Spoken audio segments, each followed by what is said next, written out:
Are we online? Yeah, let's go. Alrighty. We're gonna focus on some story today. We're gonna free Nahida and head for Fontaine. Pretty lofty goal. I don't know how long this is gonna take, but I think we're close to freeing Nahida. So, we'll see.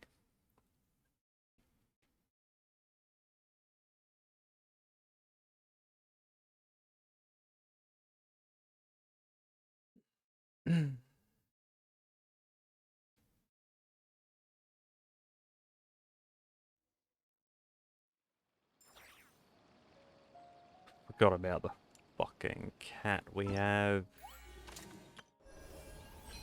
Alrighty. Hey Brad, how's it going?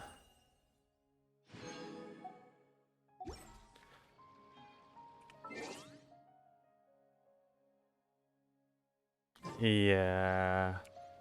Nahida's been locked up for way too long. It's time we bust her out. Right after we do some gacha.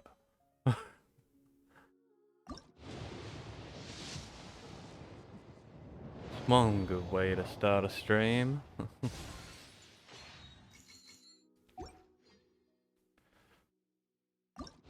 Will we have any luck today? Purple. Fucking drug child again. Bruh.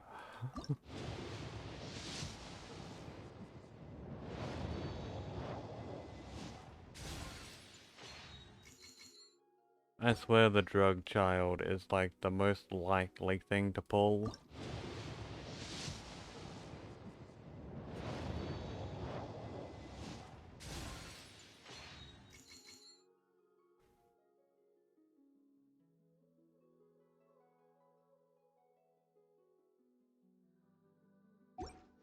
At least she's sitting? What, Nahida?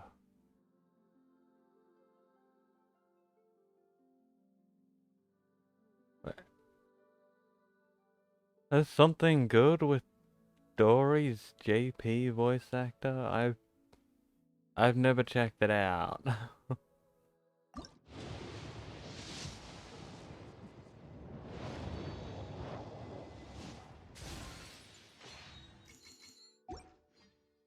God damn it, now you've made me curious. Okay. Language. Voiceover, Japanese. Only applied after the game restarts, really?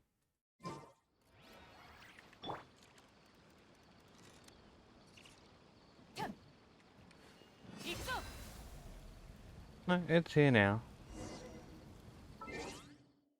Okay. We'll grab Dory for a moment, because I'm curious. What could be so good about the drug child's JP voice? What the fuck?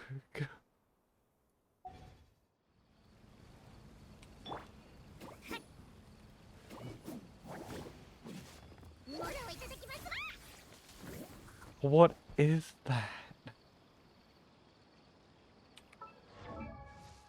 Just open up her voiceover.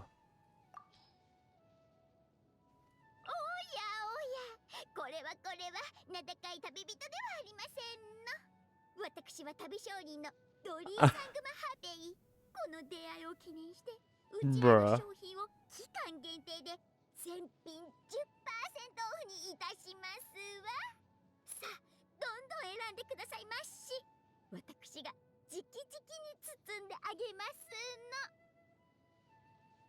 Find the line about more money mad? That sounds like it's about Mora. Yeah, that's probably it.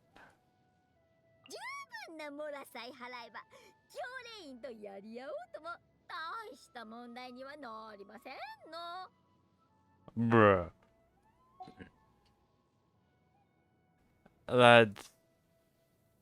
That is so odd.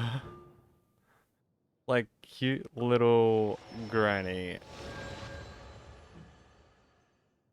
2 lines above that. Mora. ららら私はモラを愛しモラも私を愛しています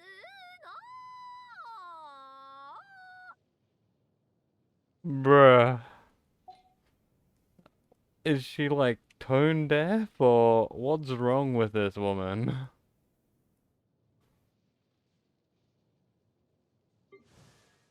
Okay, I guess I'll check out a couple other JP things.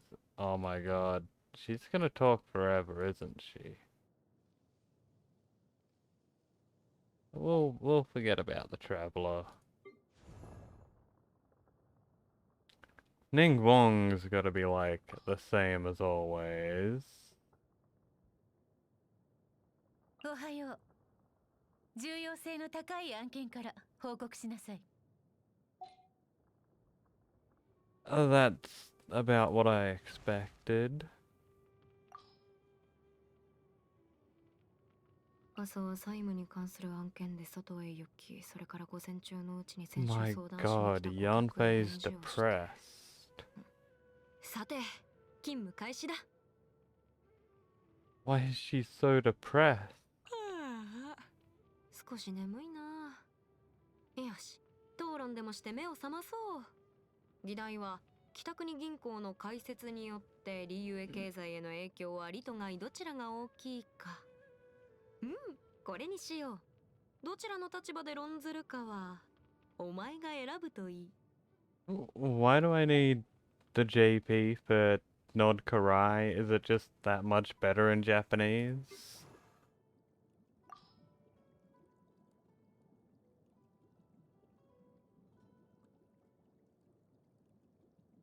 JP Yanfei's just depressed.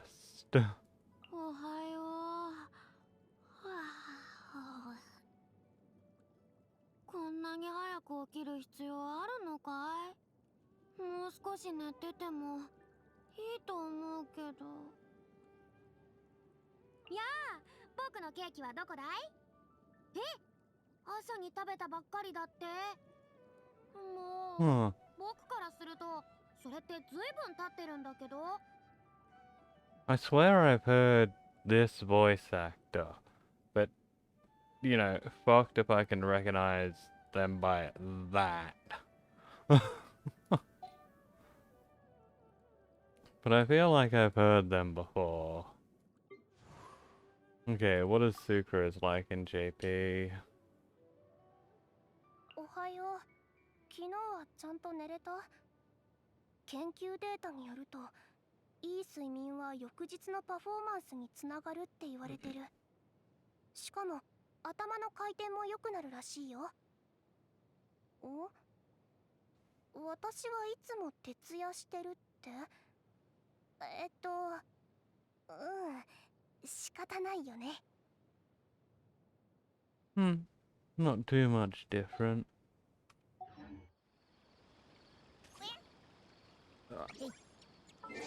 Okay, we're going back to English. That was definitely interesting.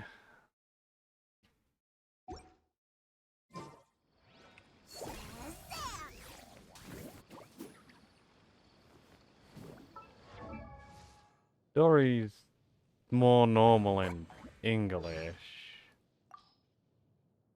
I love Mora and Mora loves me. I make Mora and it makes me happy. La la la la la. Yeah. She's not gonna shatter any glasses when she speaks.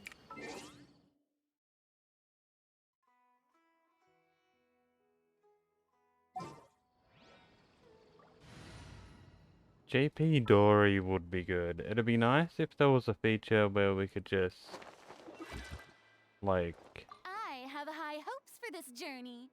switch the voice actor per character. So, you know, we could have Barbara in, I don't know, Chinese, Daya in English, and Dory in JP.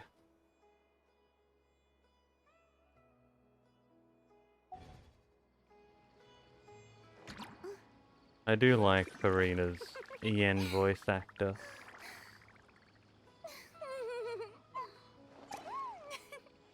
She sounds fancy, but also cute. French Farina and German Barbara. I can imagine a French Farina, Being but too popular can be such a hassle. not a German People Barbara. would adore me so much. Can't do anything for sucrose, can I? No.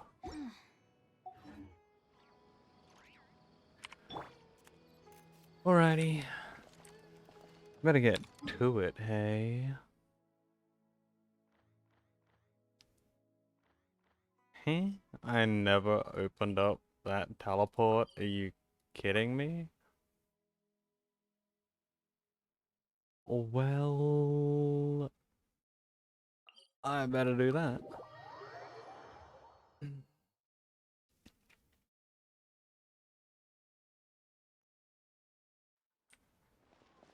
Yeah, I get that Mondstadt's like German styled, but I still can't imagine a German Barbara. That'd be scary. In so many ways.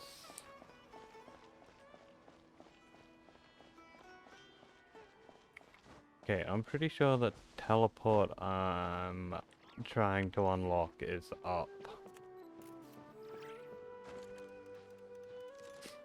I don't want to hear Barbara speak like Hitler.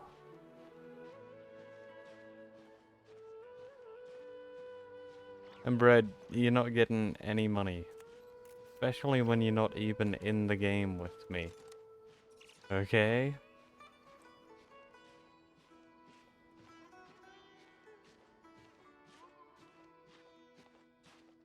How far up do we have to go?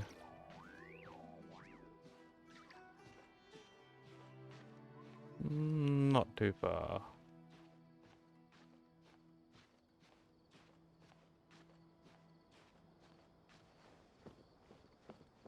Dude, I didn't even see whatever you're talking about right now. Legit.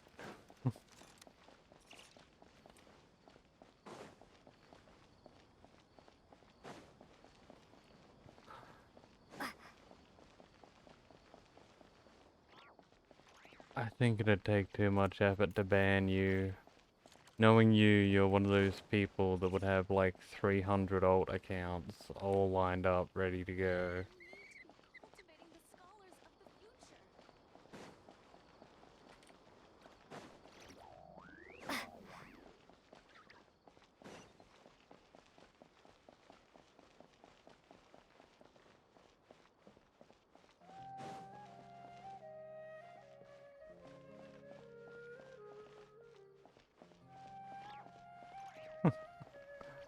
Of course you'd do it to annoy me. Alrighty. Now to head to where I'm supposed to. I think it was like under everything.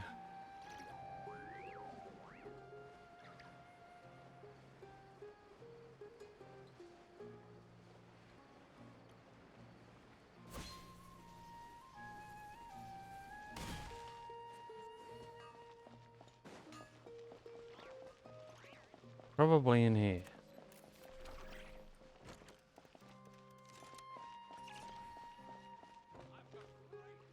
All right, everyone is here. How did everything go? Any luck with your missions? Let's report back one by one. I'll start first. We've made the necessary modifications to the Akasha terminal.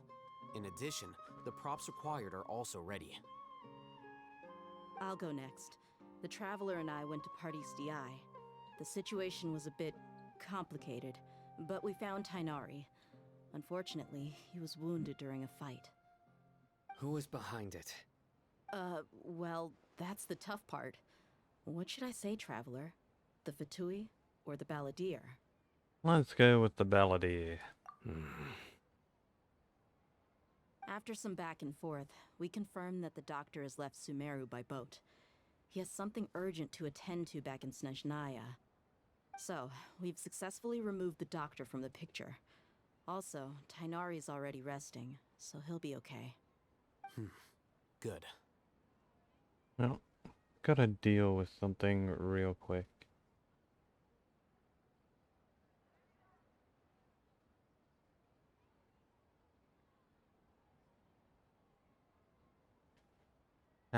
There we go.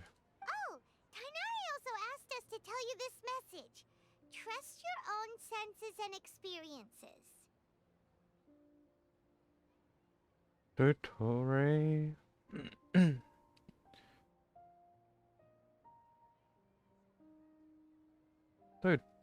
Dottore?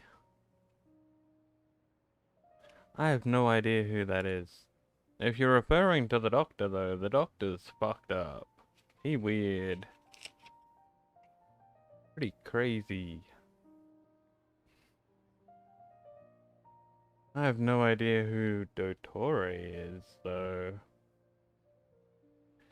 They must be new. Either that or I've just completely forgotten them.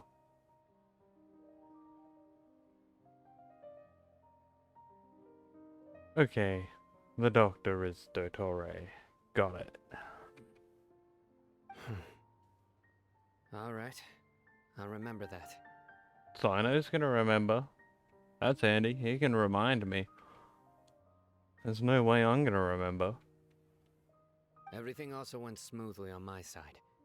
The Eremites should have arrived at their destination by now. To avoid alerting the quarry, they will stay there for now. I can't believe you actually got so many Eremites into Sumeru City.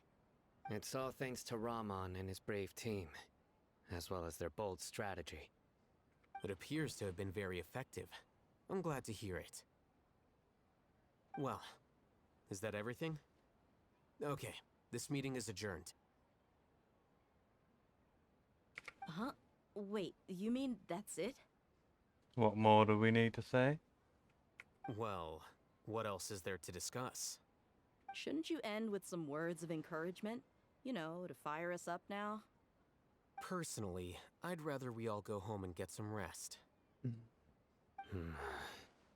I'll hate them. Oh, and if you wanted someone to say something to that effect, then I must reiterate that I'm here to strategize and not to lead. So you should find someone more suitable to do that. But I thought all of you academia big shots were great speakers. Then I should remind you that I'm the scribe. I know that. So what? A scribe is responsible for recording meetings, not speaking. Fine, whatever. Well, Sino doesn't seem to be much of a talker either.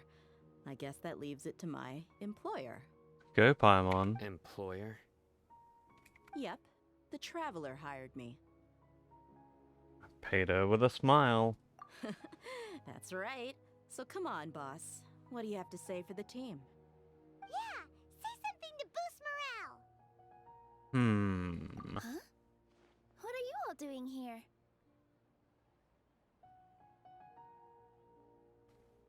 Oh, Haytham talks a lot, but he says he's a scribe. He should still know how to speak, though. He should have a real good idea of being the scribe.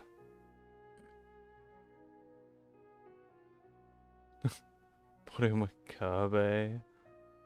Man, if you put him with Kabe, all you're gonna get is a whole bunch of gay butt sex. There's not gonna be too much talking.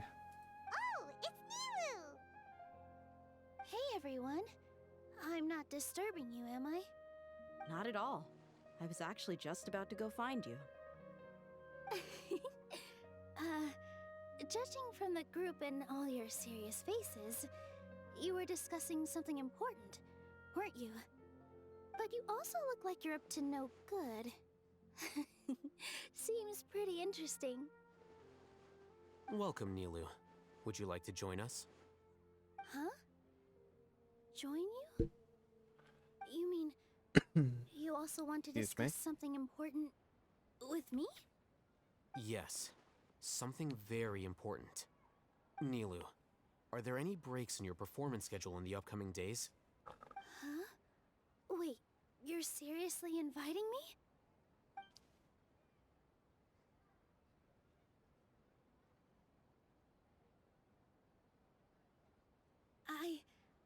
I can't believe my ears. You are truly the bravest and most passionate people of Sumeru, well, that I've ever met. What is it, Paimon? Oh, right. The Traveler and Paimon are not from Sumeru, but you are awesome as well. That's right! I must admit that I'm a little scared. But I'll try my best for Lesser Lord Kusanali. If I can somehow use my abilities to help you, then count me in. Remember, believe in yourself. Okay. I'll get my friends at the Grand Bazaar to help us tomorrow. Just remember not to say too much. Be discreet. Yep, you got it. All the preparations are done. Now, can we finally conclude this meeting? Yeah. Let's go save a god tomorrow. So, have you thought up what you'd like to say, boss? It's hard to believe everything that has happened until now. And our actions will bring change to many things tomorrow. And what are you talking about, Breadboo? Paimon's the main character in this game. It's all about her. Yep. It's a grand plan and we're all super awesome. That's right. So... just get a good night's sleep, everyone. Well said. A good night's rest before an operation can be the difference between success and failure. Thankfully, I've had my place to myself recently. It's been nice and quiet. Huh? Oh, nothing. Alright, let's all go home and get a good night's sleep so we can be up early tomorrow. Okay. So I guess that means it's time to say goodnight now. Yep! Good night, everyone!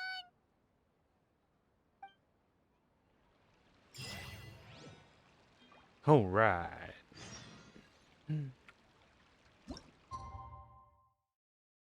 So instead of sleeping, we will just stand here for several hours.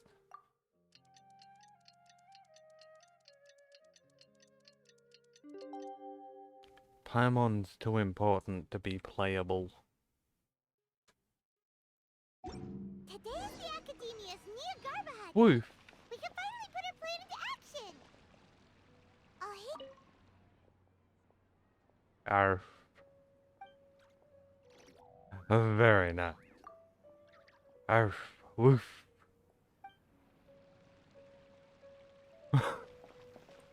Whoops. I guess I accidentally skipped that line in the story because I found a dog. Whoops.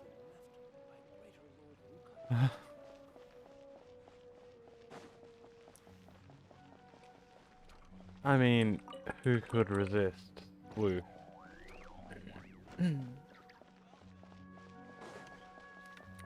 My mom was just probably gonna talk about how gay Alhaitham is.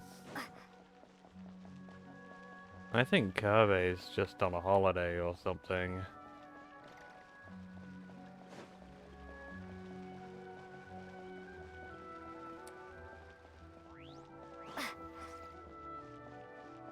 The dog was important.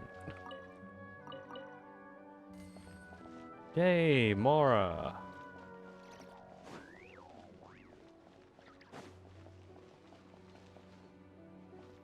pigeons? Hello, you two. Sleep well? Nope, we stood in the middle of that place for like 8 hours. Not really. Paimon got too nervous thinking about today and didn't fall asleep until the sun was almost up. You fell asleep while floating. What about you all, Hatham? Naturally, I slept just fine. After all, a good rest should be considered part of the plan, since energy is an important resource. You just want to show off how calm you are.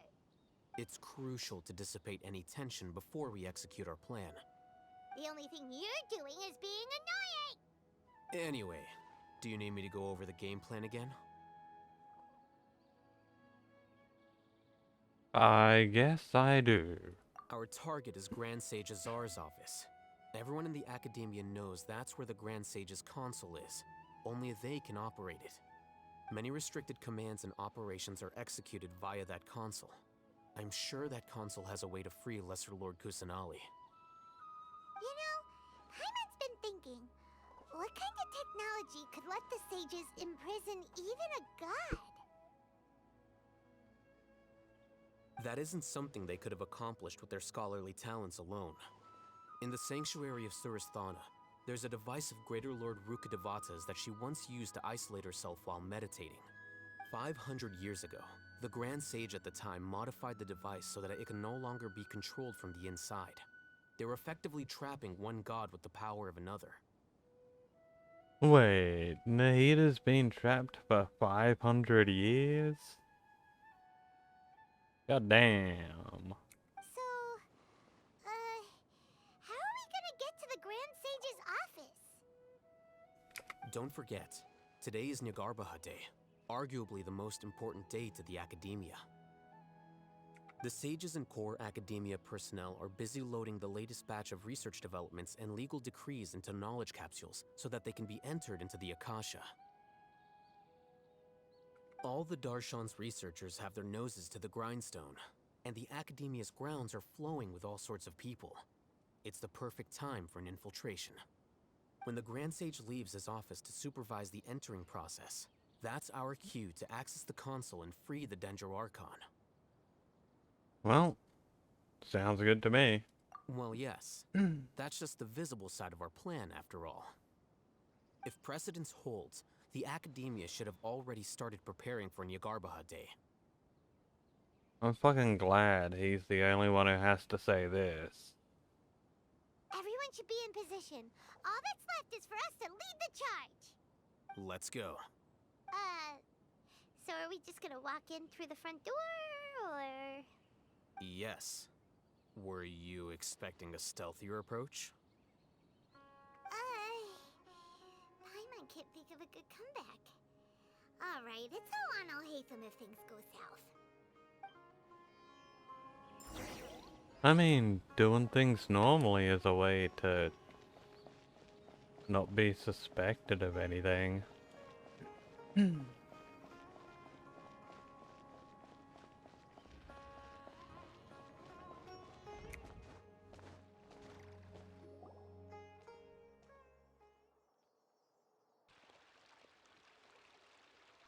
Scribe? Please, wait. Are you Scribe Alhaitham? Calm down, Paimon. That's me. Is something the matter? I'm in a hurry. No. I was just surprised to see you here. I had heard that the sages were looking for you not long ago, but I didn't know what for. And, also, please don't bring outside guests into the Academia. Oh, this isn't looking good. We even noticed. Outside guests. How did you arrive at such a conclusion? Your groundless inference shames the Haravatat Darshan. What did you say? I'm the top student in Haravatat, and I earned 3rd place at the last Inter-Darshan debate. Don't look down on me. That wasn't my intention. As your Haravatat senior, I just assumed that you possessed a greater aptitude for critical thinking. Look, based on what you already know, the purpose of my return and the reason they're here should be obvious. Is that so? Wait a moment. Let me think. Don't tell me the answer. The sages search for you. A blonde-haired traveler. Outside guests. So, from the start, the sages weren't looking for you, but this traveler? And you were gone from the academia for so long because... Hey, shh. Yes, you've proven yourself as the top student in Haravatat. I surmise you've arrived at the correct conclusion. As I expected. Please, forgive me. I wasn't thinking clearly just now. Thank you for getting me back on track. It's nothing. We'll be on our way then. All right. Thank you for your contributions to the academia, Scribe. Let's go. That idiot talked himself into a solution. What the heck just happened now? What did he just guess? I'm afraid I don't know either. You have no idea? Mm-hmm. He convinced himself of whatever truth he came up with. That worked well. That is the so-called pride of a scholar. If someone questions their academic facility, they will instantly feign understanding to keep up appearances. Nowadays, the academia is rampant with this type of scholar. Their obvious farces of intellect only serve to highlight themselves as fools. Wow. So there are special ways to deal with smart people. We don't even need to make up our own excuses. We shouldn't waste any more time. It would be problematic if we missed our window of opportunity. Let's go. We got this.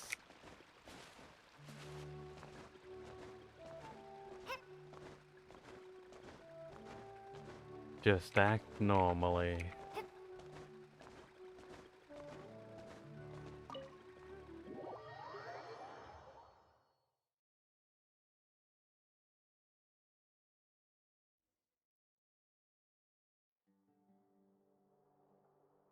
Is this the Academia's library? Nah, Paimon, this is the bathroom. Indeed. Known as the House of Dana, it is quite possibly the most extensive special collections library in Teyvat. There are a lot of students going through here. Is it really okay just to waltz right in? The Academia marches to a fast beat, especially since it's Nagarbaha Day. They're all occupied with their own matters. Just act natural. Now, hurry along.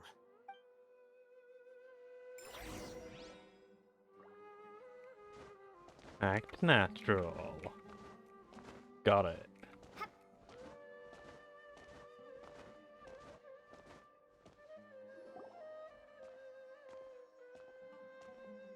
What's this platform for? It's a lift that Academia personnel use to access higher floors. Are we gonna take it then? The Grand Sage's office is up there somewhere. No, not right now. We can't guarantee that we won't run into the Grand Sage. Let's step back and observe for now.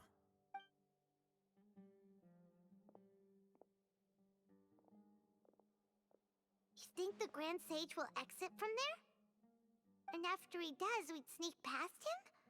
Oh, Paimon thinks that's really dangerous. Who knows? However, if we can confirm Azar's current location, our operation will be much safer if we... Allow me to offer you a hint. If you wish to know his location, look behind you. You're... What's Grand Sage Azar doing here? Wearing a hat.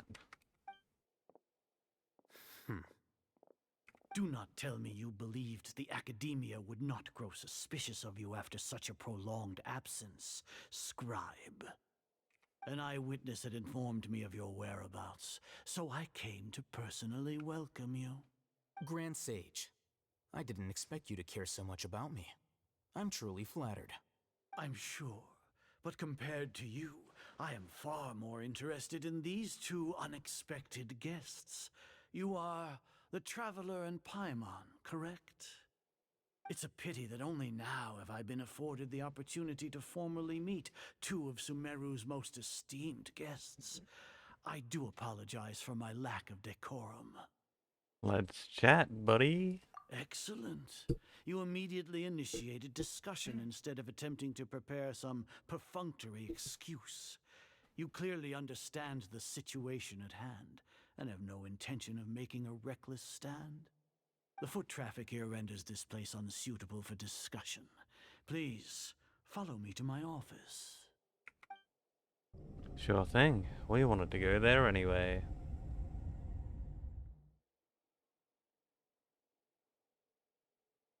This place is crawling with guards. There's no way out for us. Paimon, why do we need a way out? We just wanted to get in. All right then, traveler. What did you wish to discuss with me? Today is Niagarbaha Day, so I still have many responsibilities to attend to. There is little time for idle chit-chat before I detain you all.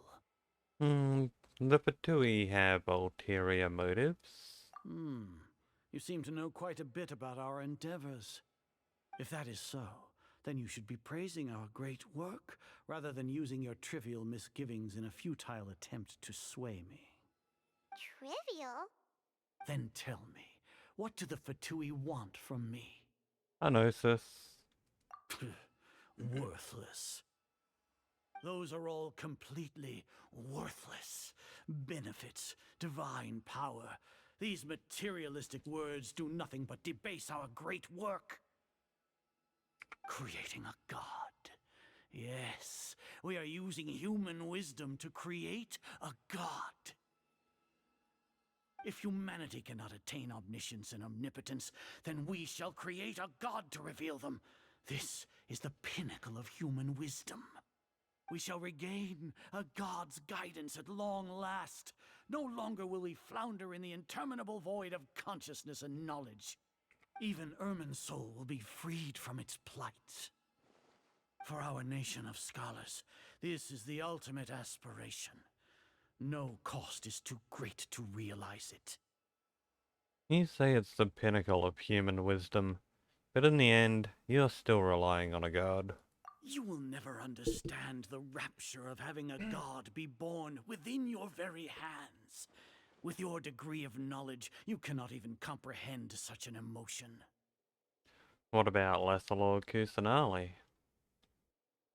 Gods exist on a plane that far eclipses humanity's. Lesser Lord Kusanali, what can she even do? More than you can. Care for the people?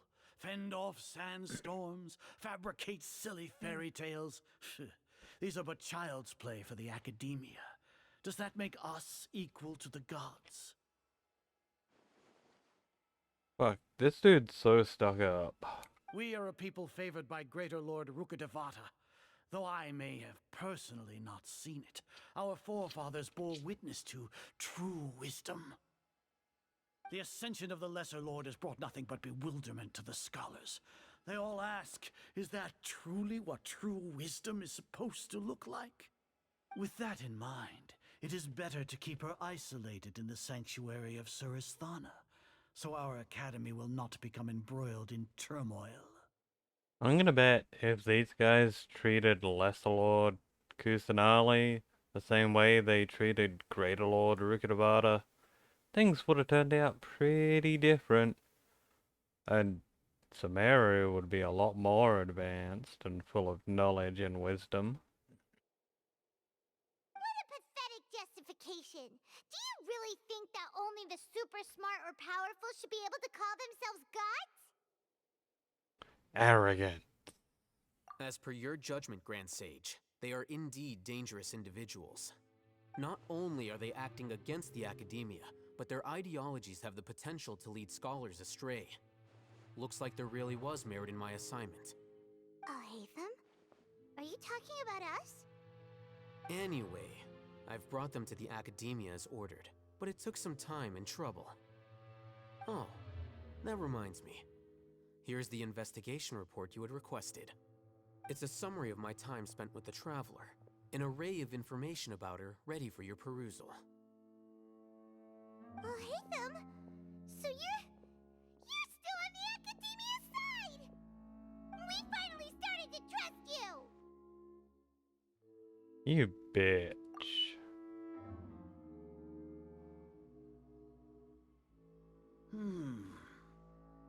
Excellent. Detailed contents with no errors. I would expect nothing less than an immaculate report from the scribe. As it is Niagarbaha Day, I'll enter the information on you into the Akasha. Surely you know what that means. It means we can make free Google searches from now on? We'll be monitored, just like Sino. With the Akasha's calculation prowess, all of your actions will be predicted with an accuracy of at least 98%. Furthermore, your data will be updated in real time whenever new information presents itself. To put it into words you can understand, wherever you go, you will be walking under an invisible leash. This is Sumeru's greatest penalty for dishonest persons. So, when you say dishonest people, you include your General Mahamatra? Are you not familiar with the concept that great responsibility begets an equally great suspicion? In any case, you are Sumeru's most concerning external variable. Locking you down will greatly decrease the chance of any undesirable outcomes coming to pass. You're despicable! Despicable? Perhaps from your perspective, but I suppose you had mentally prepared yourselves for this, no? What do you mean? Your ploy was to sacrifice the traveler here, was it not?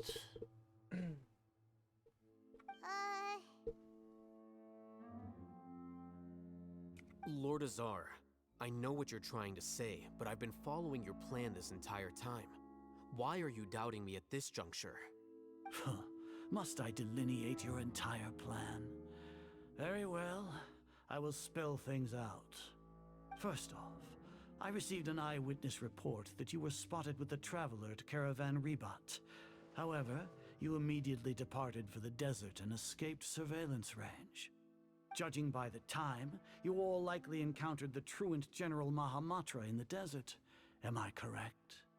Maybe Paimon shouldn't have mentioned Sino just now. The Academia had not received correspondence from its scribe for a prolonged time. You were also in the company of the Traveler, a close associate of Lesser Lord Kusanali and General Mahamatra Sino, who had defected from the Academia. With their instigation, what was the probability that you would betray the Academia? Rationally speaking, 50%? 70%? What do you think? I think you don't place very much trust in your own people. Regardless, that's only a guess. The facts are that I've brought the Traveler right before you, and I gave you my report. Indeed, your boldness deserves praise. To think that despite status as an outlander, the Traveler is still willing to sacrifice for the sake of your plan. If I'm correct, you have a contingency plan to save Lesser Lord Kusanali and ruin our great work. Sneak into the Academia on Niagarbaha Day, using Alhatham's status as the scribe, for there is a good chance that an opportunity to save the Lesser Lord will arise. Should your intentions be discovered, Alhatham will turn traitor and sacrifice the Traveler, thus proving his innocence. He can then stay inside the Academia and continue searching for a way to proceed forward. Just gotta say, I think this guy came up with a better plan than I ever did. As for Sino, according to the Akasha's calculations, he will soon return to the Academia and confront me in person. I suppose this is also a part of your plan? You'll see me as a traitor regardless of what I say, no? Even if you impugn me, it would have little effect on you all. You misunderstand. Losing our scribe would irreparably damage the Academia's regular operations and the development of Sumeru's future academic systems. However, under the current circumstances, even that is trivial compared to what we stand to gain from our great work. You said that I betrayed the Academia, but you, Azar, you've betrayed all of Sumeru, betrayed its Archon. So flight is turned to fight at long last. Guards!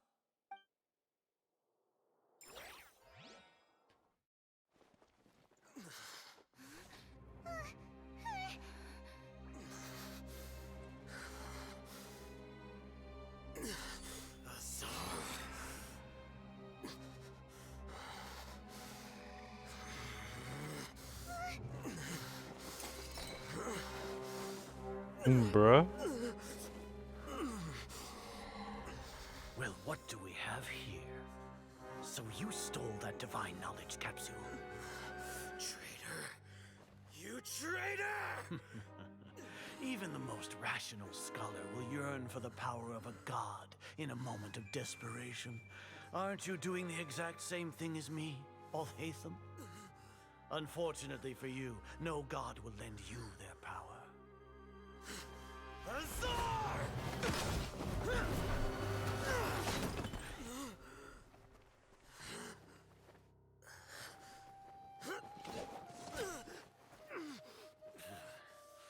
He has gone completely insane. Damn. Taken down by just a few guards? Take him to the Matra and exile him to Aru village. Then find someone to take these two to the confinement room. I'll deal with them later. Grand Sage, we've finished all required preparations for Nyagarbahade. We may begin to enter the capsules now. Excellent. You may begin.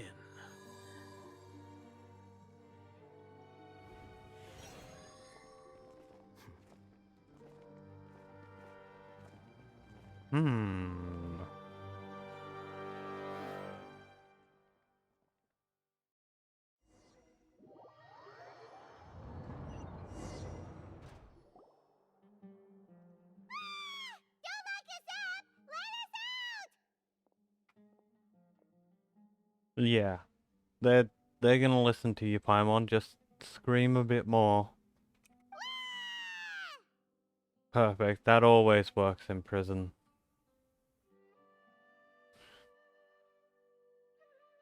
That's enough, Paimon. I don't think the guards can hear us anymore. Yeah. Paimon got a bit carried away there. How was Paimon acting just now? Great, huh?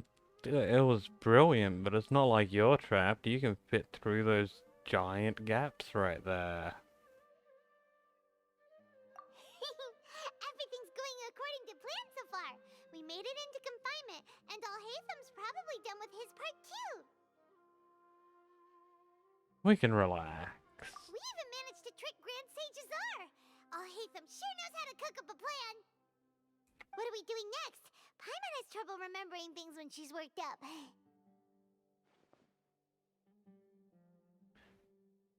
Hey, Sophie.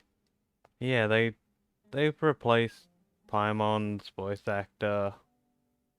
I think that's only for the new stuff though, like, I think it happened halfway through Natlan or something. I've heard the new Paimon, and I don't like it. But it is pretty similar to this Paimon. I haven't really got any reason to redo every line, because it's a pretty similar voice actor. Just a little less pointy.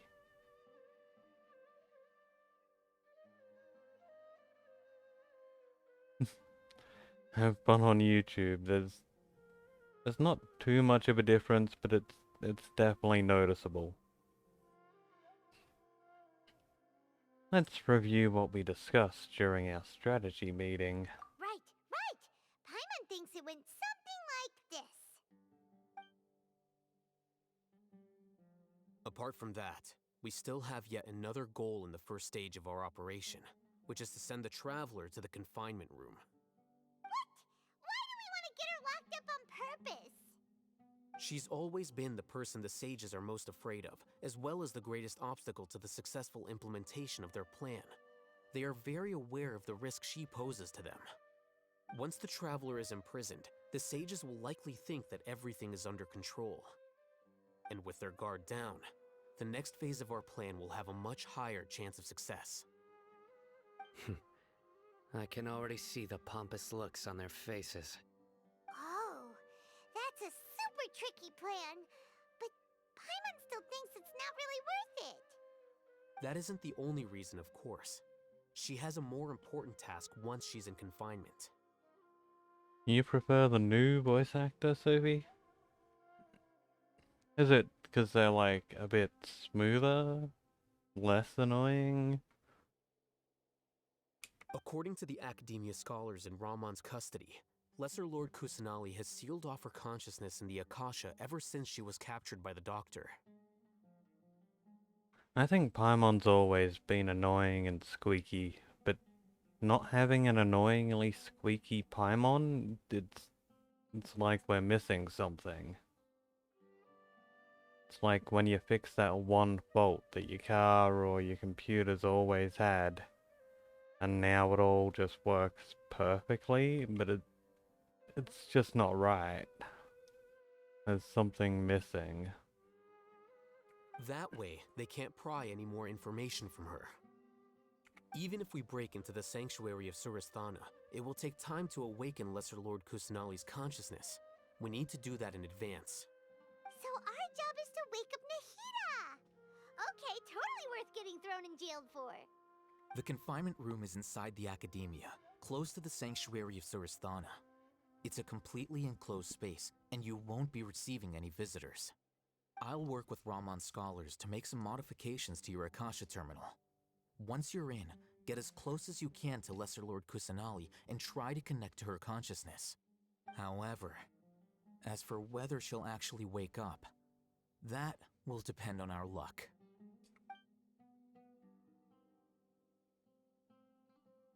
Oh, no wonder you've been wearing your Akasha terminal today. It's the one that Al Hatham modified. Paimon thought they'd take our Akasha terminals when they locked us up in here. Were they being careless? That wasn't carelessness, but arrogance. They think the Akasha is completely under their control. Alright, so what now? We first need to find the place with the best signal in the room. Then we try and contact Nahida. Sounds easy enough. We can finally talk with Nahida after all this time. Let's do it. There's a light flashing on your Akasha terminal. It's almost like... the faster it blinks, the better the signal.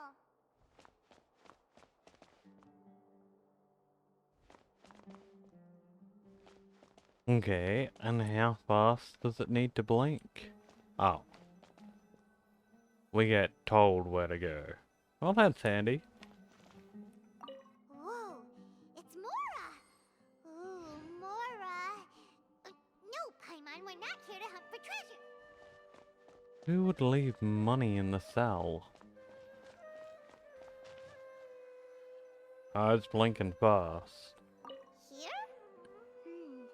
No signal again. Is it getting jammed? What, there's like a outer layer to this too? Bruh. Well, this is a massive room.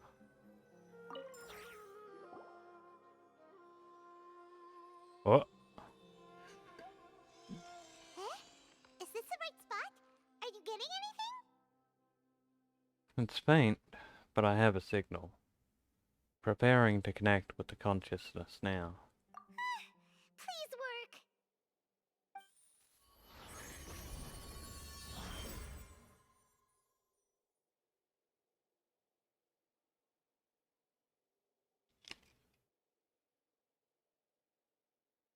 Is this a realm of consciousness?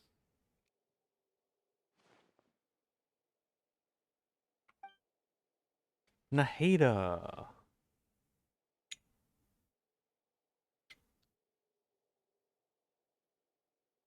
Nahida's not moving. She really has sealed up her consciousness. I need to think of a way to wake her up.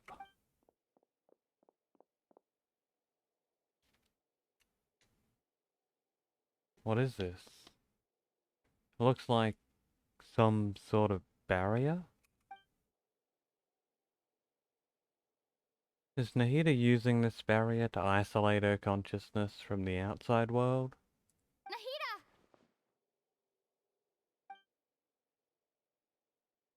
Hey, Nahida! She spoke. Dang it. She isn't reacting at all. Seems like she can't sense me.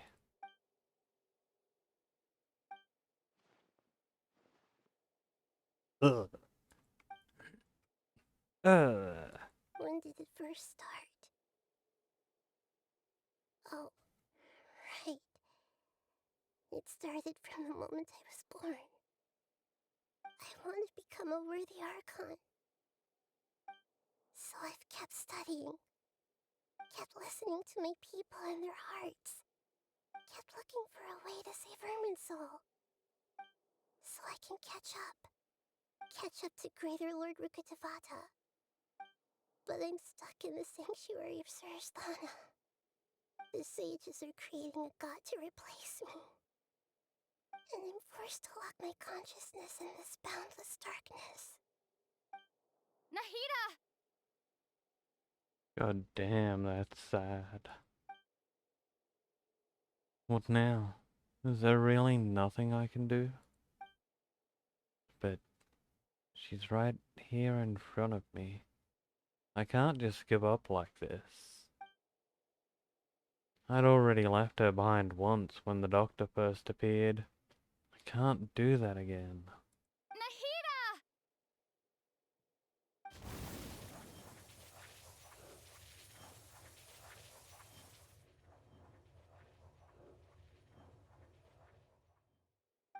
It's so quiet here. Now that I think of it, I don't think I've ever actually listened to my own inner voice. Do Archons have them? Should Archons have them? Have I been doing the right thing?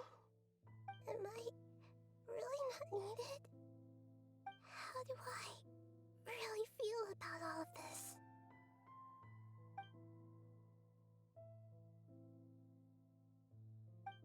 It's so quiet here.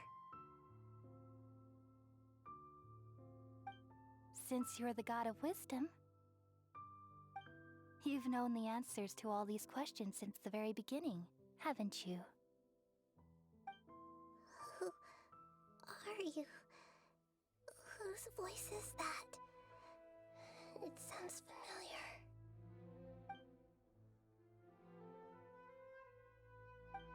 You're right, though. I won't ignore my own voice anymore.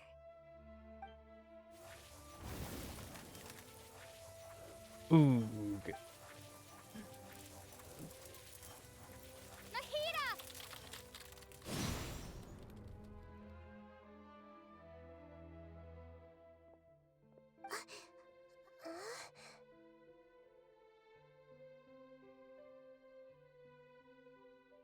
Nahida? Did you wake me up? Thank you. Why are you here? We're here to rescue you. Are you alright? I'm fine. It's just... when I think of everything that's happened to me, I feel really angry now. You should have been angry ages ago.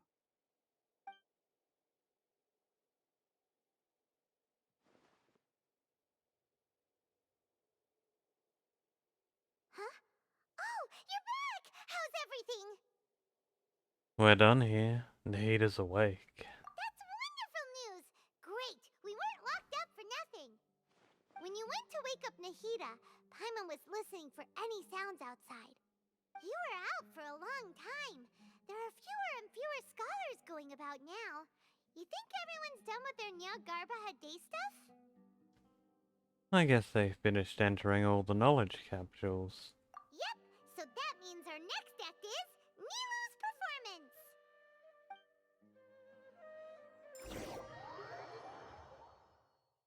Pog. We got a show and dance. Nilu, are you sure about this? You're taking such a great risk for them. I'm sure, and I'm going. You know that I don't like to pass up any opportunity to dance, And this one is especially important. All right. You seem to have a lot of trust in them, so I won't say more on the subject. But if anything happens, the few of us here may not be able to help you. Don't worry. They've been through worse. Everything's going to be fine. All right. You know, if you really do get arrested, we'll do everything we can to get you back. Be careful, even if it's only for our sakes. Thanks, Mr. Zubair. You're so very kind.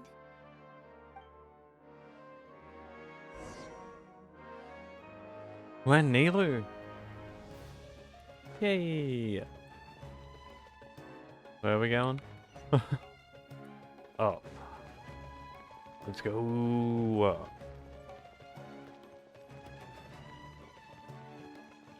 It's time to dance.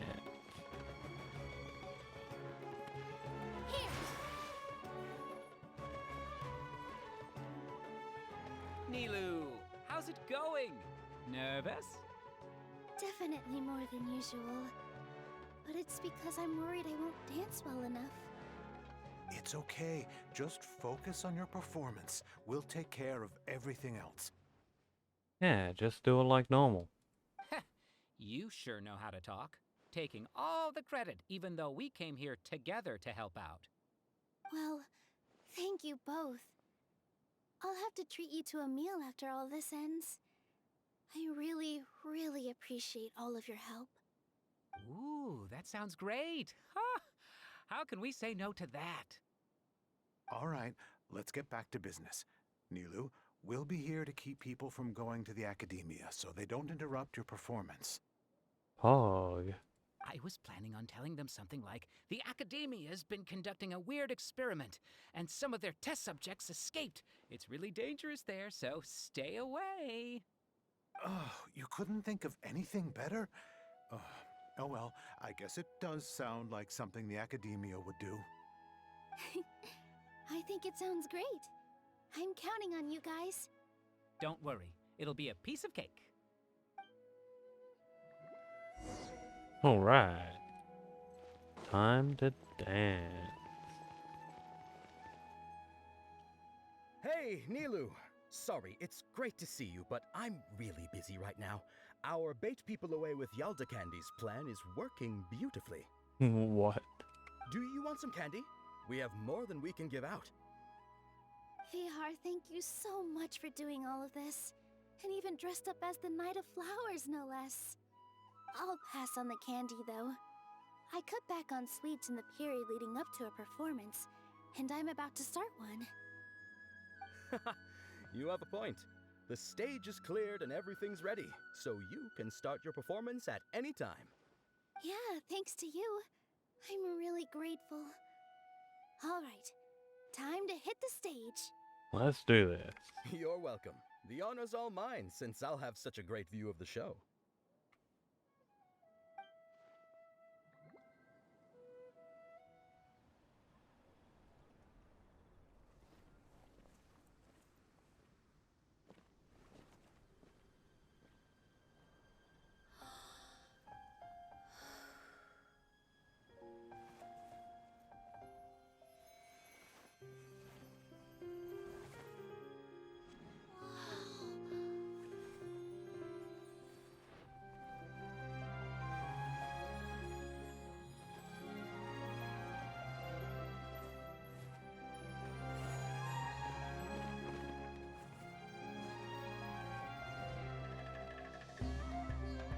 I've never seen a performance like this. This is incredible. Yeah, but I heard that public performances like these have been banned. I can't believe she's doing this here.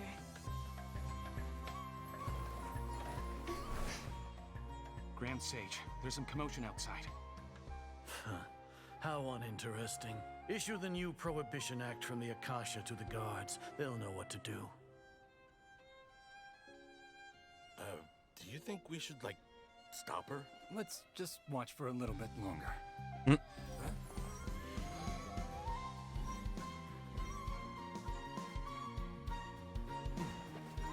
What? that, that doesn't seem right.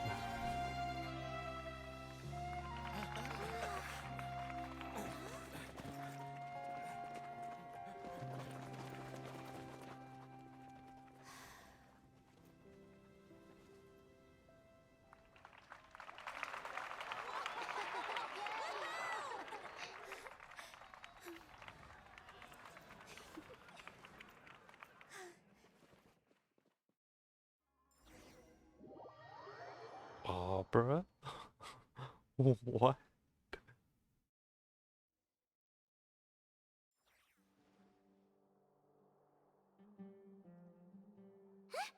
Did you hear that? It sounds like a lot of guards just ran by. Does this mean the plan has moved on to the next stage? Sure sounds like it. Yep, yep. It's great that everything seems to be going well.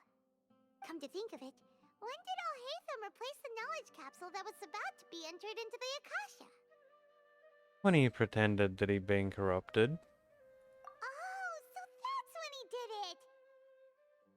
Paimon was too nervous to notice. Speaking of, didn't Alhaitham also yoink the divine knowledge capsule from that mercenary leader in Port Ormos when everyone else was distracted? It's a time-tested trick of his. He can maintain his composure even when things get chaotic. Why are we complimenting him? Yeah, he's smart and all, but he still makes Paimon's blood boil. Let's review our plan for this stage again. It's not like we have anything else to do right now anyway, and it'll help us feel more confident. And before we review that plan, I need to get a fresh drink. So I'll be back in just a minute. Stick around and we'll rescue Nahida.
Alright.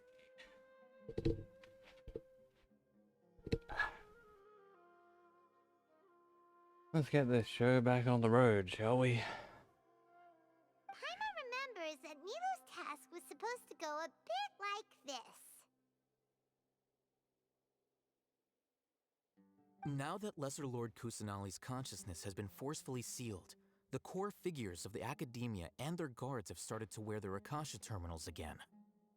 With the Doctor's technological support, they think they have nothing to fear. How despicable of them to rely on such a person. But this is also our chance. Let's go. I was originally asked to draft the knowledge capsule for the Artistic Performances Prohibition Act when I was still at the academia. It should be on the Grand Sage's desk right now, and will be entered into the Akasha during the next Nyargarbaha Day. Are they really going to stop all artistic performances? That's horrible! I'll make an identical knowledge capsule, but this time, I'll smuggle some misleading information into it. We only need to find an opportunity to switch the capsules. Once it's been entered into the Akasha on Nyargarbaha Day, if someone were to be seen performing in public, the sages would definitely use that opportunity to announce the ban, and so the misleading information will be disseminated amongst the guards. Sure sounds complicated, but it seems like if everything goes well, we'll be able to get rid of all the guards in the academia without any effort. That's pretty clever, getting right into their heads. I just have one question. Even if we manage to get the misleading info out to the guards, how can we be sure that they'll believe it? People who are used to relying on the Akasha become less inquisitive, and their ability to distinguish truth from misinformation is significantly reduced. They will view everything the Akasha releases to them as the unequivocal truth. The Akasha will turn humans into machines. I've seen it happen many times. Yikes. Good thing I didn't wear it for long when I was working in Sumeru City. At first, I thought it was a good thing too. By the way, this plan still requires a performer, right? Do you have someone in mind? Nilu of Zubair Theater. I know her really well. We can trust her. I'm kinda hesitant to ask her to participate in a dangerous plan like this, but we can ask her in person. All right. After the guards in the academia are gone... Good thing Nilu didn't say no, otherwise we'd be screwed. Then it'll be time for me and my stowaway brothers to shine. Also, not that anyone cares, but it seems I mixed my first drink, incredibly strong. Did you see that, Raman? They came out from the academia in droves. Like, my first drink, within an hour, has definitely had a good impact. I think I mixed that fucker like 50-50, if not 60-40. And yeah, this isn't normal scotch. So I'm feeling it. I've mixed my second one just a bit weaker, but man, I'm hoping to stream for like 4 hours or so. So there's a pretty good chance I could be absolutely fucked by the end of the stream. Either way, we're gonna have a good time. It's not like I can stream sober anyway.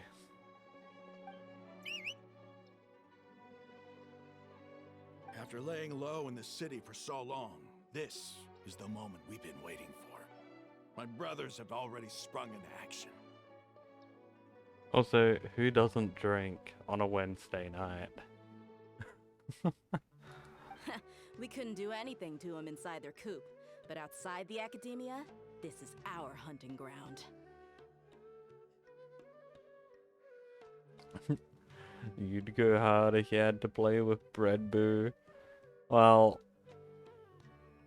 luckily I don't think I have to play with him today, but my god, you do need alcohol if you're gonna join that guy. He's great, but the alcohol definitely helps. With a lioness like you, the prey sure won't be able to run far. We still need to eliminate the guards as soon as possible. If we give the sages enough time to realize what's happening, the plan's doomed. All they've done is to sit on their cushy salaries and twiddle their thumbs all day while we fought and struggled every day in the desert. The only advantage they might have is their numbers. Speaking of which, most of the guards who report directly to the Six Sages belong to the Corps of 30, but they have a completely different reputation. Following those blasted sages every whim, throwing away all the principles of being a mercenary. As someone in the same profession, I'm obligated to teach them a good lesson today. Indeed, the trap has been set. All we need to do is lead them there. Look, the fun thing about Bread Boo is he barely ever drinks. Like, you'd think he's had a few just because of how much he talks. But he's completely sober throughout like 98% of his streams. And every single stream that he's ever gotten drunk for, I've been there. And you're right, my god have I suffered. But he's just like that. You need alcohol to handle him no matter what. What did I say? I said nothing. I said that you're a great person and we love you. Okay, Bread? Alright, let's each take a road and herd those scattered guards back into one place. Make sure to attract their attention. Isak will be the key. You gave such an important task to that child. Will he be okay? I hope I'm not in trouble. It'll be fine. Isak was so determined to help, so let's put our faith in him. Besides, even if he's caught, the guards would be too scared to do anything to him. They've never seen Lesser Lord Kusanali in person, after all. I'm not slandering you. I'm just saying that it's more fun to chat with you and stream with you when I'm drinking alcohol. Which, you know, like, I always drink, so... Come on. Hey, I'm not divorcing your ass, Bread. Your ass is way too fat to let go. I'm the one who's always drinking. I'm not sure I've actually dealt with Bread Boost sober, ever. And see, Bread, what would you do without me? You'd be there sober all the time, or drunk and sad. At least with me, you have a good time when you drink. You've got a point. Anyway, I think I see them coming. Let's head out. Good luck. Bitch, what?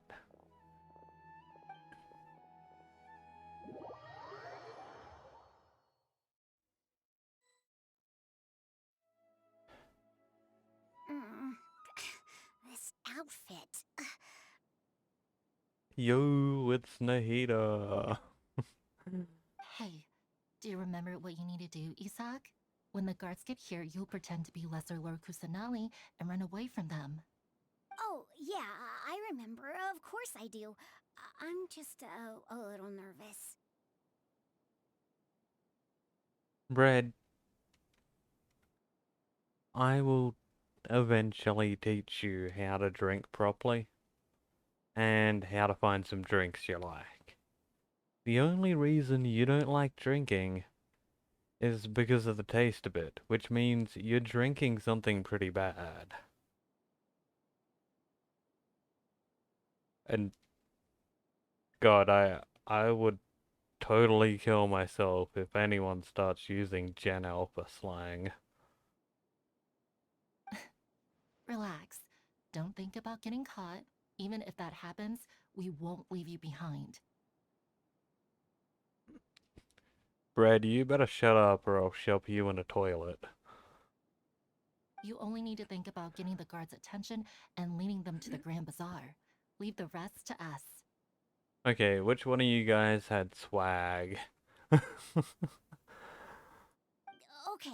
got it. I'm here to pay back Lesser Lord Kusanali for helping Grandpa. I won't get cold feet.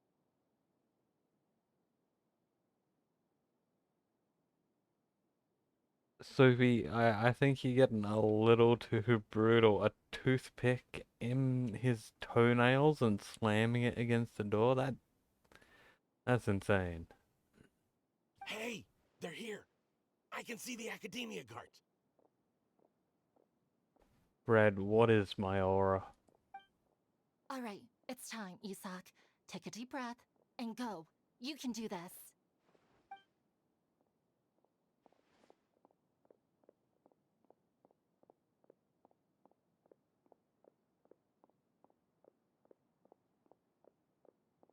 Brad, I'll radically beat your ass if you keep talking like that. Hey, Quinn. Everything's good. This is different from our plan, but there's no time. I need to make a choice. Hide in the fields. Huh? Did I just see something dart by? I'd better go have a look.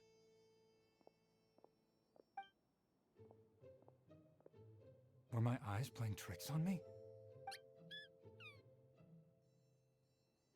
I should go check to see if someone's hiding over there. Stealthily move to the right. There seems to be nothing here. Just to be safe, I should look around. Leave the field.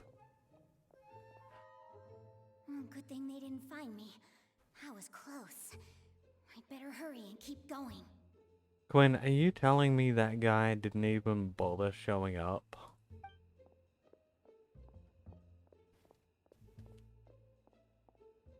That's pathetic. Hey! Lesser Lord Kusanali's over there! Stop! What? Lesser Lord Kusanali? How did I not see anything just now? No, they found me. Where should I go? Towards the city center. Okay. Lesser Lord Kusanali's over there! Stop! What? Lesser Lord Kusanali? How did I not see anything just now? You both fell asleep? Come on. Bruh. I'm guessing everyone knows what Lesser Lord Kusanali looks like because of the Akasha. No, they found me. Where should I go? Towards the gate.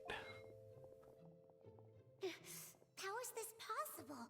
There are also Academia guards here. No. Well, I guess I know which is the correct option. Bruh. What? Lesser Lord Kusanali? How did I not see anything just now? No, they found me. Where should I go? Towards the Grand Bazaar. The target suspected to be Lesser Lord Kusanali has escaped into the Grand Bazaar. Assemble and arrest her! Alrighty, we got a 1-cent bid on Bread Boo's unborn child. Can anyone top it?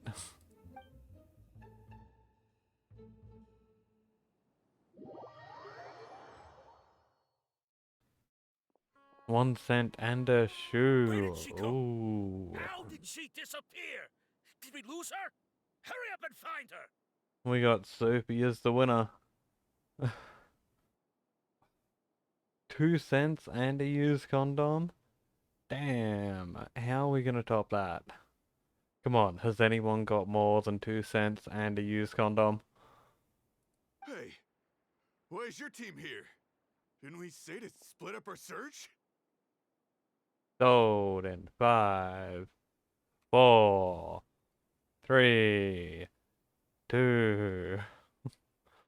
Oh, a prized possession and a piss bottle ready for a Centrelink payment. Oh my god. I'm not sure how Dr. Zero is gonna top that one. Hurry! Hurry! This place is... Why are you all here? Yeah, isn't it one heck of a coincidence? Everybody's here. What on earth is going on? Quinn, what are you even talking about? I suppose that's all of you? Who are you? Did you set us up? What are you planning? Phew, that was rough. I almost got caught. Looks like... Oh, we got a new bid. You bet a Christmas Island boat with a half-eaten fish? I think Zero's gonna win Bread Boo's Unborn Child.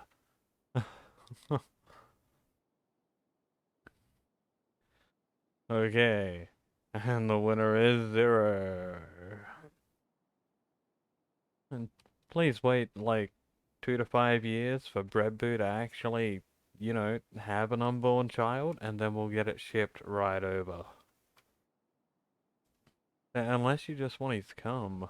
Bread, are you willing to bottle up your cum for Dr. Zero? Little brat! So you're not actually Lesser Lord Kusanali. Who exactly are you all? Eremites from the desert? Alrighty, Zero, you gotta wait for the child.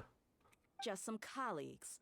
Think of this as a business competition or a personal grudge. After stepping into our traps, stop thinking of yourselves as hunters. Behave like the prey you are.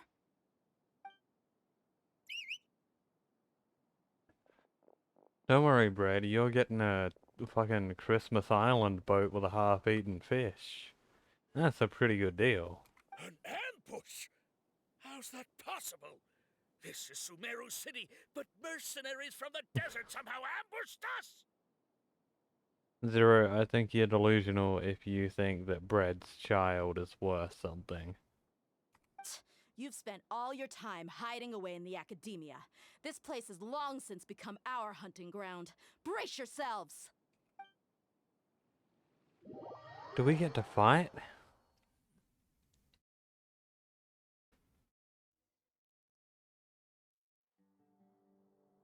No. That is sad. This is odd. The academia has quieted down after the conclusion of the Niagarbaha Day ceremonies, but it's much quieter than usual. Quinn, I reckon you're reading just a little too much, Yowie. Where are the guards? Why have I not seen a single one? Guards? Grand Sage, how may I be of assistance? We all love Yowie here. I called for the guards. Why did you come? My apologies, Grand Sage. Right now, all Academia guards have entered the city to perform the ordered arrest. I thought you knew. Quinn, you must read a lot of Yowie if it's made you cry more than a man has. Arrest? Who is there to arrest? I have an ominous feeling. Arrest Lesser Lord Kusanali, right? Is that not what the order was? Lesser Lord Kusanali? You mean she has disappeared? Yes, I wouldn't dare make up something like that. Right now, everyone is in a panic, and many are saying that Lesser Lord Kusanali will take revenge on us. Bruh. What happened? Just what is going on? Lesser Lord Kusanali somehow escaped? Was it Alhaitham and his party that freed her? That's impossible. The Academia is heavily guarded today, and any order to release Lesser Lord Kusanali would be strictly confidential. Besides, Alhaitham and the Traveler are already in our hands. What manner of trickery did they employ? How could Lesser Lord Kusanali disappear into thin air? Disappear? Wait. How was the arrest order distributed to the guards? It was issued by the Akasha earlier today. Only you have the authority to send messages like that, so I thought it was your order. Let me check. Is this guy an idiot? Like, I thought he was meant to be smart. Here. Lesser Lord Kusanali has escaped from the sanctuary of Surasthana. Go to the city and arrest the escapee immediately. The Akasha indeed contains this information, and it clearly appeared in my mind. How did they bypass my permissions to issue this kind of message? Was it the report about the Traveler that Alhaitham submitted? No. I specifically checked that knowledge capsule before entering it into the Akasha. Could that have been a red herring? Well, even if I figure it out now, it won't make any difference. The important thing now is to confirm Lesser Lord Kusanali's status. Have you been to the sanctuary of Surasthana to confirm that Lesser Lord Kusanali has indeed escaped? Confirm? No, I haven't. It may be a bit offensive to say this, but Grand Sage, what you're saying doesn't make any sense. How can the information in the Akasha be inaccurate? What the Akasha decrees is fact. That is common knowledge to all of us. If we have to confirm the information and knowledge from the Akasha ourselves, then how is that any different from us learning that information ourselves? Wouldn't Greater Lord Rukkhadevata's legacy lose its meaning that way? In the beginning, it was I who asked you to believe in the Akasha, to believe in the legacy left by Greater Lord Rukkhadevata. Are you trying to use my words against me? In the beginning, is this prick saying he's 500 years old? No, Grand Sage. I'm merely confused because I believe in you. I never meant to refute you.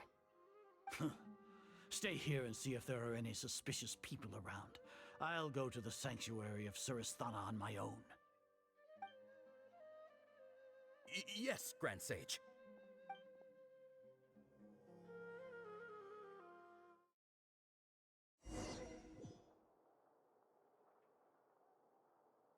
He arrived. Lesser Lord Kusanali has escaped from the sanctuary of Surasthana. Go to the city and arrest the escapee immediately. How can that be? Stop thinking about it. Stop.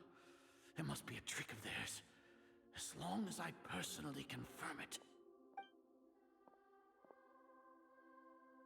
Ah! Impossible. That's impossible. There must be something wrong with my eyes. She's gone?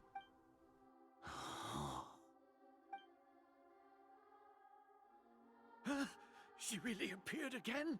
What is the meaning of this? What a comical sight, Azar. Once the Akasha has put certain thoughts into your head, even the Grand Sage can no longer see what's right in front of him.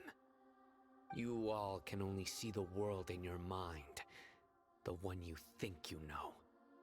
And precisely because of this, you disregarded Lesser Lord Kusanali's existence. She has been a wise and worthy Archon. Sino, have you been waiting for a chance like this?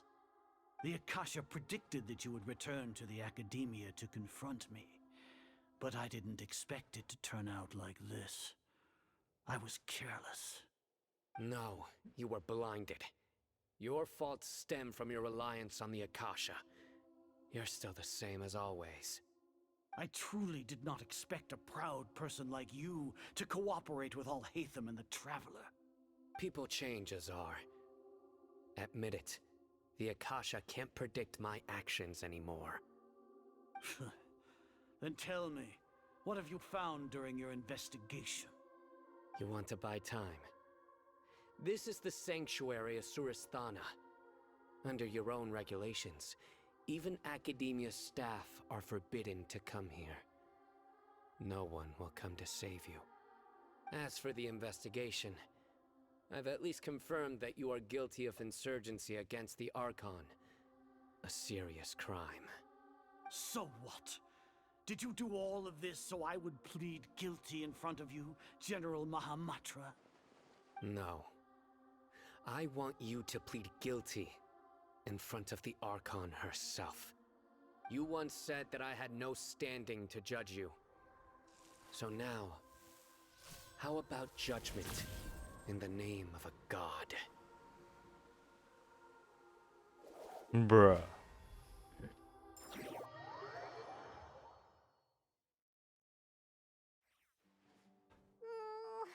How long do we have to wait? Paimon wants to know how things are going out there.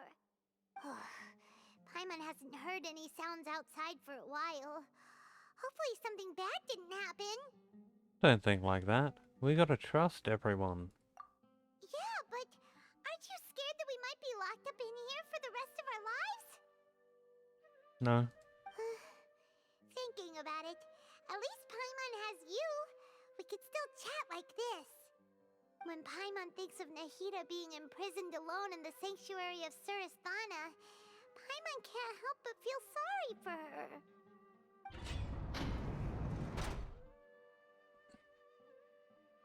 Who we got? Here comes your savior. Let's fucking go. Paimon just knew you would come to rescue us! You was scared out of your wits just a moment ago, Paimon. You two really owe me some big thanks. I had to search through who knows how many guards to find the key here. It felt even more tiring than whacking them. I'm exhausted. Thanks a lot. Need Paimon to rub your shoulders? No, that's, I'll pass. What are you afraid of? Oh, are you ticklish? Now isn't the time to talk about being ticklish. Day is ticklish. Let's go. How's Nahida?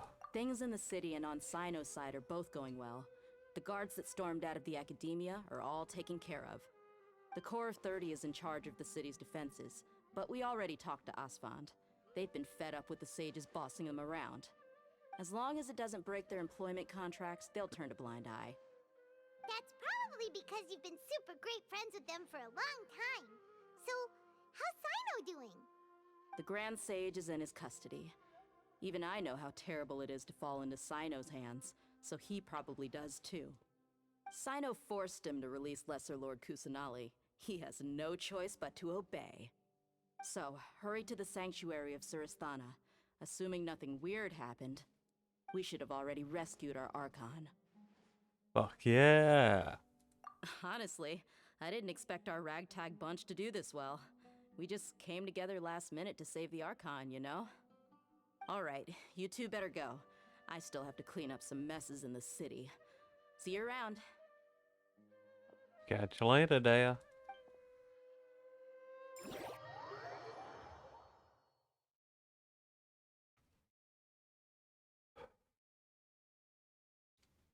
Alright. Let's go see Nahida.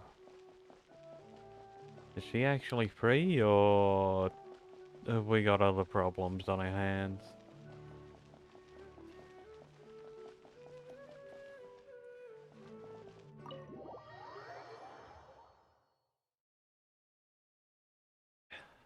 No guards inside.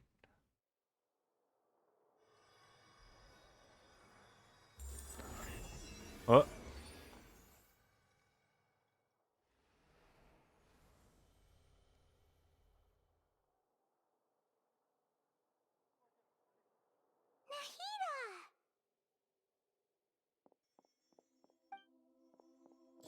Should I say it's nice to meet you? This is the first time we've met in real life. Before, we've only met in dreams, consciousness, or when I was in someone else's body. We finally meet. Thank you so much for coming to rescue me, but I also need to apologize. During this time, I did some self-reflection. My sense of inferiority and yielding to the academia led to all of this, and created so much trouble for you all. Don't worry about that. You've helped us a lot. You deserve to be freed. Exactly! We're here because you're a good Archon and one of our friends! Thanks, you two. Amazing. So this is how it feels to walk out of that cage with my own body. It's like I just had an endlessly long dream. I can't even tell if I just woke up or was only now born into this world. My concept of self has become so clear. But now doesn't seem to be the time to indulge in this feeling. The Academia's got a creation plan. And saving Erminsoul. This is really embarrassing. You all just rescued an Archon, and now she needs your help to save her country, and even the entire world. It's okay. With you here, Paimon's sure that everything will work out. There's one more thing. What is it? For all the things the Academia did to me, and for all the folly it committed in the name of wisdom, as their Archon, I will make them pay. Let's go. Wow! That's the spirit! You're finally standing up for yourself and not letting people walk all over you! Revenge. I understand now. To be a better Archon, I first need to better myself.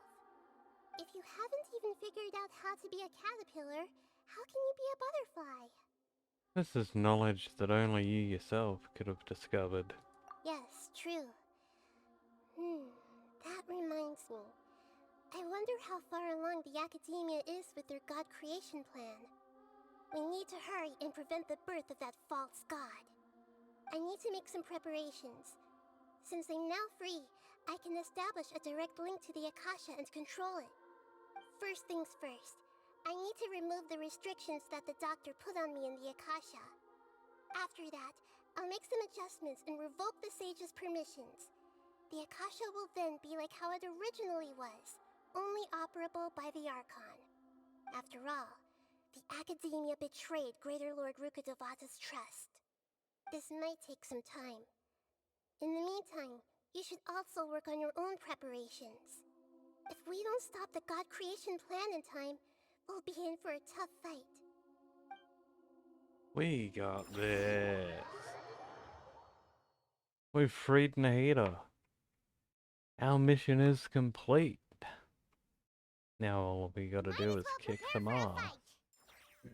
When we're done, we can take a walk around.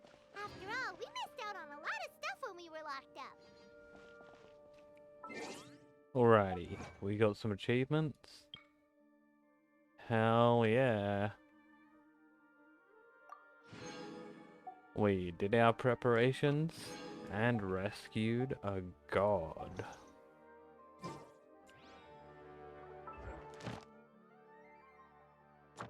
And that counted as our commissions. So, how many primos? Enough for a pull. Let's go. One wish. What?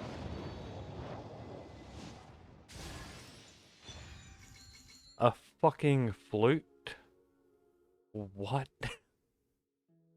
Huh? Not even a character, just a flute.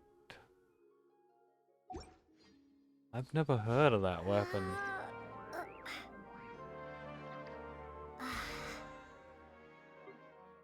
Alrighty, turn that in and...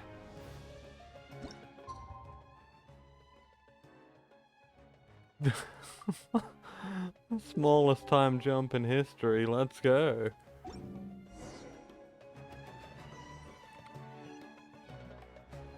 And now we walk back inside. Hell yeah.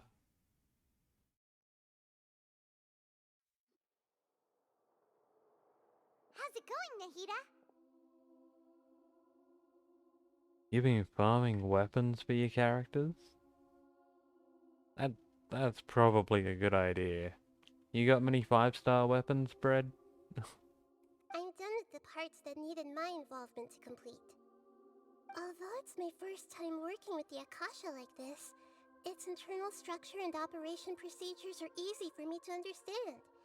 Greater Lord Rukkhadevata's design is truly brilliant. R5, Moika, Chlorind, and R4, Farina. What rank? Rank 4? Refinement 4? Refinement 5? You're talking about their weapons, right? That's pretty good then.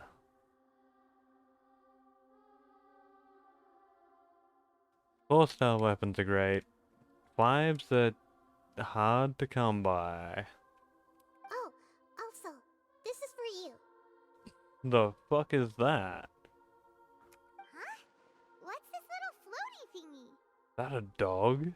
It's a small device I put together just now.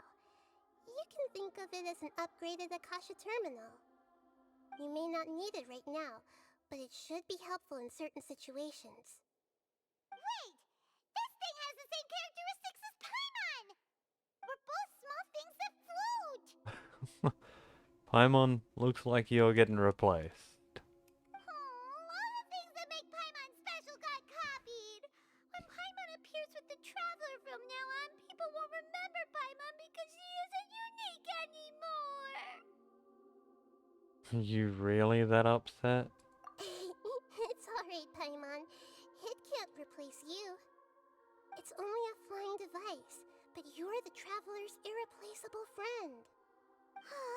You're so good at comforting people, Nahida. If only the Traveler was as smart as you. I was simply telling you what I feel to be the truth. I wasn't trying to comfort you. Nahida, you're natural at this. What you just said made Paimon even happier. By the way, there's something I need to confess. Even though I'm the Archon and in control of myself again, I'm not very good at fighting. You may have heard that an Archon's power is derived from their people's faith. However, I'm not as well loved as Greater Lord Rukkhadevata.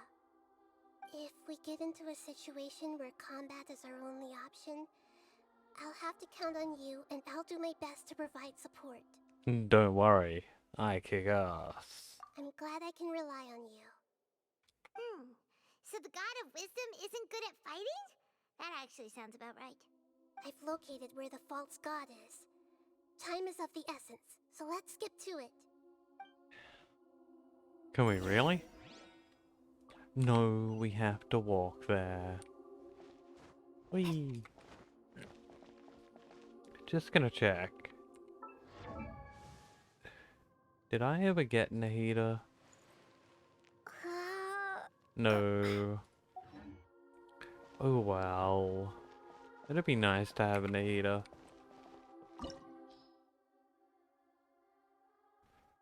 I'm good. Let's go. This team, perfectly fine.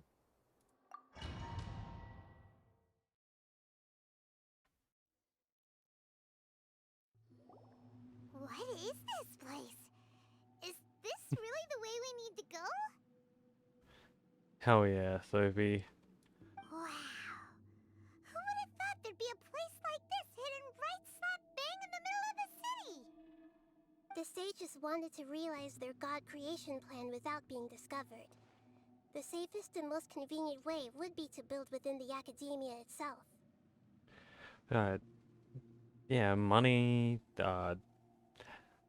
primo gems, your unborn child, if it's worth anything. I'll take whatever I can get. I just wanted a heater.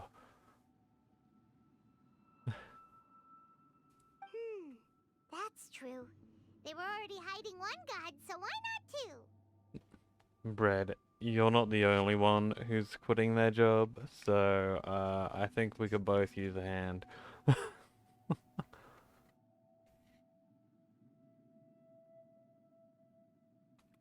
from the structure here, the project is a huge undertaking. The sages really saw the God creation plan as their ultimate goal. But this place doesn't look Bruh. like it could have been constructed by the Academia alone. Bread. Are you really trying to get away with, like, dropping my imaginary debt, the money which you were trying to extort out of me, as a donation for Nahida? Bruh. The Fatui under the Doctor sure didn't hold back. They provided a lot of technological support.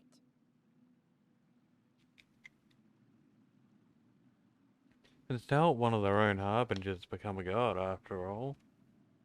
Yeah, or else they wouldn't have been that generous. Is that it, though? I've always felt that this Doctor is different from the Academia sages. He doesn't seem to share their sense of urgency. Instead of being interested in the end product, it's like he's enjoying the experimental process. The Fatui Harbingers are all such weirdos. So, the Doctor being weird is actually normal. Bread, I accept the kindness. But you're never getting any money out of me, buddy. So, this Fatui that they're trying to turn into a god is called the Balladeer? We had previously come into contact with his consciousness. He harbors particularly strong obsessions. Fight me. One is the desire for a gnosis, since he was created to be the vessel for one. The other obsession is probably related to his past. I can't quite explain it. Paimon knows that he was a prototype puppet for the Raiden Shogun before he became a Fatui Harbinger. That's why he wants a gnosis so badly. There's no way he'd willingly be a test subject. Now with that temper and ego of his. Oh, Bread, I will fight you in bed all night long. Come here. Bring it on. I don't care how much you can leg press. How much can you fucking hip thrust, buddy? That's what counts in bed. It sounds like you know the Balladeer quite well. We've had a few encounters, but none of them were pleasant. I see. Tell me more about him and what he's like. He wears a fucking massive hat. The more we know now, the better we can plan for and react to any future situation.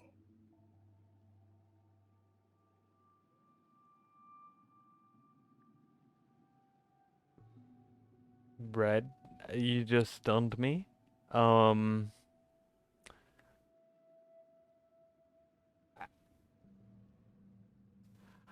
gonna fill you up, buddy. You better bend over.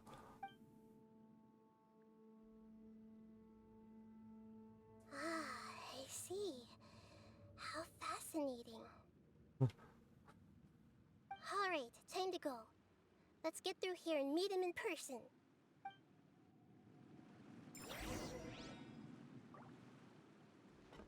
Alright. We got this. Work time. Four. Fixing this quickly. Gotta fuck this guy up first. Let's not waste time. No slacking off. You asked for it. Blue guy heals purple guy.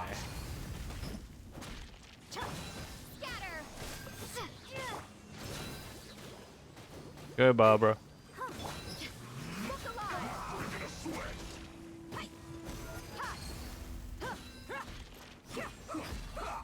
It isn't time for a break yet. Get out of my way, purple guy. Let's end this quickly. Okay, your turn now. Get fucked.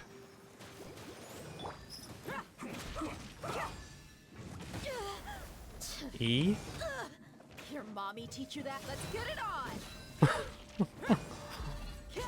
I hope their mummy didn't teach him to get it on.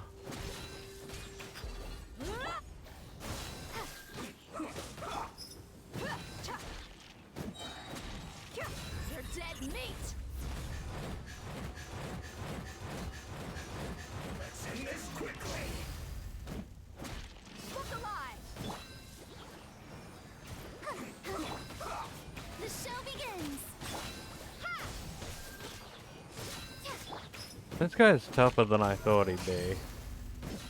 Then again, like, my everyone needs some work.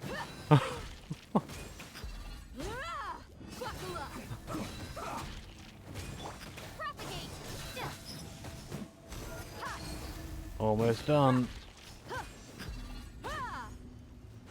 Let's end this quickly. Come on. This isn't good. There we go. He was like basically dead. And excuse me, Brad, he was level 82. That's higher than me, so I was at a disadvantage. Ah, It looks like we can climb up these pipes.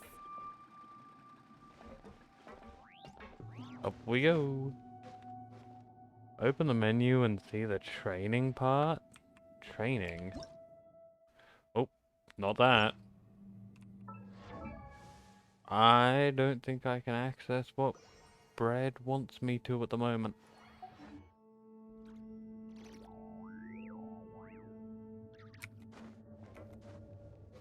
It's in the actual menu. Because I'm in a domain. I'll have to check later. And it's gonna say, oh, everyone's weak.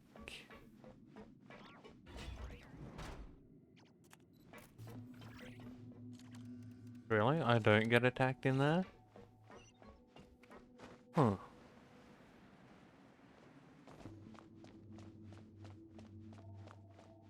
Yeah, I think I know what you're talking about. I've accessed it like once when it appeared and thought, oh, well that's bullshit. The pattern on the ground seems all messed up.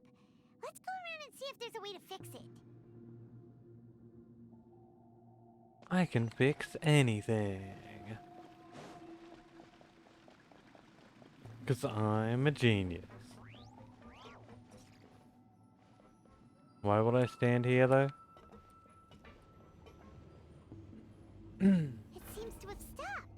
Let's continue. Oh. There was an elevator. Elevator? Lift? Moving platform?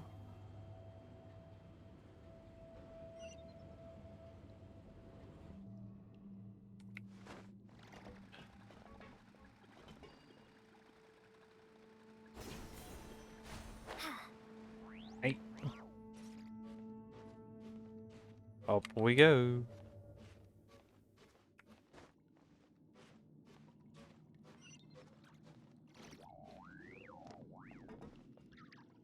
Ah, there's our fight. May I present? Words. Look alive.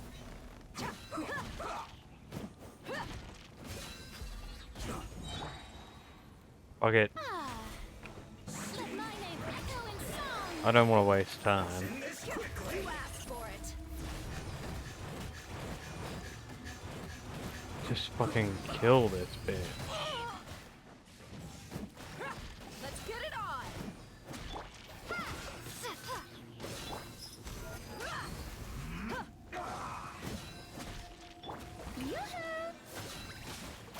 I'll protect us.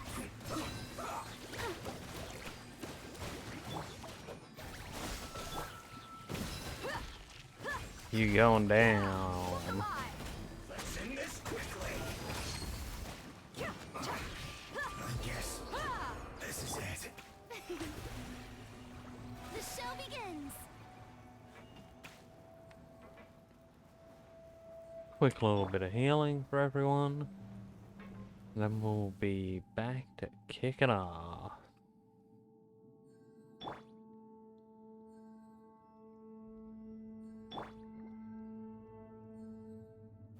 And Barbara's the lowest on health. Let's dance. There we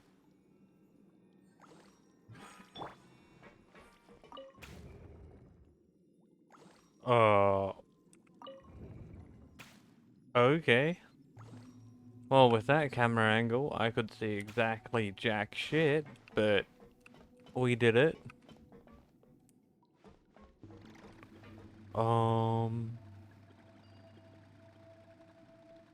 Eh?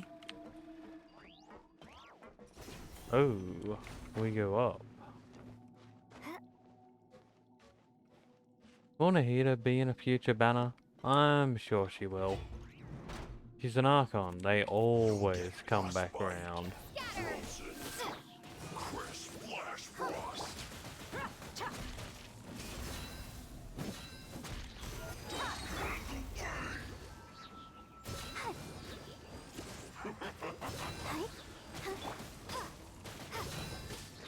Good thing I didn't actually use Barbara's power. Just die, fat guy. Let's get it on!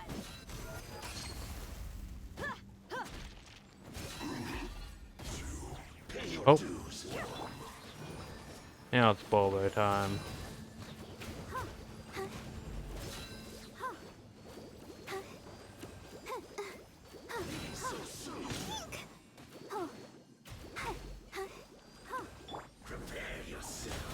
How dare you! Fine. Fuck you.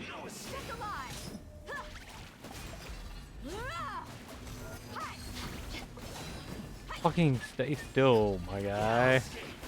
Can't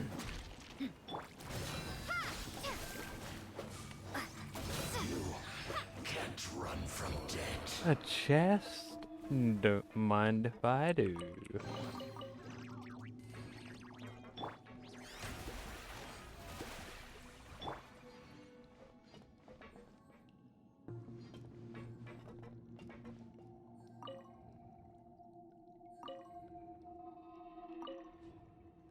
Whoop. Oh, there we go. I forget how much Farina sucks people's health.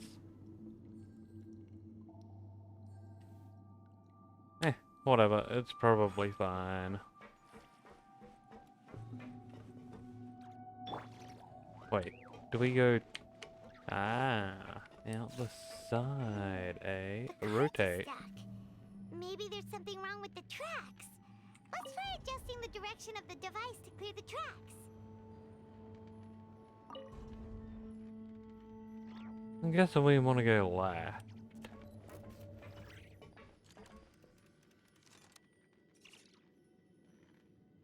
Right?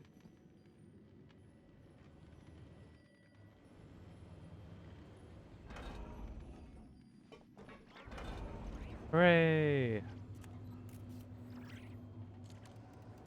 A chest! Let's go.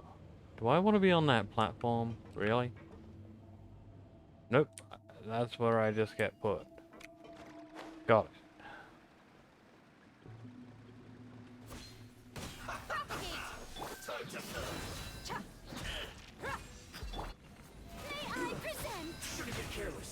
Let the show begin. You're gonna feel pain, my dude.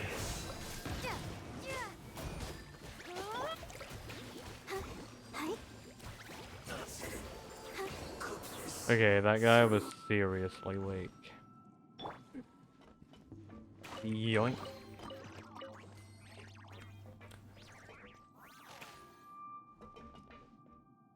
It'd be cool if we could do co-op mode in Archon quests and whatnot. But, like, if you could, all those people with multiple accounts would just drag their other account through and kind of cheat it. Down we go. Okay, we don't go down, that is death. And I was so confident. Do I need to fuck with this? Yeah, I do. Let me... There we go.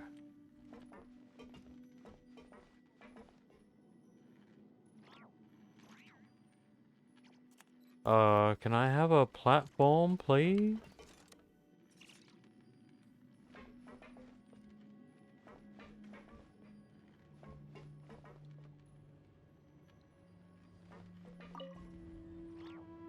can now.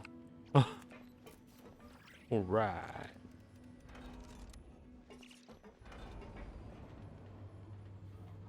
I am so big brain.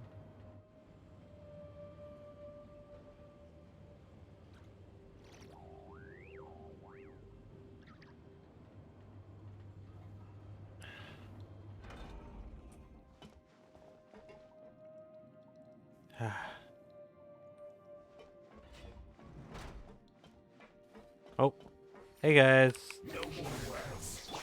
Oh, protect us. Strike a pose.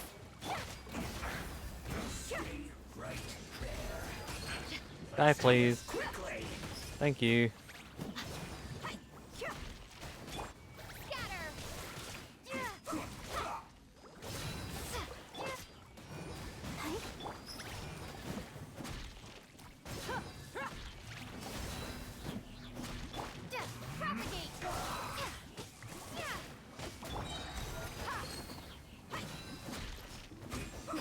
Oh, this ain't that bad.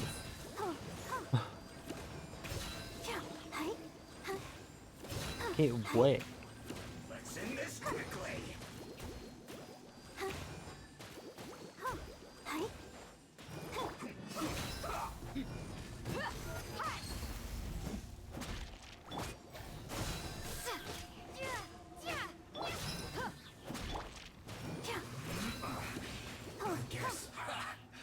Oh, shit. I thought that was like a ghost. Fuck him up, Daya.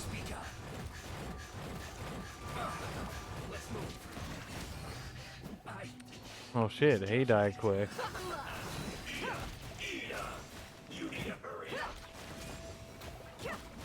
Let the show begin. Get Barbara.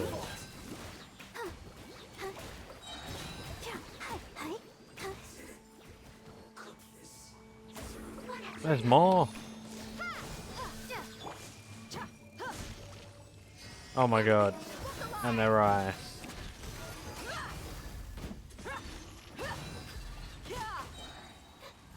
Punching time.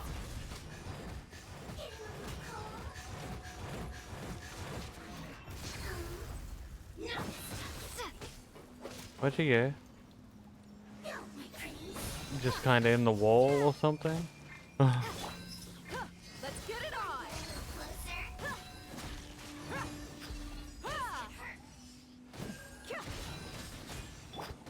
Scatter.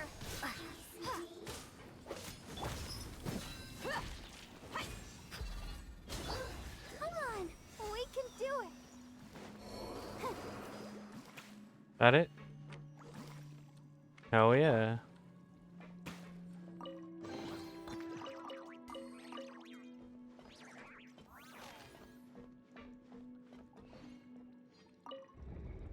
Alright. That it? No.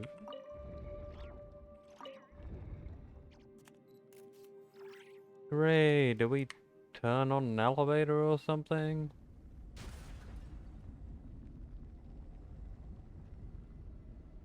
Yo, that is one swanky elevator.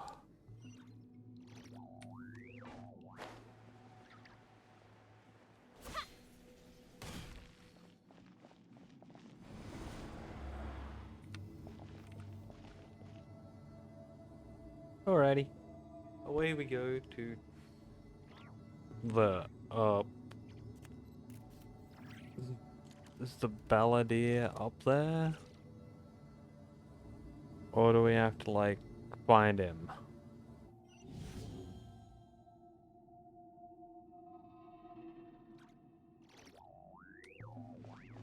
Ah, doors.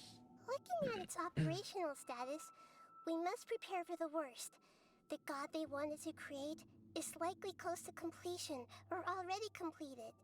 That's not a surprise. I've seen him control the Weller. Oh no, what should we do? Paimon can't imagine how hard it would be to fight against a Fatui Harbinger with a Gnosis. Are you nervous, Paimon? If you really want to know, of course Paimon's nervous. Aren't you too, Nahida? Yes, I am. This is probably the first time I faced with a calamity of this degree since my birth. I feel not just nervous, but curious as well. Curious? Curious about what? Curious about our fate. To me, everything we perceive in this world, everything we learn, and everything that happens to us is considered knowledge. And if it's a form of knowledge, then it can be understood. However, only fate is about that which has yet to occur, so it has always drawn my curiosity. So to me, fate is the ultimate knowledge. That's also why I love observing humans and all the things that happen to them. It all brings me great satisfaction. And now, at long last, I'm not just an observer anymore. I will personally experience my own fate with you by my side. Isn't this such a wonderfully exciting thing? Ah, so that's what you mean. Paimon thinks she understands what you're feeling. I'm looking forward to it too. We won't lose. Agreed. Okay, let's continue on. I can sense his aura from here.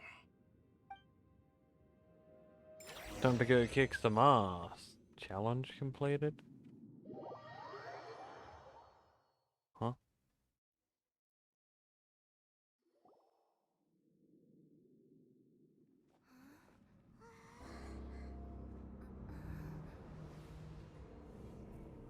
Yo, he gets a mecha suit.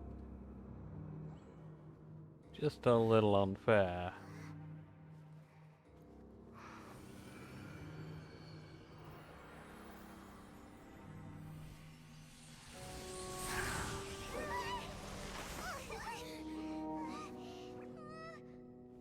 Who would have thought the world would be so eager for my birth? I remember you, Booer, the god of wisdom, and standing beside you, the traveler. Is he annoying and powerful now like Greater Lord Rukkhadevata? No, I can't feel the same kind of divinity I felt from the Greater Lord. It seems that the sages didn't get the chance to infuse the divine knowledge capsules into him. But even still, he has undoubtedly become a true god now. So we're too late? The Balladeer has already become a god? The Balladeer. A long bygone title. When my spirit ascended to divinity, I felt as if I had existed for the same number of epochs as heaven and earth. Looking back, the existence of what once called itself Kunikazushi appears infinitely small and ugly. Man, he doesn't even have a hat anymore. Like, bruh. This imposing aura. It really feels like a god's. But a god would wear a hat. If they were a cool god. A body that capitalizes on the Balladeer's original construction as a mechanical puppet, with the Gnosis serving as a constant power supply. How much effort and resources did the sages put into this? From a purely technological perspective, it's a commendable achievement indeed. It's no exaggeration to say, this is the culmination of human wisdom. Yeah, if Farina had a hat, a Venti had a hat. Nahida's got a thing on her head, which is technically a type of hat. Like, that's way too big to just be a hairpiece. You sure are something. Dishing out compliments at a time like this? But I don't think he's reached the spiritual height of a god. So, he's the same old hat man, just without a hat. Strife is engraved upon every god and every gnosis brought forth into this world. Can you feel it? The exhilaration of such power, and the thrill of anticipation for our contention. Nahida wouldn't feel the same things as you! Do you not realize that you are interrupting a conversation between gods? Lowly creature, know your place! Why don't you go and take a poop? You know, do the angry dookie and get all that shit out of your system. You need to calm down, my dude. Still the same balladeer we know. The strife engraved upon a gnosis. You're talking about the Archon War. Of course the Traveler's stronger than the Archons. I mean, like, the Traveler has fought Archons and dragons and everything else this planet has, and they've come out on top, not even getting sick or anything. Guess that's what you get when you're a being from another world. Teyvat's current peace was not easily won. I didn't personally participate in the Archon War, but the way I see it, all those losses were meaningless, driven by the demands of the laws. There's no point in bringing it up again. Bread. If Raiden showed up right now with a belt, this would change from being Genshin, you know, with a, like, what is it rated? Fucking G plus for general audience, or, you know, just a normal rating, to probably R18 or triple X, because, yo, that should be, well, it'd be leaning towards kinky. Is that so? Yet I am deeply disappointed that I was never allowed the fortuity to personally participate in the Archon War. Okay, Brad, name me times that you've seen, you know, people getting their ass beat with a belt, and it wasn't, like, a kinky thing. Like, it's not very common in parents, and it's even less common in, like, crazy scientists creating their own puppet type mecha thing.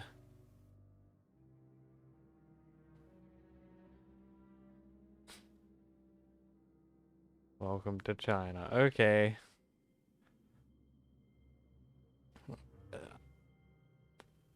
I guess China's different.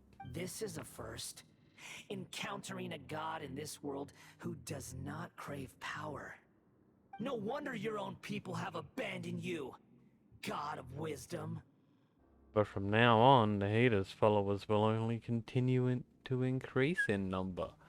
Whereas you don't even wear a hat. Your judgment is as your existence. Unsubstantial. This is where everything ends, Booer. The God of Wisdom.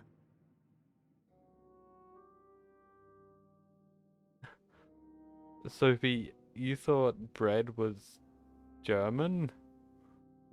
What?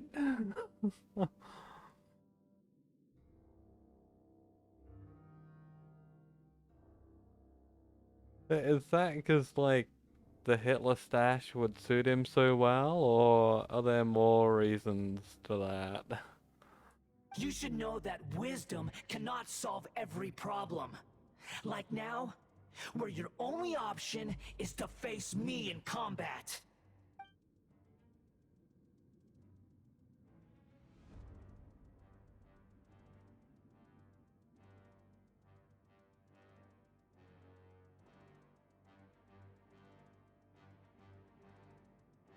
I guess that makes sense.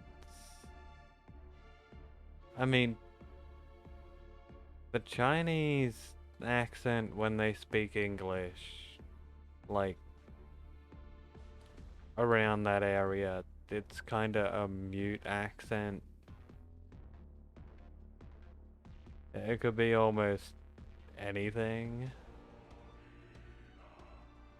Come!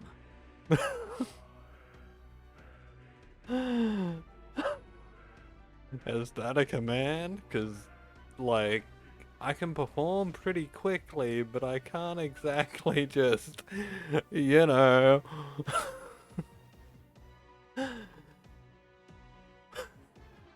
Let us reenact a scene of the Archon War. Come and inaugurate my birth as a god.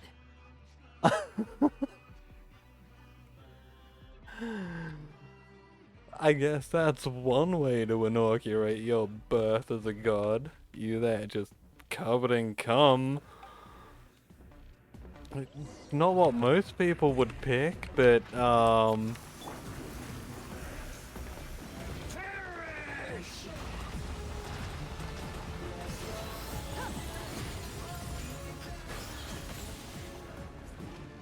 Feeble human. grab the thing. Endure the pain. Nope. I want this. At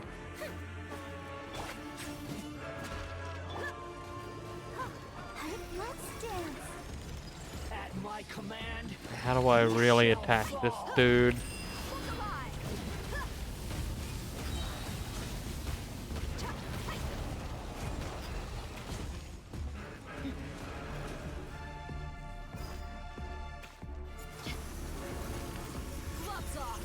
Can I punch him from here? Yeah.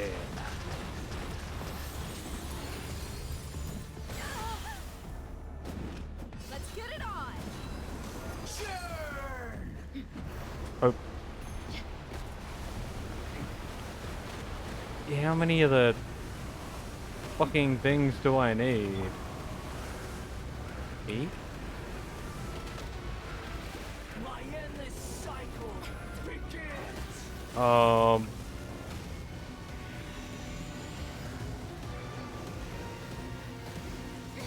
Stop that.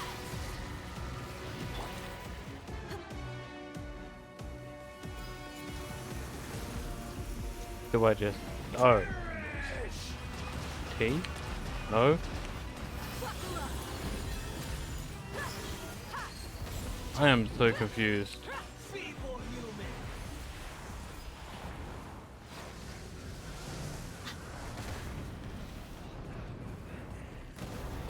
Wait, I can stand here and then T.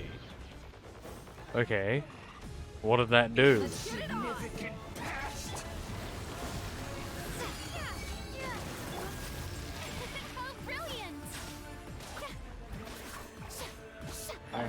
Oh, brilliant. I see the symbols on the floor, but like... I grab that, I stand here, I press T, what does it do? Nothing. I'll just survive and punch him when I can. Fuck this guy. It's fine. The show begins. I'll protect us.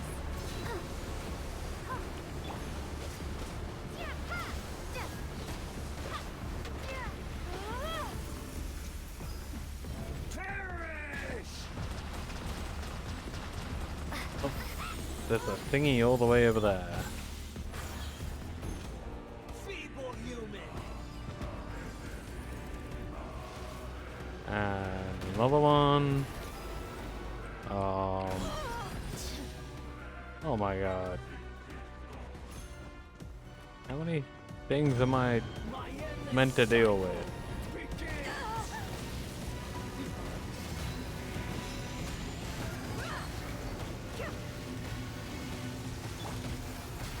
E?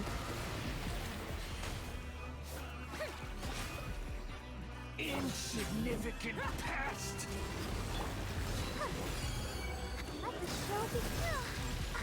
Whatever, he's dying. That's good enough for me. Who cares about the special battle mechanics they had in mind? I'll just beat this guy up close.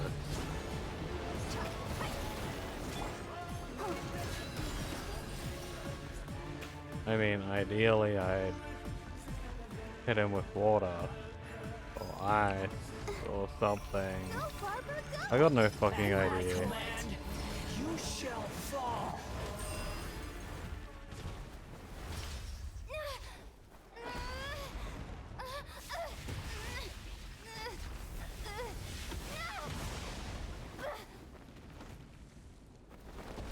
Hell yeah, we're stronger than a mecha.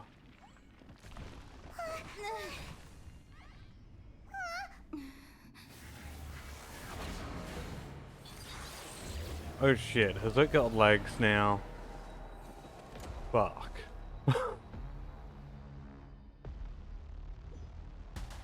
Alrighty, time for some Evangelion type shit. How do we beat this? What did Shinji do? Am I meant to cry a lot and then everything turns out okay in the end? Can you...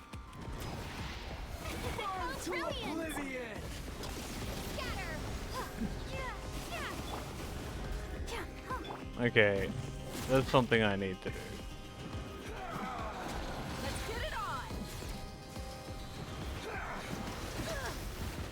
Destroying those helps.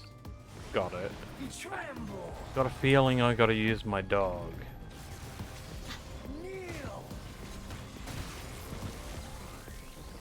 Yes, that hurt. The show begins.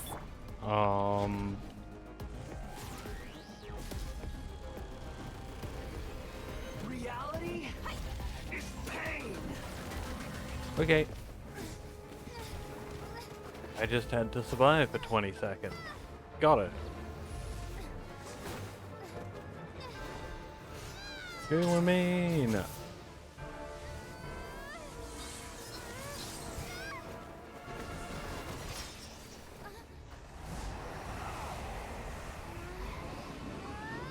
Whee! Oh shit.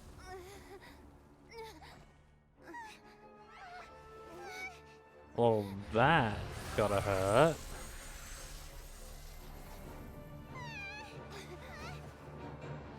Nahida?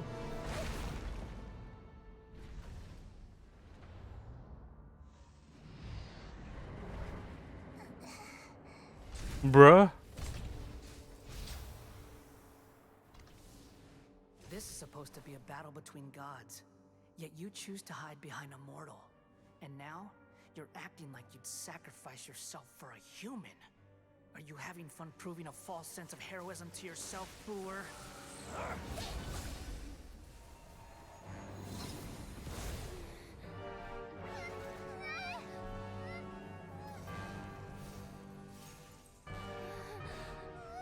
The data collection is almost complete.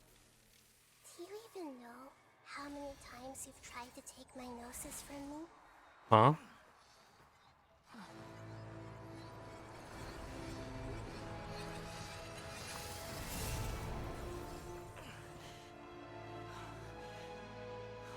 What? We just concluded the 168th loop. Did you know that in the effort to create you, the people of Sumeru were forced to live through the exact same number of Sub-Zerus festivals and Samsara cycles? The power of dreams. When did you use it on me? Oh, apparently fucking instantly.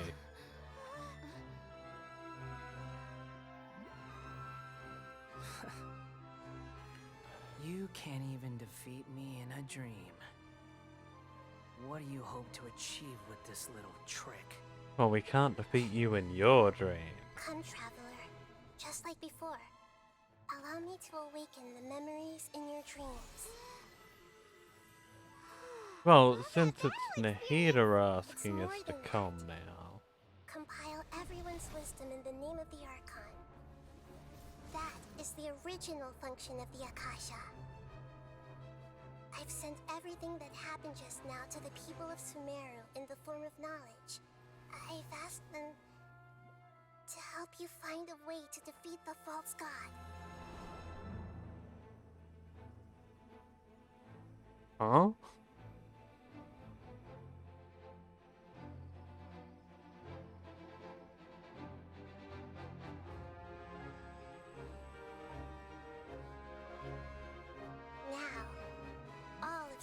Father's wisdom is at your disposal. Meaningless tricks won't save you.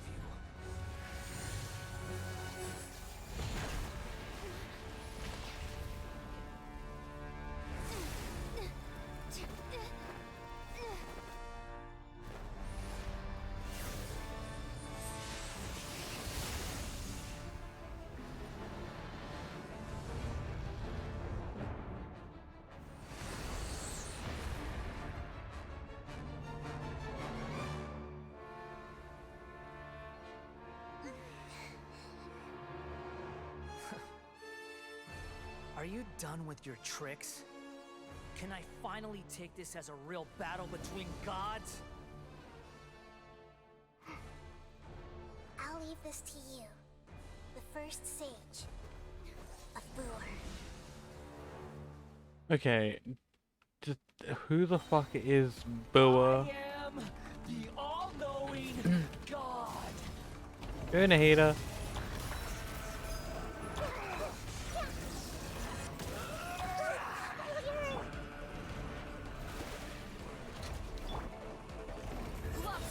Do some punching.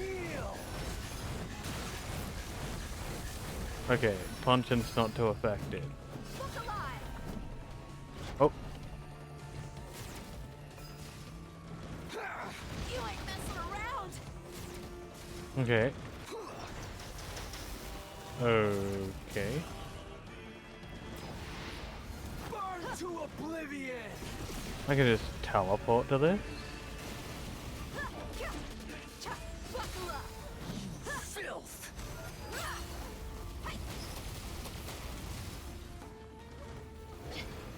I don't exactly get what's going on. The Temple of Wisdom. Okay, Nahida does no damage. What is this? Why? Why give us someone who does like 60 damage? I don't get it.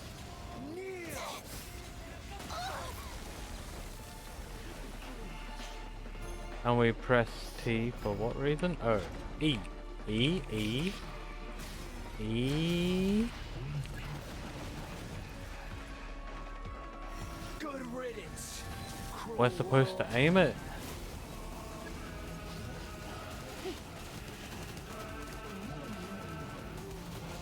The show begins.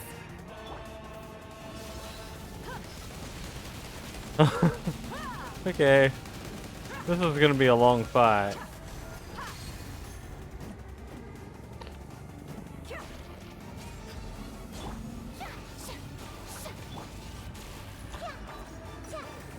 Can anyone hit those things? Let's dance. Yeah, Barbara can, but not in a useful way. Let's Setsuna Shumith Kama. Your new god awakens. Okay. Your eyes have been That's kind of fine, like... filth.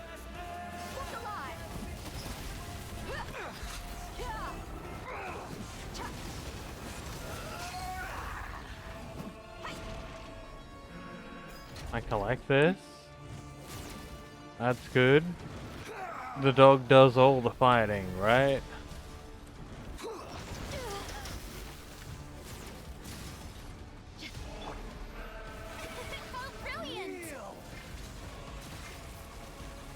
P. Okay. B. P. E. Reality is pain. E. E. E. E. E. E. E. E. There's no fucking aiming here. E. E. E. E. E. Burn to oblivion. Nope.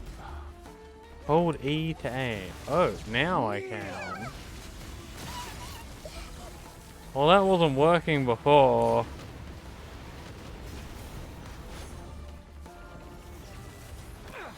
I tried holding it, I tried spamming it, it was legit not working.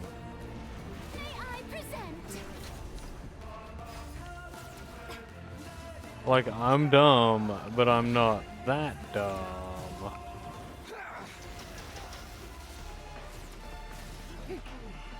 This guy's almost dead anyway.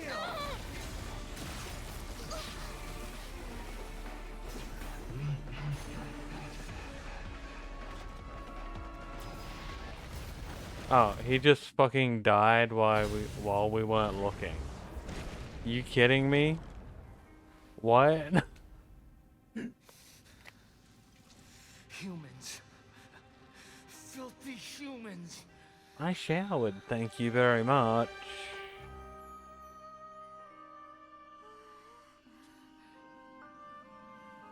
Go Nahida. Give him a head pat and he'll be a good boy. Or just absolutely fuck him up, that's even better.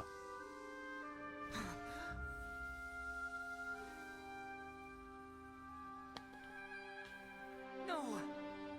Wait! Please! Anything but the Gnosis!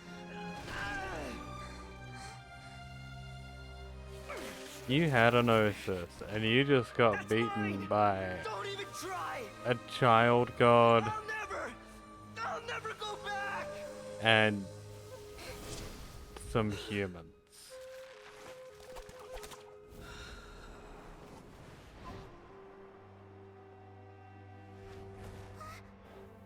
God damn.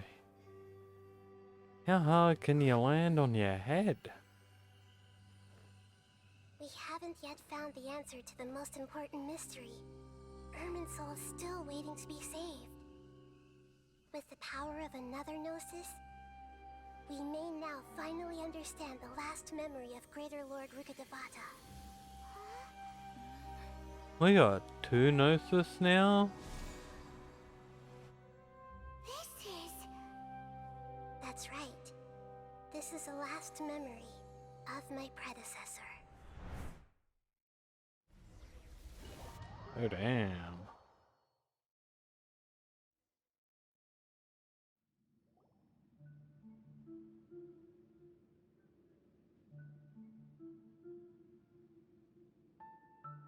Huh.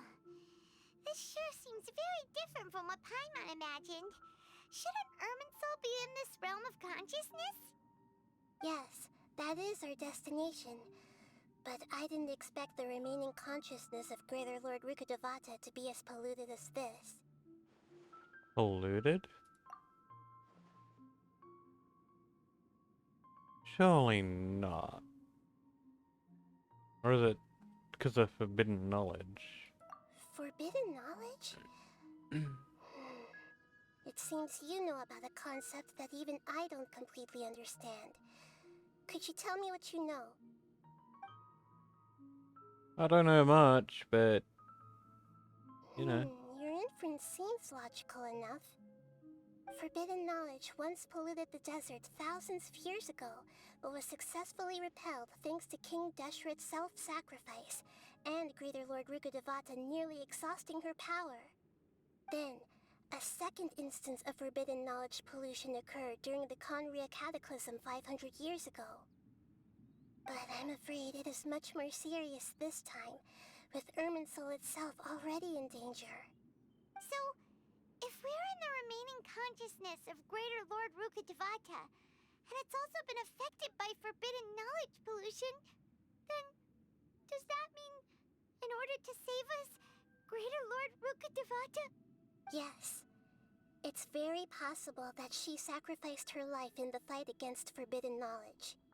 She didn't completely eradicate forbidden knowledge, but if it weren't for her actions, the pollution would have been far more rampant over these past 500 years. So much shit's gone down since Conria bit the bucket. The way that everyone, including me, has forgotten everything about forbidden knowledge may very well be due to her restoration of Irminsul. Do you feel sad, Nahida? I'm just sharing her pain. The pollution of her consciousness here is severe. There is madness, chaos, and pain all around us. Did she fight to resist the forbidden knowledge pollution in such terrible conditions, all the way up to her last breath? She even used her last remnant of lucid consciousness to leave a clue for us to follow.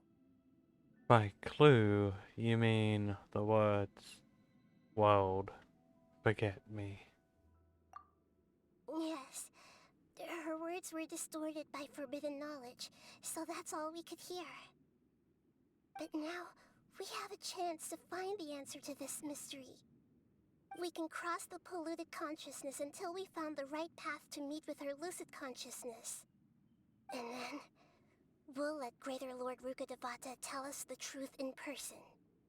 I hope we can use that truth to save everyone. Each of us need to be mindful of the state of our own consciousness while we are here. Even with the Gnosis' protection, we must always keep a clear mind. Otherwise, we could go mad at any moment. That's so scary. Don't worry, it should be easy enough for you to keep that mind of yours clear, Paimon. Let's go. Bruh. I'm sorry, sir, but your something isn't eligible. What?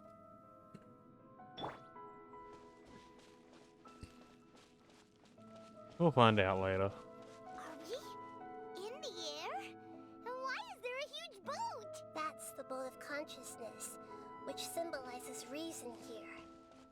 Its course is the direction our consciousness is traveling towards. If we lose control over our consciousness, we will fall into madness. So let's make sure the boat... Wow! What are these? Whoops. The monsters seem to have been affected by them.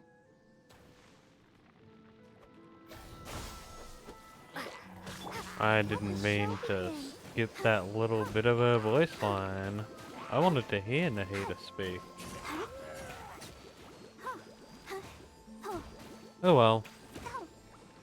Guess it is what it is. You fucking coward standing all the way back here.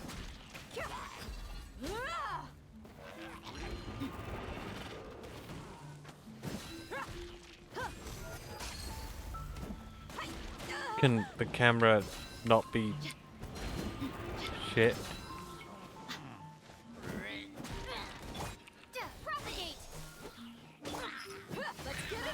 Fuck you, wind boy.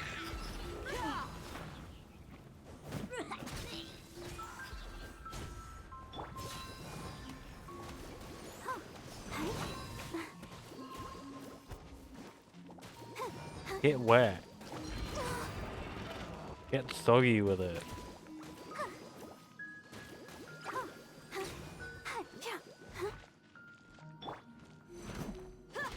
You're dead meat.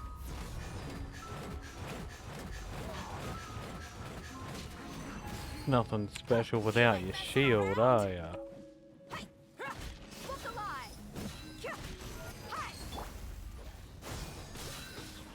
Let's dance.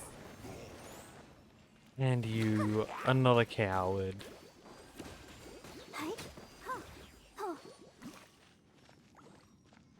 Okay. On we go.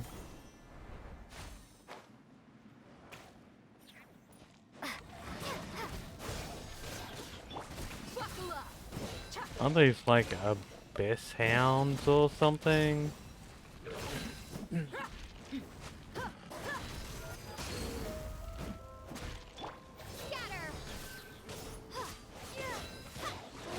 I'll protect us.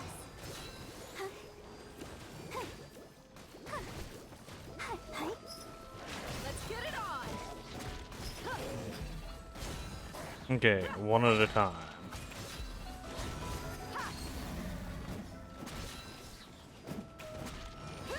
Okay, that's one. Isn't there another? Yep. Take that, tiny dog. Okay, he went over the edge. That's a possibility.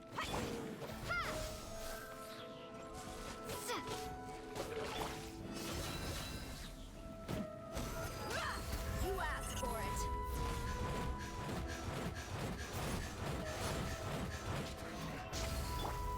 Scatter. Go, Barbica! La la la la! Shower me with praise. Let the world collide. Fucking hate these things.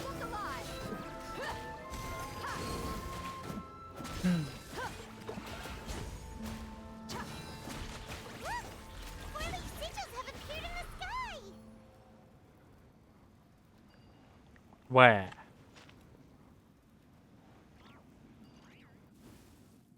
Huh? What are you talking about, Paimon?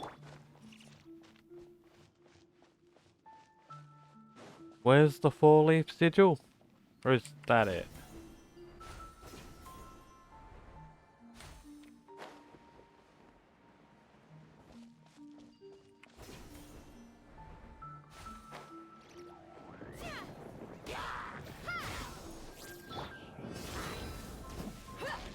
Okay, and there's this guy just standing all the way over here. Why are you here on the edge? What?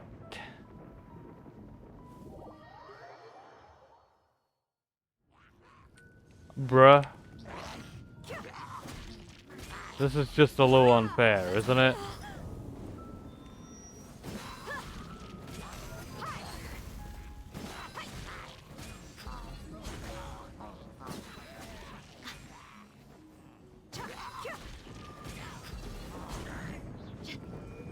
Okay, we'll kill the goons first up, and then we'll just use...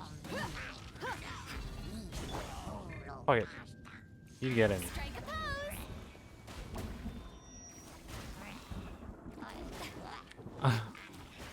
Go, Barbara. You can help out.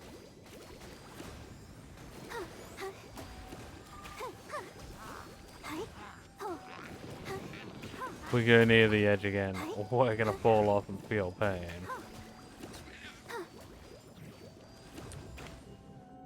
Okay.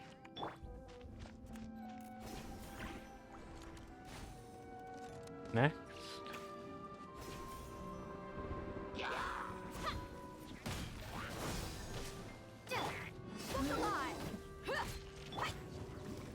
Can you... How brilliant! Perfect. Who's rug shaka-ducka-ing? Let's dance. Okay, he's dead. Oh god. May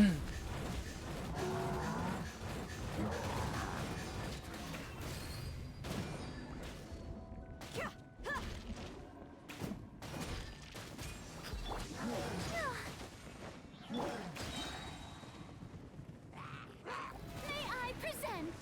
Time to shine. Propagate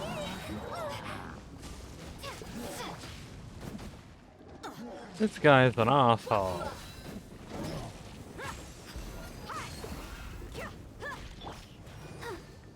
I'll protect you. You get him, Barbara. Come on, we can do it.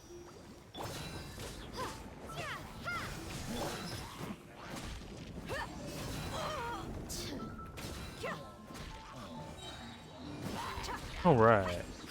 Now for the small fry. Goodbye. Can I just punch you off the edge too? Yeah. To control the boat of consciousness, we need to find the helm first. Up we go.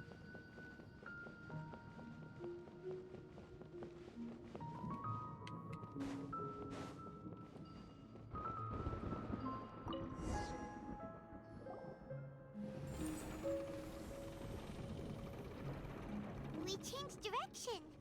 Are we still going the right way, Nahida? Mm-hmm.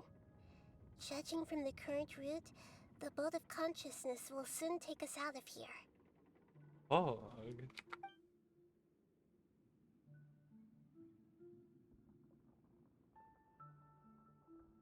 Headed towards the desert?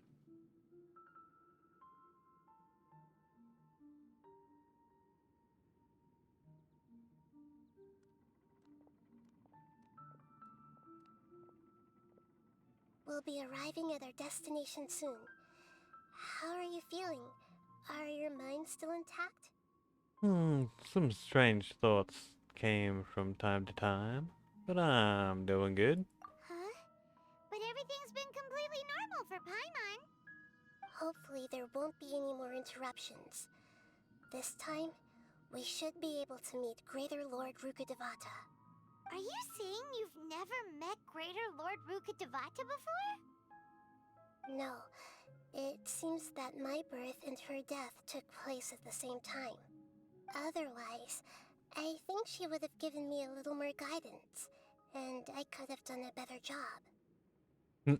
Paimon's dumb, that's why she's not sensing anything. You right. There's never been a thought in her head besides, food and, ooh, Mora. Hey, you've done a great job, Nahida. Let's get out of this creepy place and go meet her.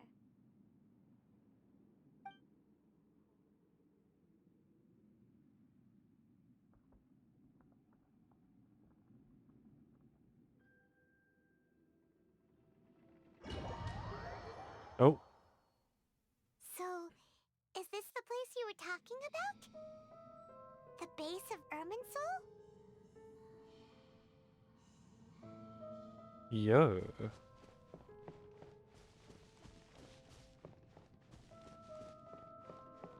This is like where we started, Sumeru. God, that was a long time ago. Well, this is the place. Yeah.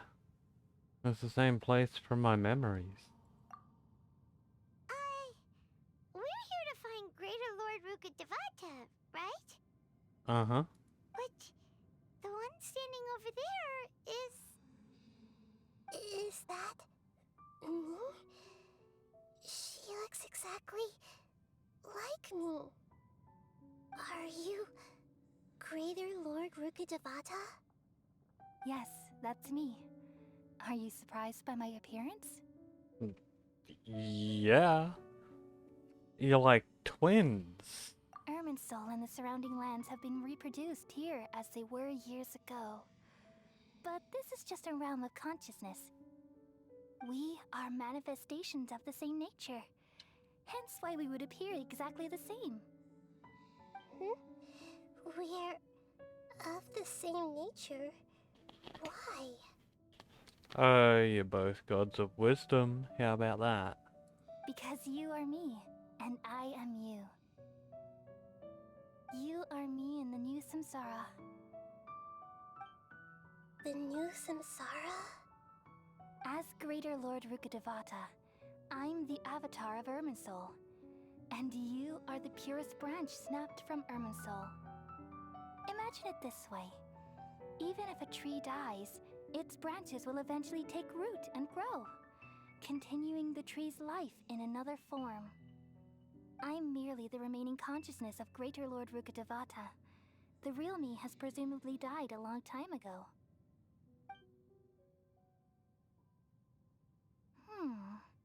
Judging from your appearance, I've probably been dead for 500 years. Bruh.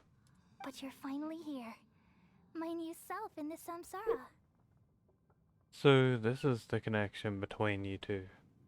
Lesser Lord Kusanali and Greater Lord Rukkhadevata. If this is true, then am I going to be a great Archon like you someday? Though we share the same nature, our fates are bound to be different. All things have their own fate. When a branch grows into a mature tree, it won't be the same as the original tree. That's why fate is the ultimate knowledge, isn't it? That's a great insight. Yes, very good. It's also precisely why you won't become like me. Really? But perhaps you may become an even greater Archon than I. I already see a determination in you that I didn't possess in my time, and the future that it leads you to will be yours alone, along with the blessings from your past experiences.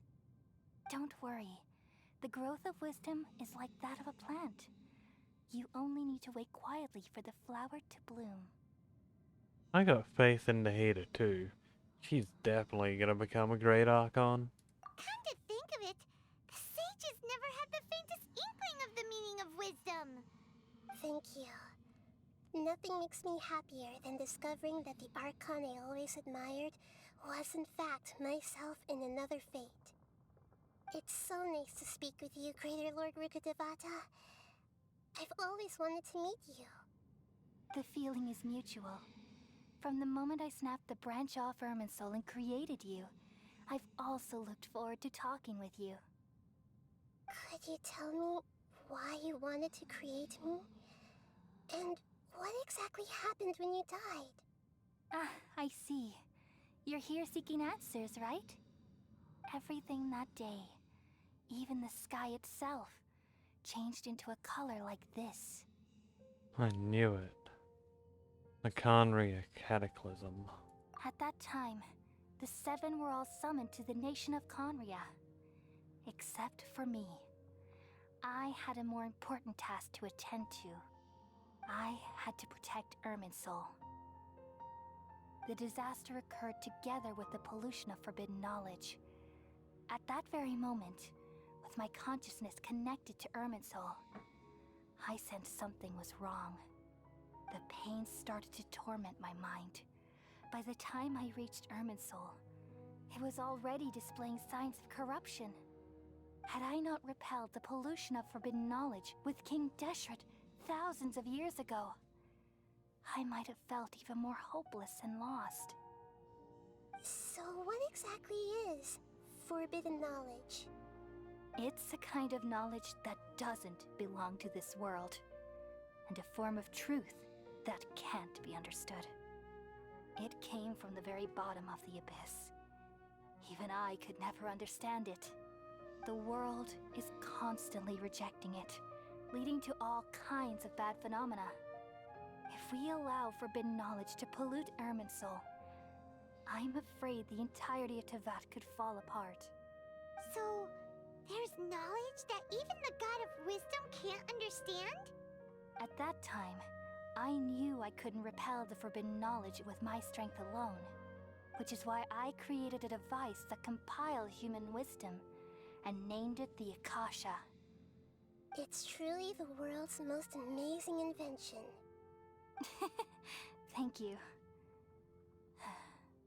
For a long time, I thought dreams were the fruit of human wisdom. Though it was selfish to do so, I borrowed people's dreams using the Akasha. Then I compiled their wisdom and all of my own power. Well, did it work?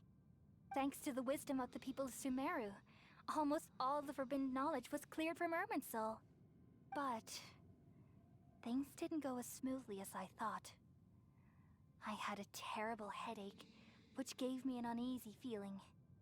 And then I remembered that my consciousness was also connected with Irminsul.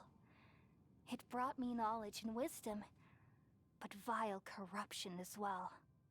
From the very beginning, my existence had been polluted by the forbidden knowledge. Oh no! How could that happen? I've experienced that pain in your consciousness. It must have been a horrible experience. Yes, but my feelings weren't important. The important thing was that even if I died, my existence and everything related to me would continue to exist in Irminsul as memories and knowledge, meaning that the forbidden knowledge couldn't ever be permanently eradicated. And there's no way for me to eliminate myself.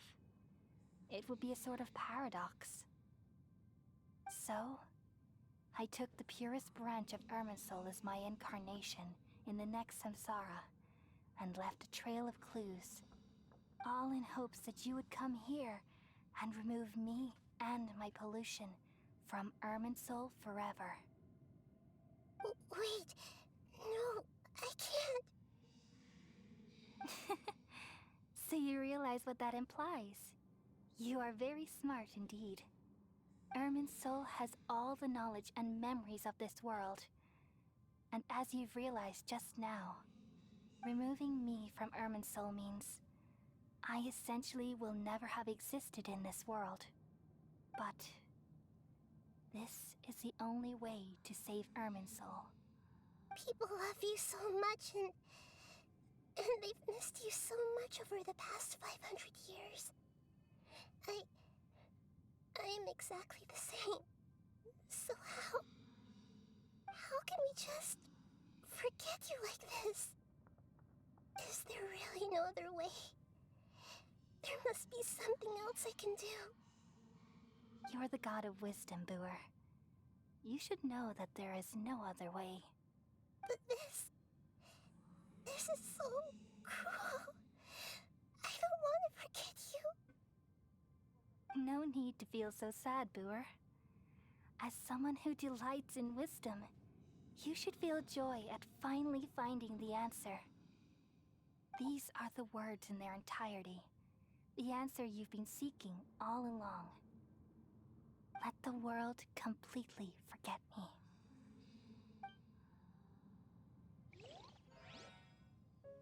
We all nestle under the great tree of wisdom, peering out to perceive the world. From the earth and from the rain, we perceive its wonders, until we become a white bird to perch atop a branch, and finally snap off the most important leaf. Once upon a time, I alone dreamed in this world. In my dreams, everybody would also dream after they fell asleep. Wild and wonderful thoughts would emerge from their minds. Some tumbled to the ground, and others floated to the sky, connecting all things in the world into one dazzling net. Among a plethora of worlds were numerous smaller worlds, all of fate, finding within the tapestry their brilliant glow. I gradually understood that these indescribable and constantly changing things are the most profound things in the world. Only they can completely repel the madness. Only dreams can awaken consciousness from the deepest darkness.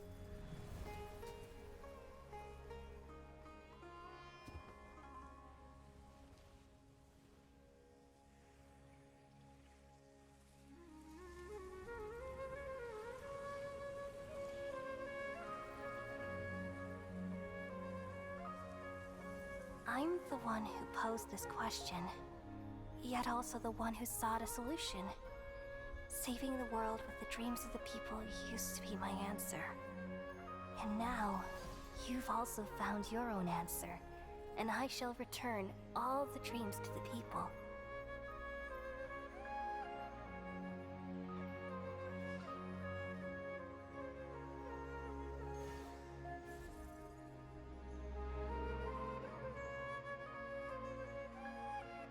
Goodbye, people of Sumeru. May you be blessed tonight with the sweetest of dreams.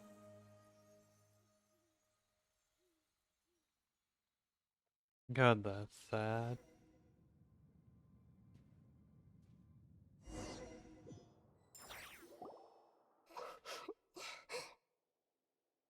Nahida, are you alright?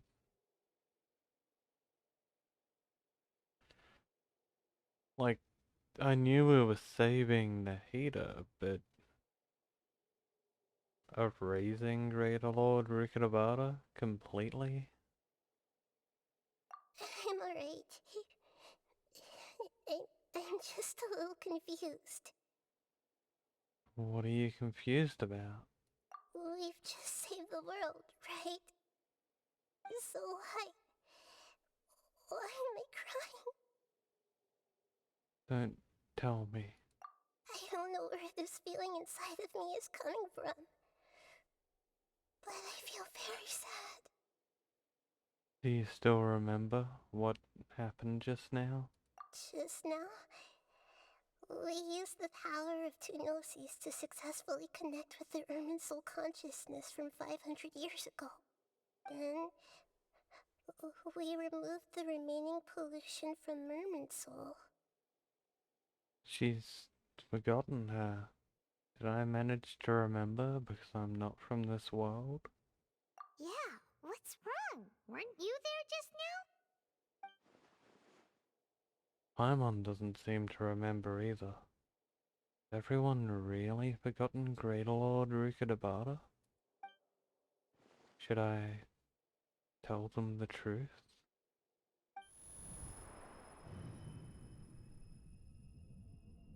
What's that sound? I feel super sleepy.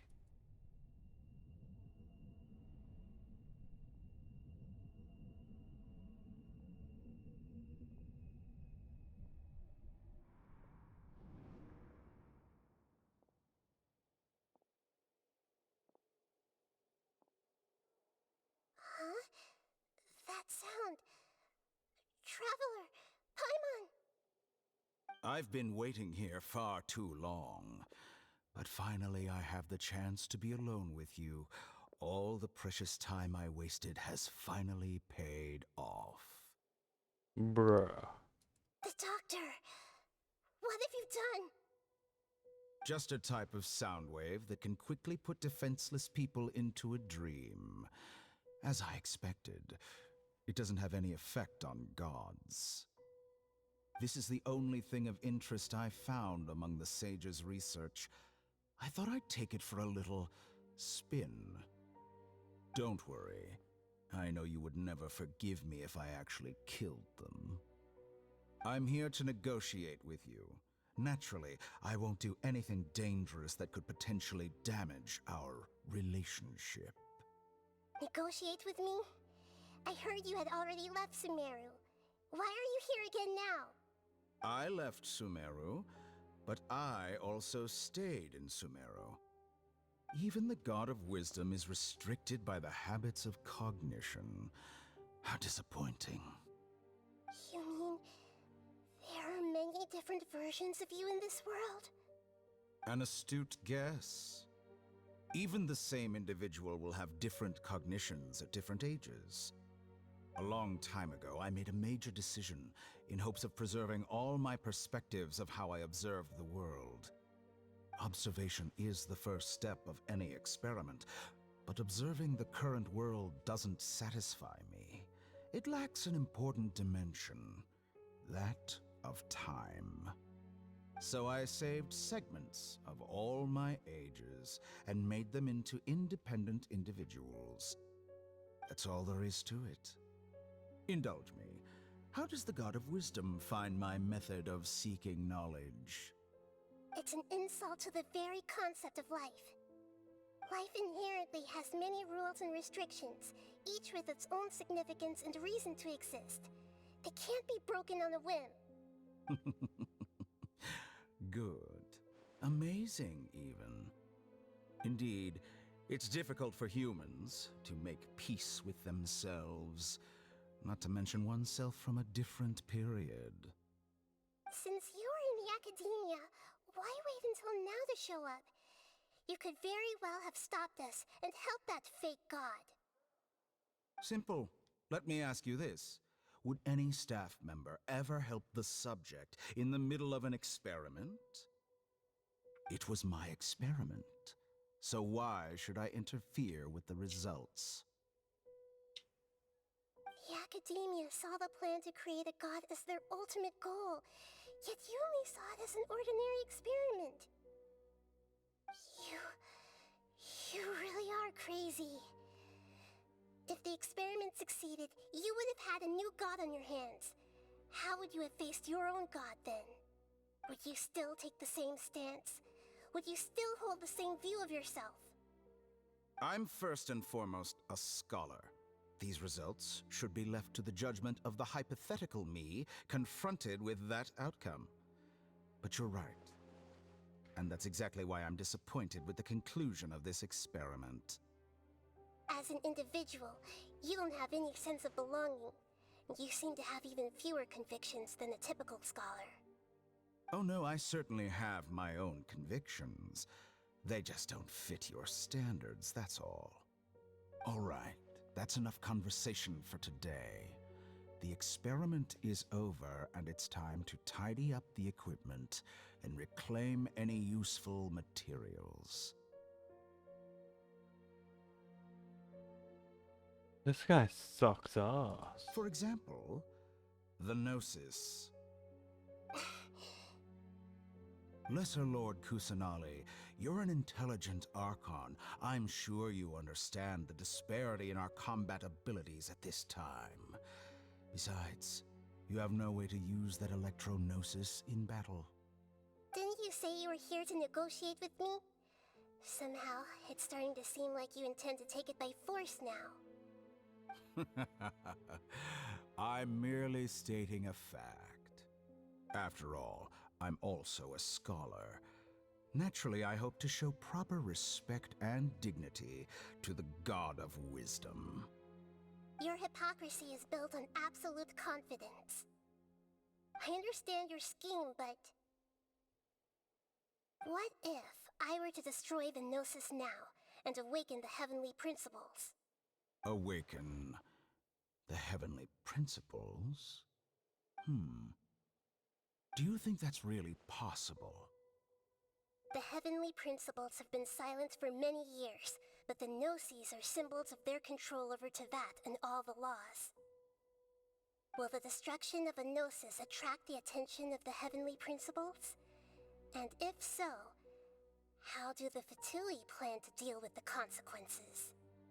Do you dare to gamble such a possibility with me? Gamble? How surprising. I thought you would show evidence or use rigorous reasoning to prove your point. The word gamble is the last thing I expected to hear from the God of Wisdom. But this is a clever move. You must have seen through me when I first captured your consciousness. As a scholar, I respect all possibilities. This has always been my principle and is an essential trait as an experimenter. Indeed, I can't ignore this possibility. So tell me then, what are your conditions? This foreign Gnosis will only lead to disaster if it stays in Sumeru. But this Electro-Gnosis is the prize I obtained after defeating one of your fellow Harbingers. Now, as the one who initiated this cascade of events, shouldn't you pay the corresponding price? Price? Interesting. What price would you have me pay? How about erasing all your other segments? So this is how you wish to restrict me, the most threatening opponent of the Nation of Wisdom. What you request of me is like plucking out the eyes I have placed in the dimension of time. Segments are extraordinarily difficult to make. They require extremely rare resources and enormous amounts of time and effort, requiring me to destroy them all here and now. Bravo. A suitably wise decision on your part. Yes, how very interesting. Can I assume that you have long been wary of me? Trust the God of Wisdom to win a fight without fighting. Among all the versions of me, this segment you see now is the most selfish. If it weren't me, your idea wouldn't have worked. What did you see when you were imprisoned? You were observing me, and that's how you know I've long grown tired of their doubts and endless arguments. Like you said, It's difficult to make peace with yourself. Being as smart as you are, have you managed to do that? I see. If you think all those versions of me are worth a gnosis, then deal. You sure didn't hesitate much. Is the relationship between all the versions of you really that bad? I don't think there's any need to dwell on that. The surplus versions of me can be exchanged for a gnosis. Do you think anyone can offer themselves at a higher price? Besides, with my abilities, it's only a matter of time until I find better perspectives. Perhaps it's best to say, you're just temporarily ahead. But what I'd like to know is, how can you be sure that I've really erased them? I can see your remaining honesty.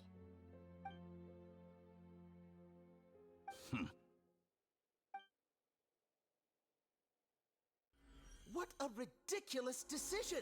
You can't be serious! How could I have been so short-sighted? You think this is the end? Wait, I'll have You'll make this moment count. You will regret this! Well, have you confirmed that it's complete? Here, take it. The future of Sumeru City will be in my hands alone. I will shut down the Akasha and let curiosity and the thirst for knowledge drive the realm of academics once again. There won't be any further gaps for you to exploit. It truly pains me that my academic achievements have never been appreciated in my homeland. Of course, I have no interest in being rejected by this city for a third time. Another chess piece. And where is your dendronosis? Don't be greedy, Harbinger of Snezhnaya. No, this is a different transaction. If you intend to turn off the Akasha anyway, then there's no further use for the Gnosis of Sumeru, is there?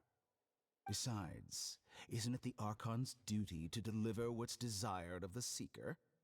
Oh, judging from your expression, you don't seem to find the idea very agreeable. Then let's think of it this way.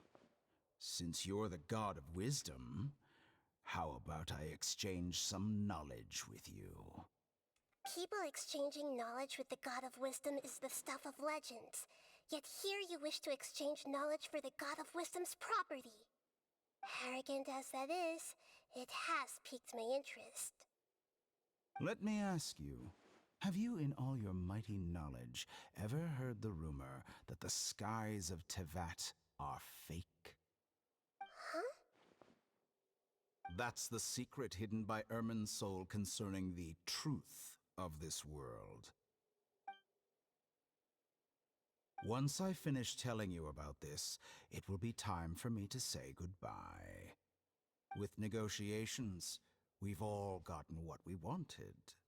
I'm very glad I got to meet you like this. Your arrogance may know no bounds, and convictions may mean nothing to you.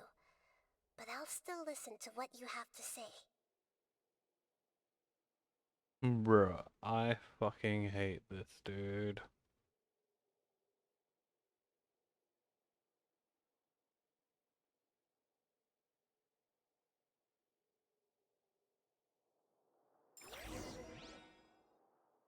Several days later?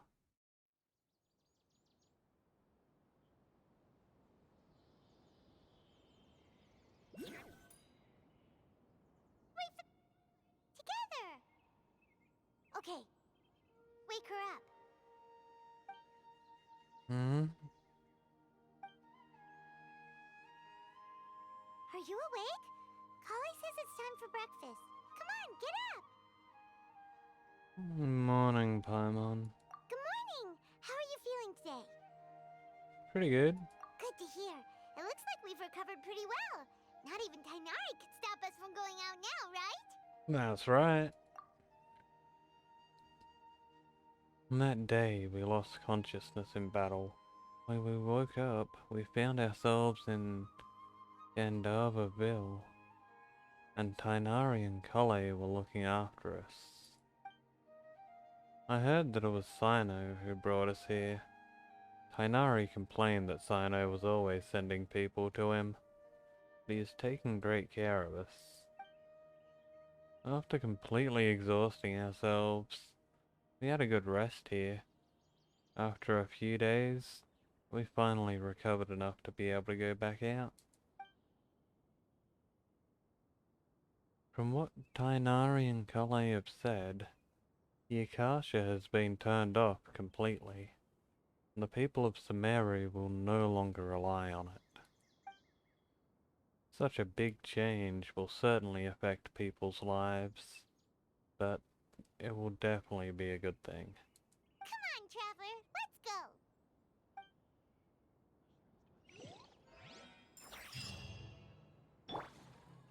Hooray! Hooray! We did it! We saved Nahida.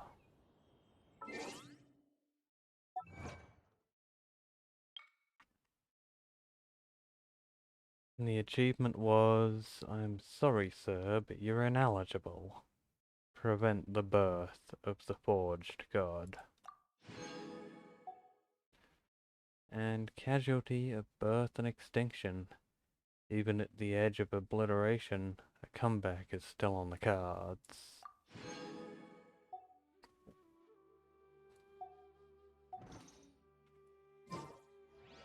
I think we've just got like the celebration party left and then we're off to Fontaine.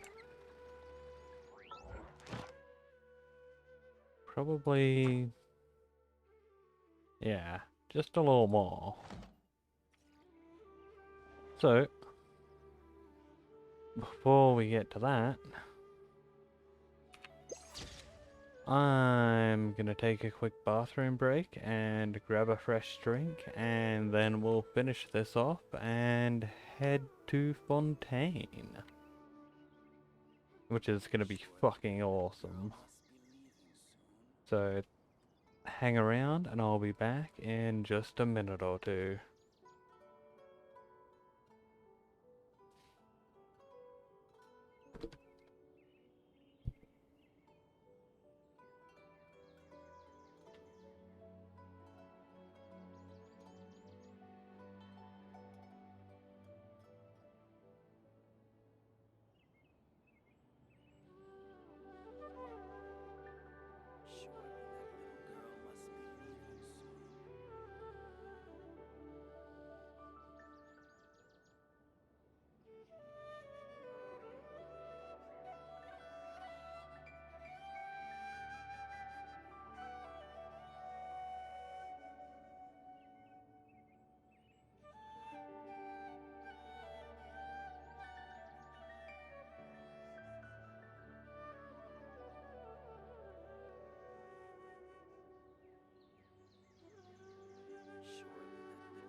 Surely that little girl must be leaving soon.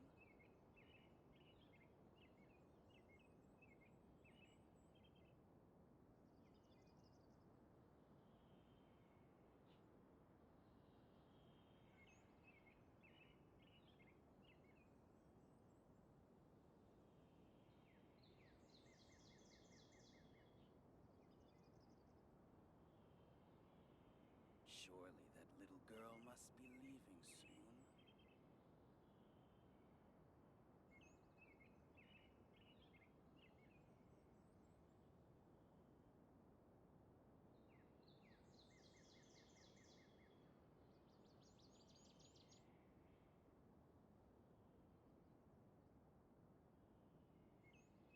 Surely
Surely that little girl must be leaving soon.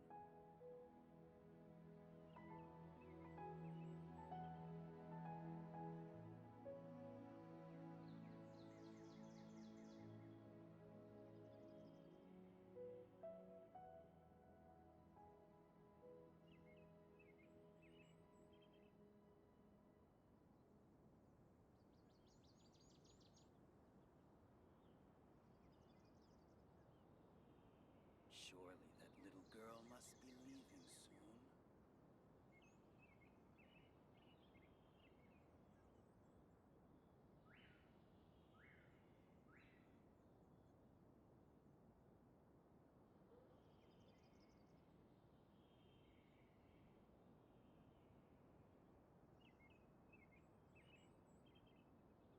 Surely that little girl must be leaving soon.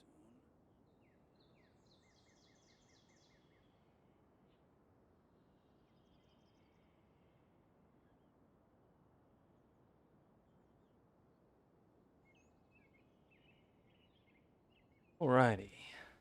Well, there's still one of you here. That's nice. Surely that little girl must be leaving soon. Alrighty. Let's go talk to Kale, who should have had her disease cured by our amazing work. Did I just fucking walk straight past her? I did. Good morning. Looks like you're awake. Yeah. Yep, yep. Morning, Kale. I prepared some breakfast today. Please have a taste. I hope you'll like it. Ooh, it looks great. I love green. It's nice to have you here so we can eat something yummy. Well, now that I've recovered from Alizar, I'm feeling better than ever. I can even prepare 4 or 5 meals a day now. Fuck yeah. And Paimon bets they're all delicious.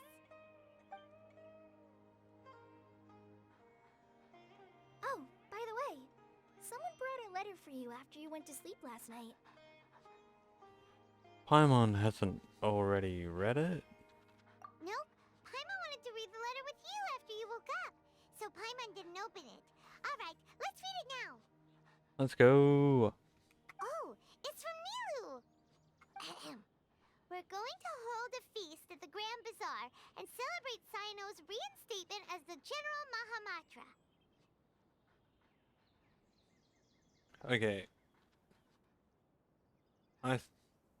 Like 2 hours ago, or almost 3, I said, God damn, I poured that drink way too strong. I just outdid myself. If I last through this drink, we're gonna be in trouble. As heroes of Sumeru, please be sure to attend. I'll wait for you. The date of the banquet is written on the back. It's in 2 days. Woo! Oh, I've also heard that you've become heroes here as well. That's amazing.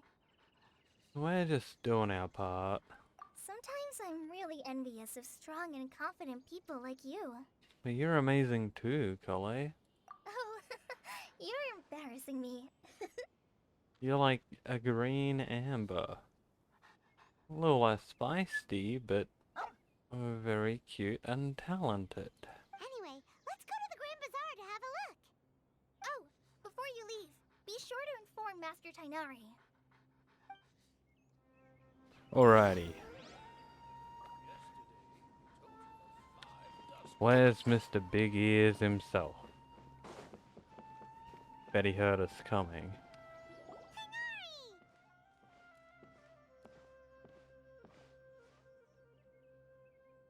Ah, good morning.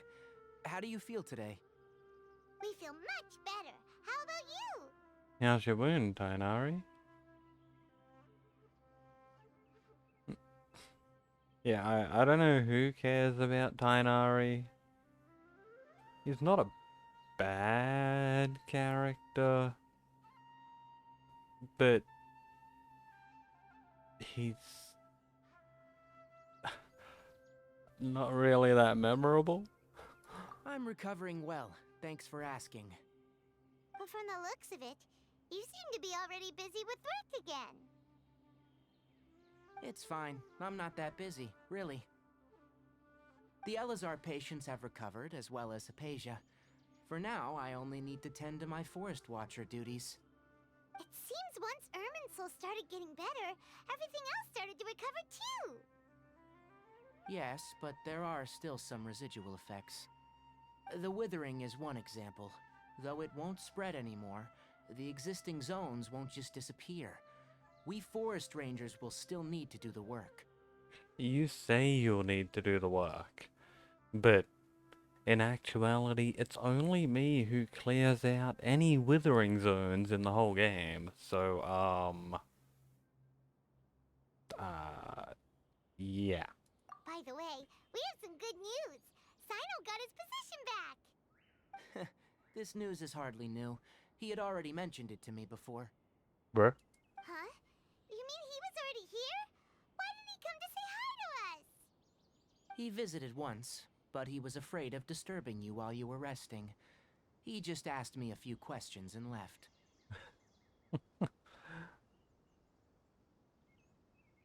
Yeah, Tainario's a soul.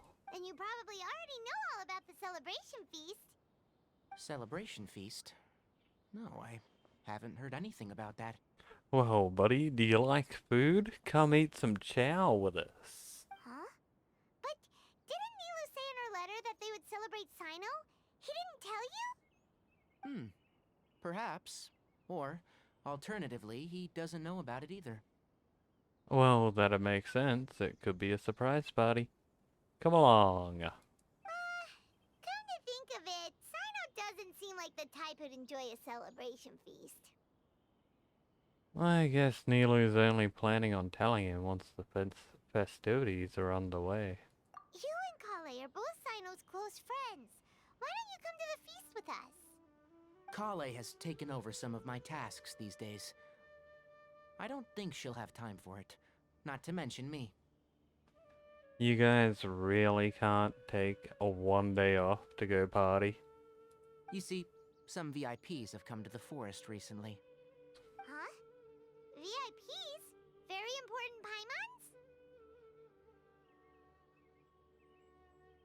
Paimons? Should I kill myself now, or is she gonna speak more? Well, technically speaking, they are former VIPs. The sages involved in recent incidents have begun their training in the Avidia Forest, and the people they had previously imprisoned have all been released. Is your master alright? Yes, he's a little weak, but he isn't injured and his condition is stable. Good night, Bread. Thanks for stopping by the stream. Hope you enjoyed it. It's been fun chatting. Have a good one. Lesser Lord Kusanali, in her boundless mercy, has decided to spare Azar and the other wrongdoers. Supposedly, they were ashamed of their shallow ideologies, and have decided to dedicate the rest of their lives to cultivating wisdom in the Avidia Forest. When they learned that Lesser Lord Kusanali had defeated the Balladeer and saved Irminsul, they were shocked at first, but also became happy, feeling that the sacred light guiding them on the path of discovering wisdom had begun to shine once again.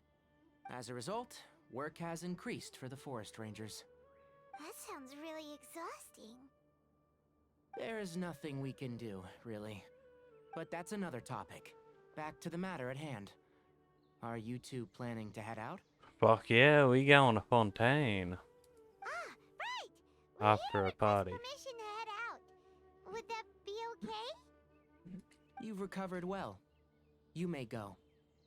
But be careful. Yay! Will do! Let's go.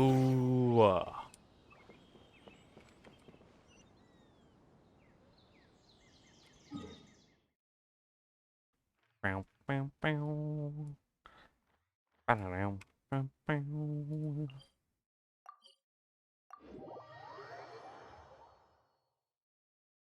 There's a guild here. It's all the way over there. We'll stop by the guild. grab our extra primos from our dailies.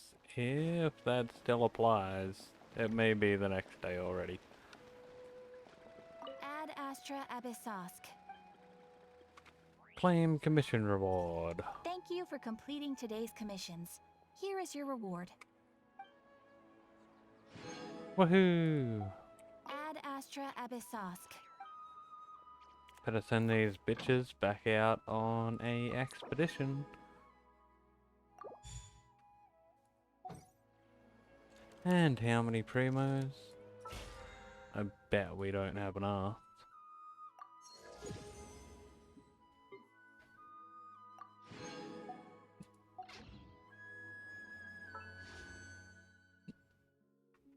Nope.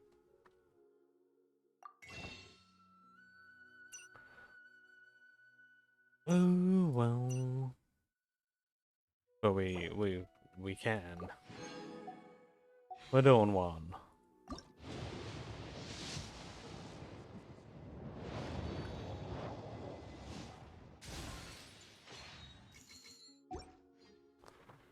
Well, it was worth doing? Question mark. Ah. Let me just put this on charge. There we go. Oof, good timing. If I had waited 10 more minutes, there would have been no more Azrael.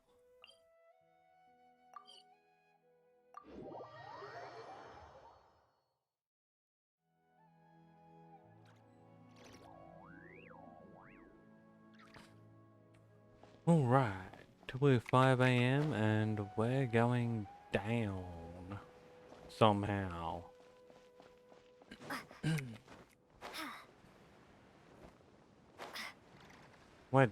We're really going down.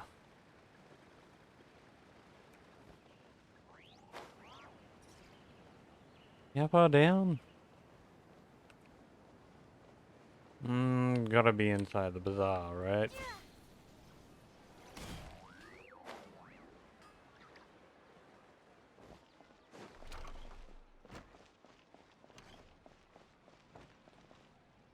Well, there won't be any problems if the feast starts at that time. Everything has already been prepared. Mr. Zubair, I finished tallying things up here. Well, except for the guests. Is a simple reply really that much to ask of our guests? It's affecting our arrangements.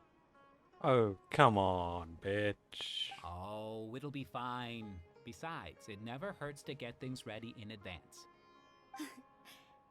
I was thinking the same thing. The feast will be held sooner or later, right? Hey, Nilu! Traveler, Paimon. We got your letter, so here we are! Yeah. You're the best. The other guests haven't even replied yet. Huh? Are we the only ones that have arrived? Yeah, I had someone deliver letters to all of our guests. But maybe everyone is still busy with other things. Look, I get it. Sumeru is in an extremely important period of transition right now, but even if your friends are important figures, they shouldn't just ignore your request like this. Nilu is Sumeru's #1 celebrity after all. Yeah, you're right. But... You have no idea how happy I am to talk to people with good taste. If you consider enjoying Nilu's dance as having good taste, then almost everybody has good taste. Because Paimon thinks everybody will love her performance. That's right. We all think she's amazing too. Nilu is an absolute favorite among those of us who frequent the Grand Bazaar. For Outlanders, you have a great eye. Master Zubair, let's have a vote for the most outstanding audience members next time. I think these two may win. Let's go. Nonsense. It is not for us to determine the value of an audience. But indeed, we could try giving gifts to people with particularly good taste. I heard there's a device in Fontaine called a camera that can record people's appearances as pictures. Such pictures would make superb gifts. Ooh, good idea. I wonder where we can find one. Well, as it just so happens, I may be going to Fontaine really soon. I can bring you back one. You guys are so funny. There's really no need for that. I'm satisfied just being able to perform here. There's always a lot going on at the Grand Bazaar. Yeah, and that's why I love it here. Traveler and Paimon, could you help confirm if the letters were actually delivered? If for some reason they didn't receive the letters, then please tell everyone that there will be a feast here. Alrighty, we'll go around and check. Yeah, we can also check out how everything in Sumeru is going now. Do you know where everyone is? When I wrote the letters, I heard that Dia was in Port Ormos, and Alhaitham was at the Academia. As for Sino, we've only heard that he appears at the Academia from time to time. I'm not too sure about Ramon's whereabouts. My guess is that he's with Dia. As for Dunyarzad, I just hope she's feeling better. I sent her a letter, but I was afraid of disturbing her. If you have time, please ask about her for me. Okay, got it. Let's go, Traveler. Okay, Paimon. You remember everything, and I'll just go places.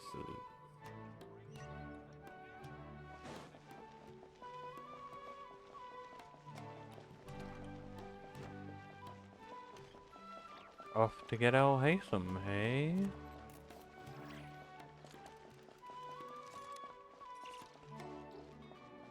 Well,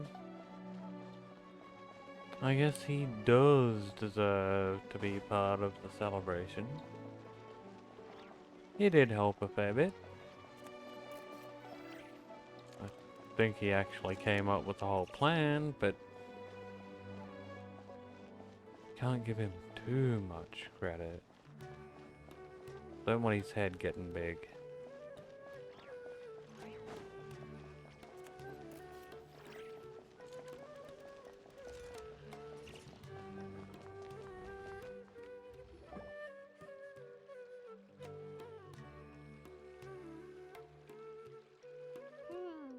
We haven't seen Alhaitham anywhere.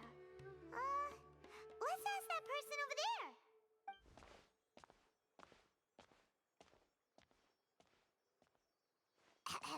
Hey there, have you seen Alhaitham around? Yes, it seems Scribe Alhaitham has gone to the House of Dana. You should be able to find him there. But you're already the second group of people I've seen looking for him today.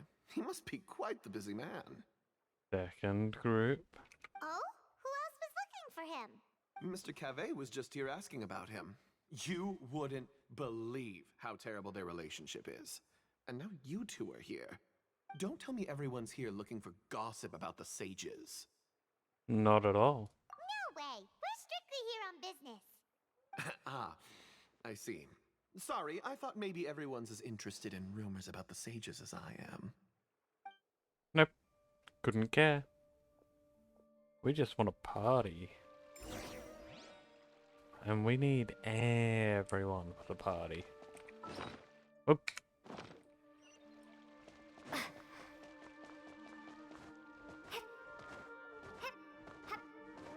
Hip, up, oop.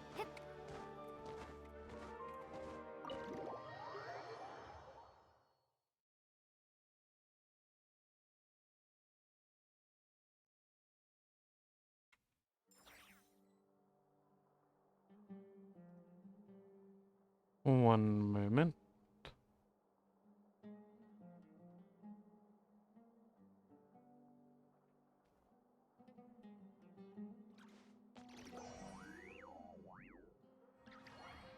Please show me your credentials before borrowing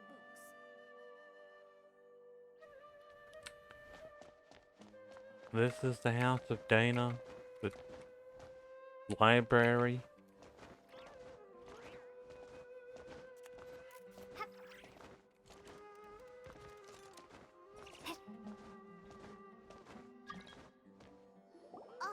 should be around here somewhere, right?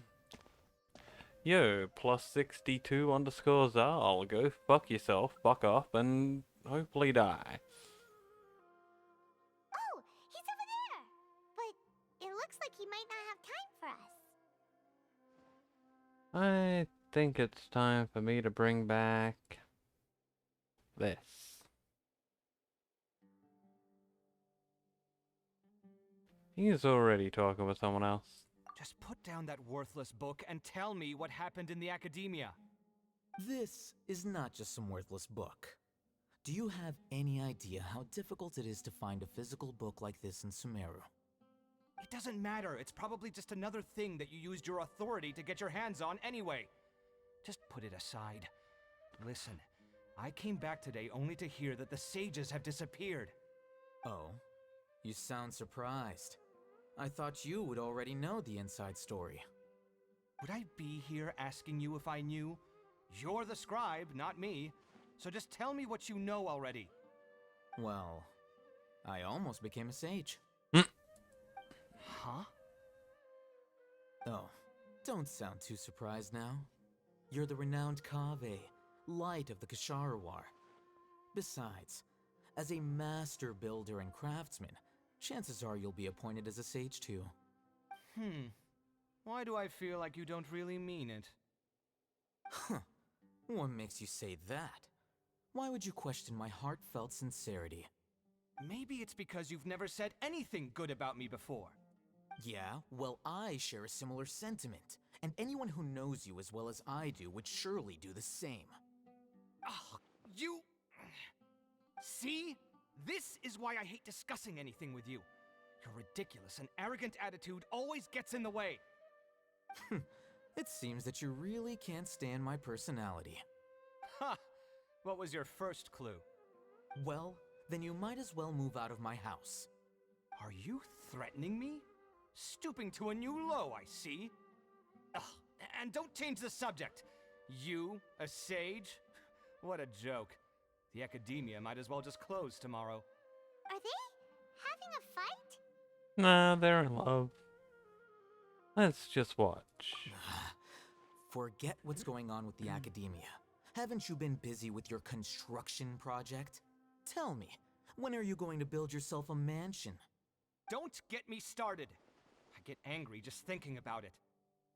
So, what great building did our master architect work on this time? Like I need to tell you. Keep your nose out of my business. Were you just building toilets or something? No. I think we deserve to know. Where were you when Sumeru needed you most? I was in the desert for a large project, but considering Haravatat's utter ignorance of architectural and aesthetic matters, you probably wouldn't understand. Which is truly unfortunate. I can only pity the man who doesn't understand the first thing about beauty and romance. Unlike a true... hold on, wait a second. What do you mean by when Sumeru needed me most? Well, while you were out fiddling around in the desert, many people came together to save Sumeru from a crisis. Ha! And you think I'd believe that? Look, all you really need to know is that Azar and all his accomplices have all been overthrown. Huh? What nonsense are you talking about? It's no skin off my nose if you don't believe me. It's not like my Darshan was the one trying to apply for funding from the Grand Sage. Yours, though, on the other hand... You know what? I'll ask around. I'm sure someone knows what's going on here. You're dead if I find out you're lying to me. I want to grab that book.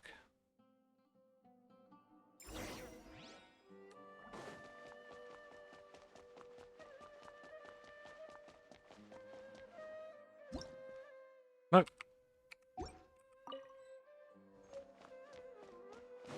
Okay, got it. Hey, buddy.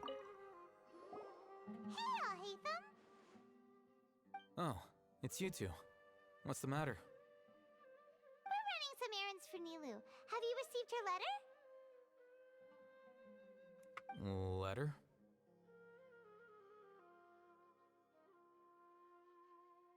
Nilu said she sent out a letter inviting everyone to a celebration feast in 2 days at the Grand Bazaar. We'll also be celebrating Sino's reinstatement as General Mahamatra. If she addressed the letter to Al Haytham of the Academia, then the letter should have gone to my office. I've been busy these days, so I haven't had time to check for any new mail at my office. I only now have some free time to attend to personal matters. Have you always been so busy with your work? Of course not. I'm only busy these days because several sages have been dismissed recently and the whole Academia was practically turned upside down. Kainari told us they all went to train in the Avidia Forest.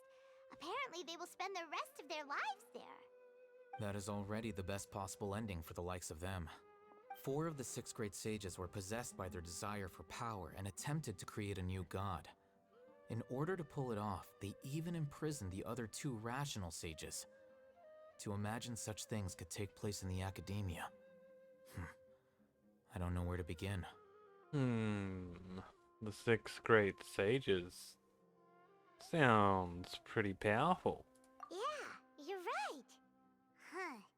Feels kind of strange to hear them called that after all this time. But then again, the 6 great schools sounded pretty impressive too. Yes, at least that's how they're supposed to sound. It's said that when the Academia was first founded, the Dendro Archon herself established the 6 great schools, each representing one of the 6 different types of wisdom. Numerous Darshans have sprung up and faded. Only the 6 Darshans, attaching themselves to the 6 great schools, have stood the test of time and obtained permanent seats in the Academia. Now, the 6 Darshans are nearly synonymous with the 6 great schools, and the leaders selected for the schools are the 6 great sages. Among the 6 great sages, there is one central leader, the Grand Sage. Unfortunately, only the sages from Vahumana and Amorta remain now. They were imprisoned for opposing Azar, and were only rescued after Azar's downfall. So who's managing things in the other 4 schools now? Do they need to find someone new?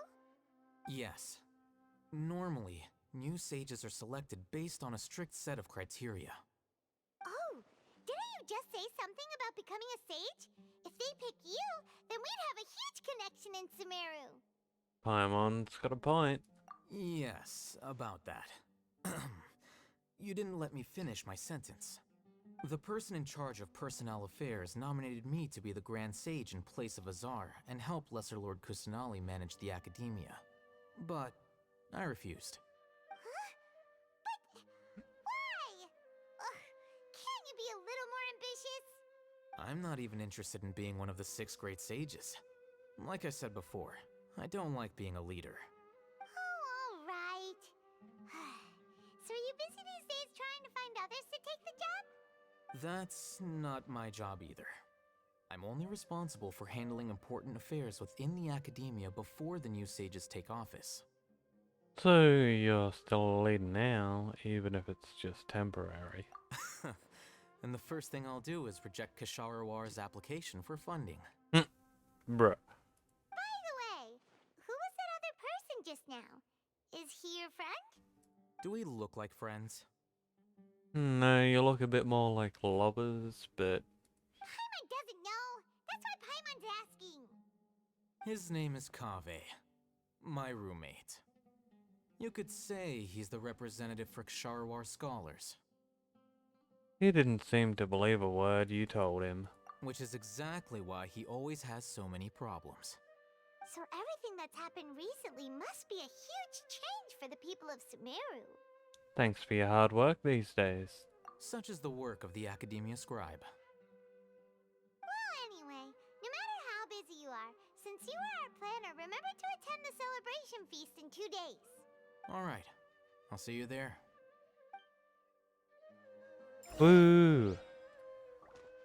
We got one person on board.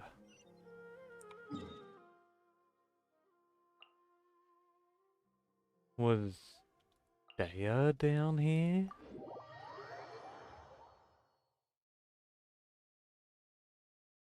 I think she was.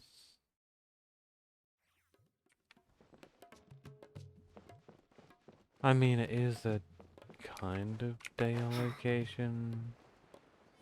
Then again, Dea and Sino and Ramon are all better suited to the desert, so... It's not like I can remember what the game told me 10 minutes ago.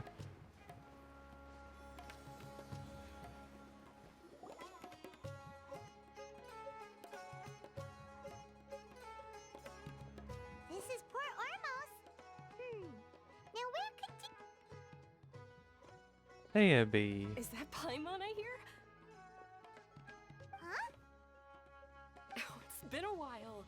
How are you doing? Dunyarzad! It's been so long since we've seen you! We're good, how are you? I'm doing well. I can go as far as saying I have never been happier in my entire life. I don't know if you've heard, but Elazar has completely disappeared, and all the patients have recovered. You kidding? Knowing them and the connections they've got, I'm sure they've heard about it. Didn't expect to see you here. That's right. My lady is feeling better now, so I'm accompanying her for a walk. Why do you still call me that, Dia? You've already informed my father of your resignation. I guess I'm just used to calling you my lady. Old habits die hard. Resignation? You mean you're quitting? Yeah, I might start losing my edge if I keep being a bodyguard for the Homayanis. You know that my parents and I are fond of you, and that we appreciate you very much. It wouldn't be a problem if you wish to continue to be our bodyguard. I'm not a woman that's easily persuaded. You should know that by now, my lady. When I took this job, I had already decided that I'd quit as soon as you'd recovered. It's time for me to get back out there and chase that horizon. Hell yeah. So what are you gonna do now if you're not gonna be a bodyguard anymore? I want to take a risky job and put my body to the test again. Huh? But we literally just finished one of the most dangerous jobs ever! Are you getting bored already? I know. If I hadn't joined in that plan with you, I wouldn't have come up with this idea. I guess I still get fired up by that feeling of going all out in a fight. It made me realize that I'm still a mercenary through and through. Life is short, and I'm happy that I got to be a part of that operation. But the whole thing also made me realize that there are still many problems in Sumeru. And as a desert dweller, I'm still not completely ready to settle down on this side of the wall. Well, I remember a friend had someone bring you a message. You mean I'll hate them? I didn't expect him to still remember that. I thought he was joking. We just came from talking with Alhaitham at the Academia.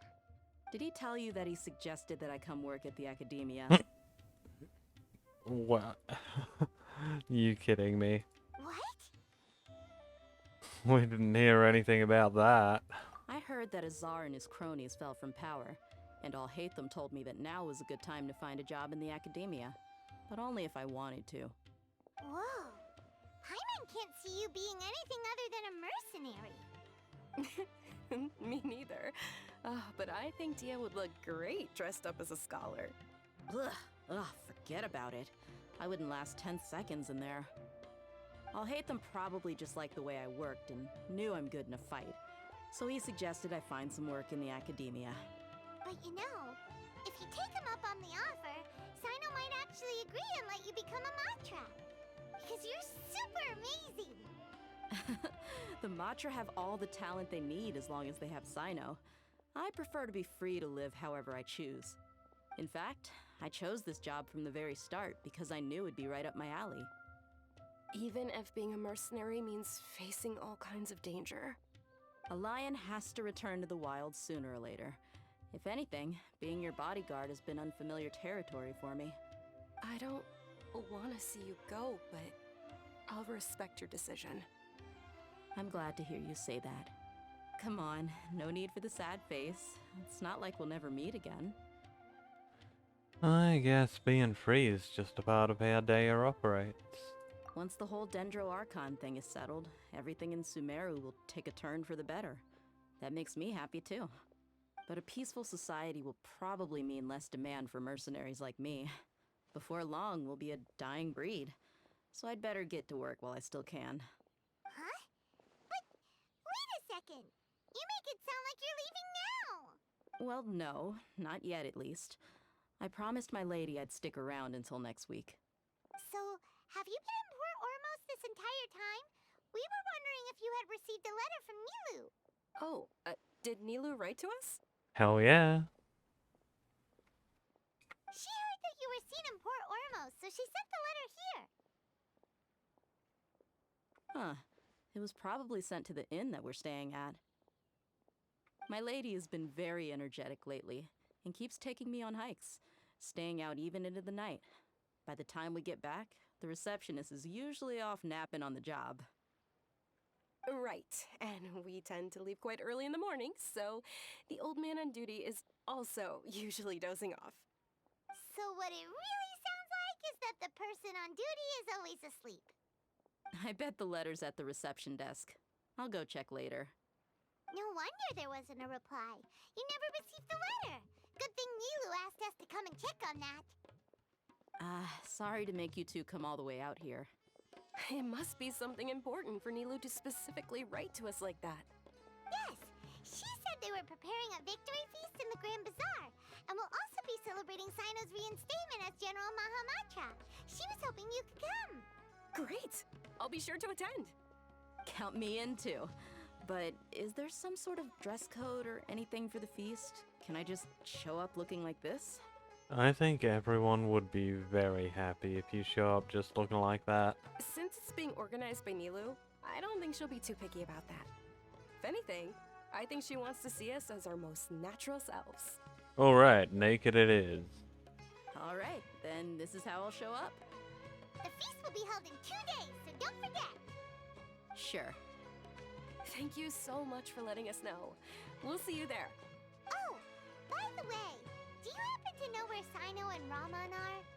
The General Mahamatra always comes and goes without a trace. Normally no one knows his whereabouts.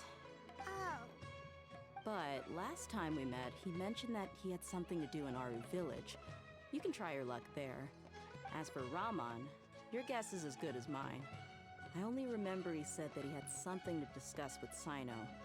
You can ask Sino when you meet him. Thanks, Daya. Don't mention it. You'd better get going. Oh, we will. Alright, on to our next stop. Right after I collect that shiny thing that was behind you.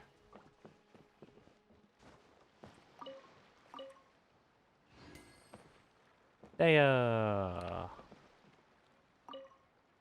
After recovering from Elazar, everything seems so different to me. When I look at the scenery I've visited before, it has a completely different feeling. Yeah, you need to be stronger than an ox to take life by the horns. I think I've heard you say something like that before. But today, I finally understand what you mean. Is there any place you'd like to go? I can accompany you. I've got time. What if I tell you that I want to go to the desert? Fine by me. If we go to the desert, I can introduce you to my friends there. But we should prepare and get everything we need before setting off. Let's go! I'll go pack my luggage now. After we're done with the feast in 2 days, we can go have fun in the desert. You can count me in. My god, Dunyazad's gonna fucking suffer in the desert.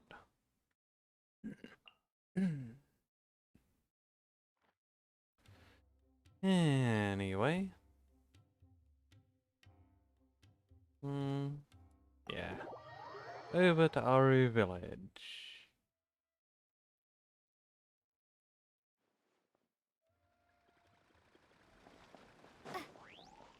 There's 2 world quests here.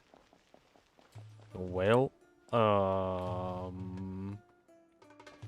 won't be doing those for a while.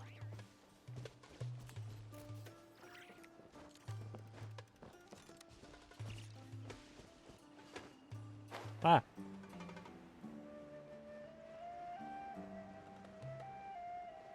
Ayy, shiny thing. Oh, It's been a while Sino. since we last visited Aru village. Ah, there's Sino. Hey, buddy. Been a while. What brings you here?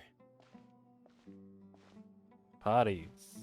We recovered well, and Tanari agreed to let us leave, so now we're out and about again. It seems Gandharvaville's medical treatment is still as good as ever. And Tanari is recovering well, too. That's good to hear. Thank you for taking us to him. Yeah, you're the one who brought us to him when we lost consciousness, right? Thanks for that. You're welcome. Tainari has excellent medical skills, and Kale is quite attentive. It was the best place for you. But why are you just standing here like a dead tree? I'm meeting some people. Oh, you mean Candace? I've already talked with Candace and the village chief. They're still at the usual place. You can go there if you'd like to see them. But you know one of the people I'm meeting as well. Oh, by King Deshret's blessing, my friend suddenly appears in the desert. Don't tell me you've run into trouble and need us to help now. Ramen! Raman! And... huh? Sataria? Oh, you know me? Oh, well, you're pretty famous in the academia. Don't worry, these are our friends. No need to be so guarded. I see. How you been doing lately? I'm doing well. Many good things have happened recently. Same here. Really, I feel that my whole life has started to shine after suddenly finding a new direction. Oh, tell us everything. Yeah, you go ahead. Alright, well, I suppose I should start by saying I've decided to leave the academia. What? You're not gonna be a scholar anymore? It's not that I've given up on being a scholar. Instead, me. you could say I've found a new identity. I will no longer pursue research like a typical scholar, but I have not completely given up on my relationship to knowledge either. I can see what you're saying now. What do you mean? I plan to leave the academia and return to teach here in the desert. Wow, so you want to become a teacher? Sataria will return to support education here and teach people from the desert. She can't teach everyone on her own, but there are many of us Eremites all over Sumeru. She came to discuss a collaboration with me and hoped that I could bring her ideas to the Eremites. Yes, it's my hope that the Eremites can help me select a group of smart people with the best aptitude for teaching. I'll teach them, and after they've finished learning from me, they can go educate more people. Alrighty, time to create some teachers. That is the true meaning of education and the spreading of knowledge. The people of King Deshret suffer from sandstorms, exile, and ignorance. Miss Ataria is more than welcome to come teach here. Her arrival is like a star shining in the desert night. The stars have always guided caravans, thieves, soldiers, and travelers who get lost in the night. They lead those in the dark out of trouble and back to safety. Oh, please. Where's all of this coming from? I'm starting to feel a little embarrassed.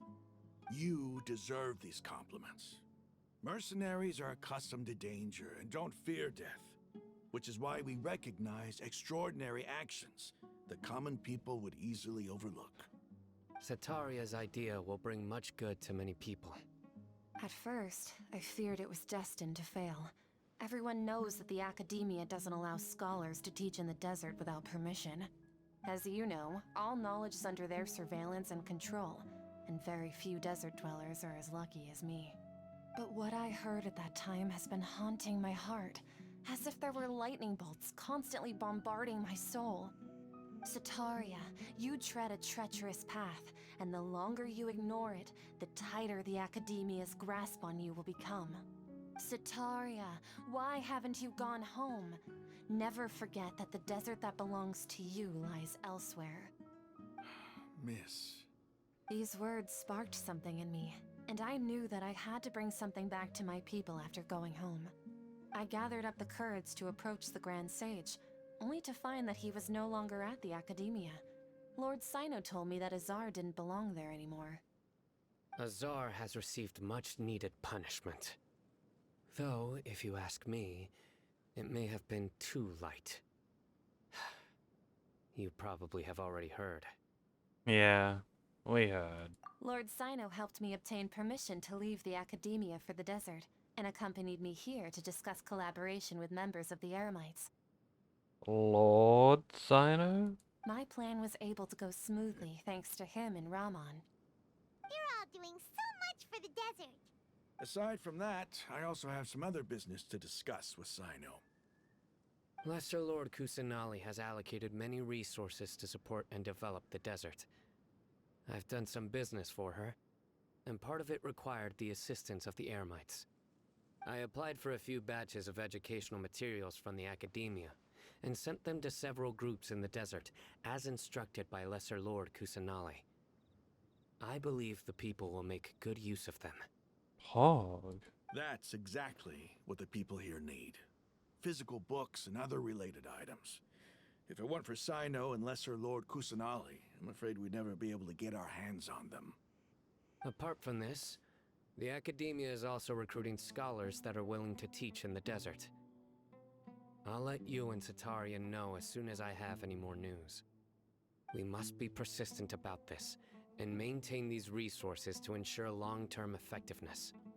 This is the first time in hundreds of years we've had a glimmer of hope. I think this may be the turning point for the desert. Remember these words. Here lies our faithful priest, Kasala. His wisdom is a miracle among the people, deserving of high praise and admiration. I hope people with wisdom like that priest will rise again among the desert dwellers. Then we'll once again see the wisdom and glory that once shook the world. Enough about us. Are you here to discuss some business too? No, not at all. We're actually here on behalf of Nilu. Nilu wanted to write to everyone, but she wasn't sure where the letters should be sent, so she asked us to come find everyone personally. A celebration feast will be held in 2 days at the Grand Bazaar. She hopes that all of you will be able to attend. At the feast, we'll also be celebrating Sino's reinstatement as General Mahamatra. Although, judging from your appearance, it seems you've already been reinstated. Paimon thought you would only start working for the academia after the feast. Celebration? Feast? So, you really didn't know? It's the first I've heard of it. Tainari was right. He really didn't know. This feast is for you, Sino. Sounds to me like you'll have to be there. It's rare to see that kind of expression from Lord Sino. You must not like feasts very much. No, not really. But I'll go. You two are invited as well. Well, I still have a lot to handle here.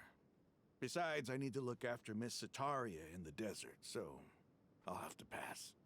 I'm afraid I won't be able to join you. Although, if you'd be so kind, please give a message to Miss Nilu for me.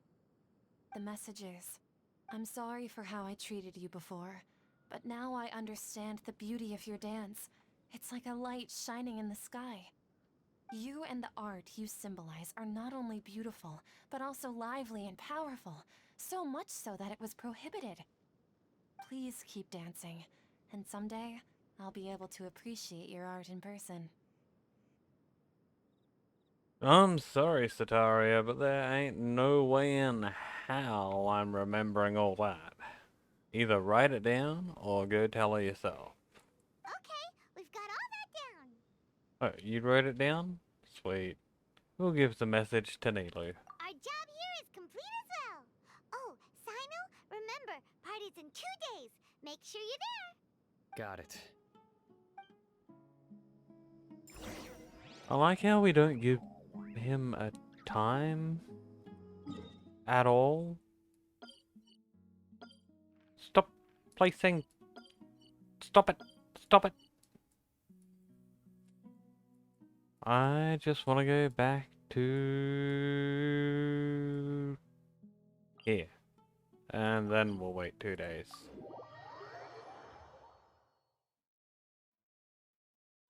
Because, well, it's a little obvious where the party will be. And now I'll let the game do the clock for me, which is a new feature, which I've taken advantage of.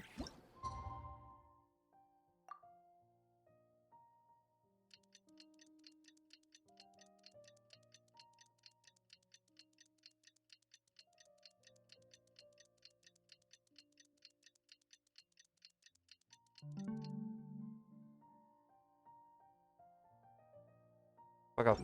Today's the big day! Let's go to the Grand Bazaar and see how the celebration's coming along. Let's go.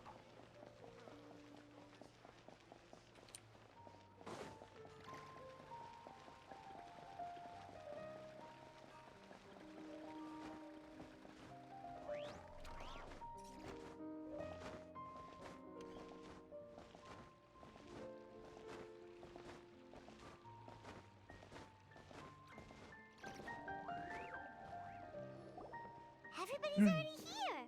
Looks like we're the last ones to arrive. You're here. Ah, there you are. Good evening. Well, look who finally decided to show up. You look like you came here immediately after finishing up some work. I'm very happy to see you here. I actually stood in a courtyard for like 48 hours, so you're welcome. But we're not late, are we? It's just that everyone else arrived ahead of time. I propose that the last one who arrived be put in charge of today's speeches. Nah, there won't be any speeches today. Oh, really? Well, even better.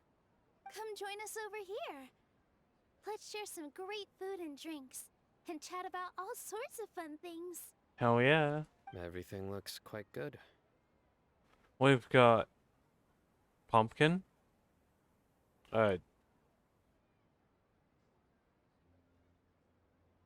That thing. Some lasagna. I don't know. Some fruit. Some vegetables. 2 green things with some orange, some weird fruit, some more fruit, and several empty cups? Question mark. Along with that. Wow! Paimon can't wait! Traveler, just look at all the delicious food here! Whoa!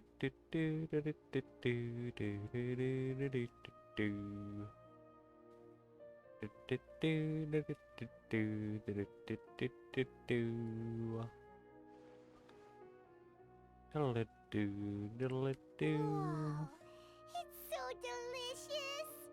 Oh, this grilled meat tastes amazing! The food was specially prepared for you by everyone in the Grand Bazaar. And we have gifts that were sent by the residents of Sumeru City when they heard we were holding a feast. Everyone that came said that you saved Sumeru and wanted me to thank you all on their behalf. Ah, feels kinda nice to be seen as a hero. I could get used to this. Being a bodyguard is also a hero's job. You've always been amazing, Dia. My lady sure has a way with words. Thanks. I'm glad to hear it. And I'm happy to meet everyone that participated in the great plan. Don't mention it. Come to think of it, we've really done something impressive together. It's unbelievable! We owe it to our abilities. And luck. Really? Why do I remember everybody thinking that luck was against us and feeling like we hardly had a chance of succeeding? That's how I remember it too. It's luck that brought us together, and it was luck that let us form a team. Then, it took even more luck for us to formulate a plan and implement it successfully. Moreover, judging from the results, everything worked out well. So, why didn't we invite Nahida? Yeah, everyone gave it their all when it mattered most. I'm sure Nahida would have liked to join in our festivities. It was almost like a performance. We took the stage and put on our best show. Everyone played their part, and thanks to everyone's efforts, the performance was a great success. So, would you say we're good actors too? That's one more talent under our belt. It's such a blessing that Lesser Lord Kusanali was able to return to power at the Academia. Yes, even after being abandoned and neglected so many times, she's finally returned. Return to the Academia? Abandoned and neglected? Uh-huh. Lesser Lord Kusanali once used all her power in a great disaster, which resulted in her losing all her wisdom and memories of the past. The Academia basically abandoned her because of it. This should be something everybody should remember. Huh? You look surprised. I didn't say anything wrong, did I? No, everything you said is correct.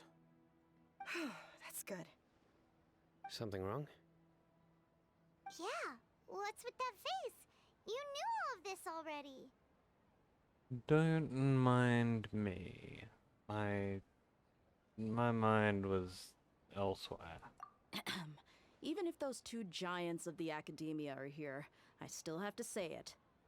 Those sages really have some nerve. 500 years ago, Lesser Lord Kusanali used all her power for the people of Sumeru, and what did they do in return? Seems that after everyone forgot Greater Lord Rikadavata, their understandings of Sumeru's history also changed.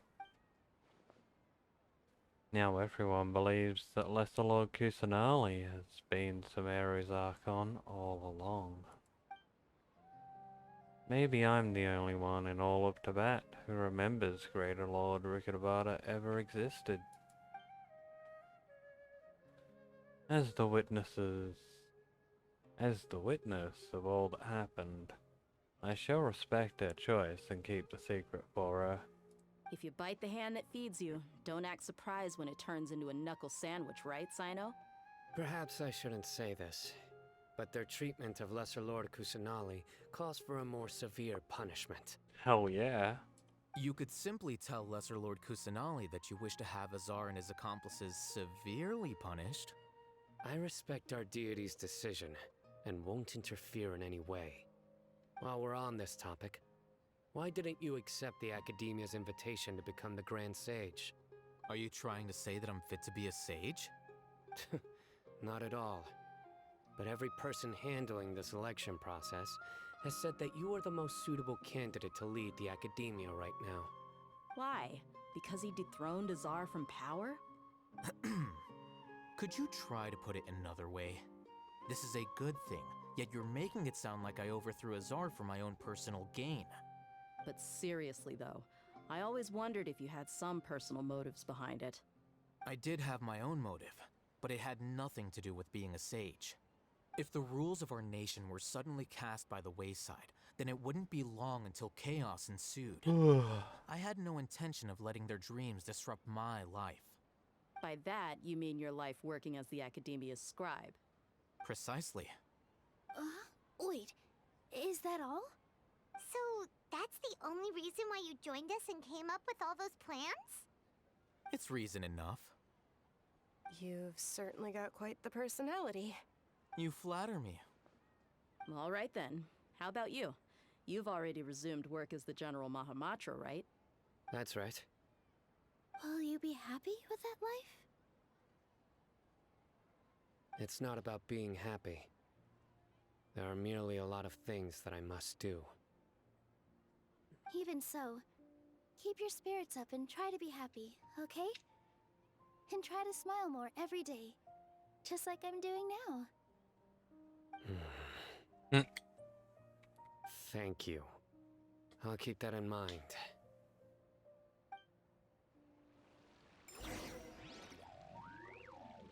Saying that to the man who's never smiled before is a rather big ask. Hey, Sino. The atmosphere here is good. and everything is delicious. Must be rare to see you at such a lively gathering. Yeah. I don't often come to such places, but it feels quite good. I have a lot to handle these days. Otherwise, I could show you around. That's alright. Don't worry about us. There's always next time. We're friends after all. This feast is pretty good.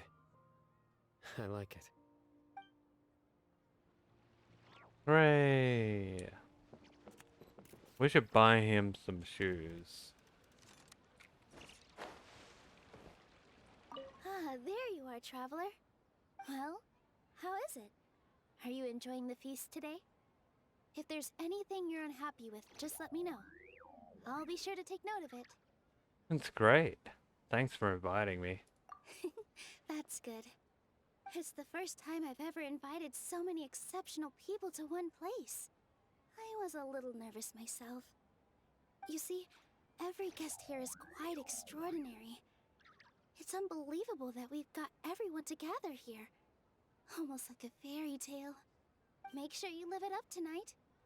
I'll be happy as long as you're enjoying yourselves. We have a message to tell you. I'm honored to have her think of me this way. If I have a chance in the future, I would really like to invite her to one of my performances.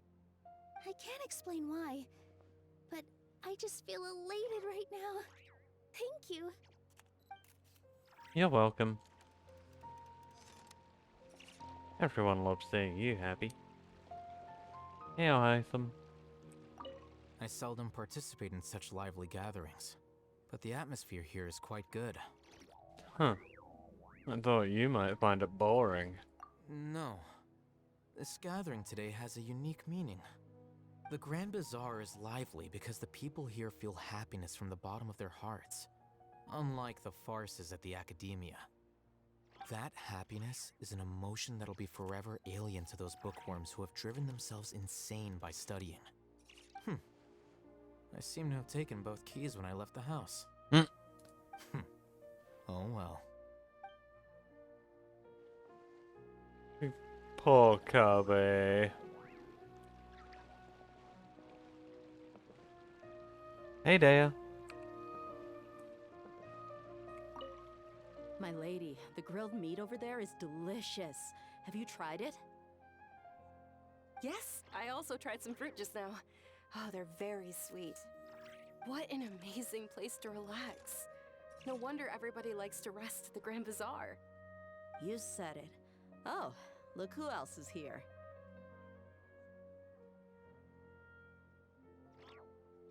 Hello! Oh, I'm so happy Nilu invited everybody.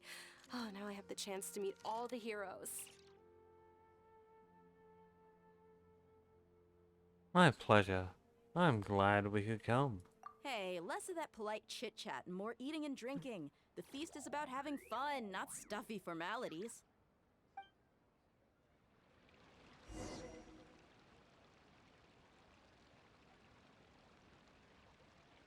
What am I doing? What's wrong? Your head is starting to droop. I'm suddenly a little sleepy. Hey, you can't just fall asleep here. Paimon will go find something delicious for you to eat. You'll wake up once you've put something yummy in your tummy. Really? Of course. Just wait here for Paimon.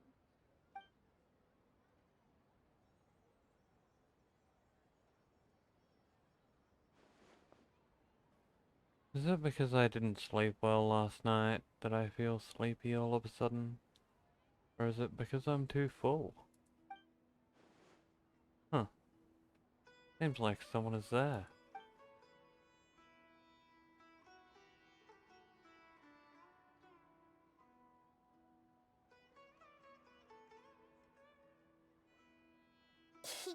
It's me.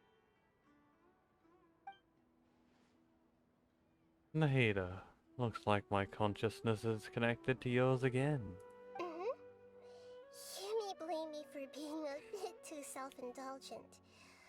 I was thinking about talking with you, And the next thing I knew, I had made a connection with you. The connection between us is amazing. It's like flora and the fence it grows upon. Is there anything you need from me? I heard there's an amazing celebration feast today at the Grand Bazaar. I wanted to have a look for myself, so I snuck in. Lately, I've been so busy dealing with all the fallout from recent events, so I really haven't had any free time. Although you've already helped me with a lot, there's still one more thing I hope you can help me with. What's that? Please say thank you to everyone for me. So that's what this is about. Nahida, it'd be better if you could do that for yourself. Oh, is it not convenient for you to do that for me? Some things in this world must be done by yourself. But if I just show up all of a sudden, people will become all quiet and stiff, won't they? What if I end up scaring them and ruining this wonderful feast? That'd be the last thing I want.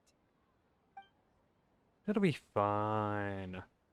Please don't worry too much. Let me think about it.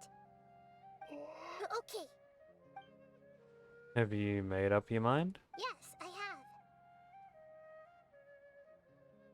That's good. Wait, huh? You said I should go thank everyone as myself, right? So... I've decided to borrow your body for the time being. Please don't blame me. The flora also climbs up to the fence to get closer to the sky. Then at least promise me you won't say anything weird when you're in my body.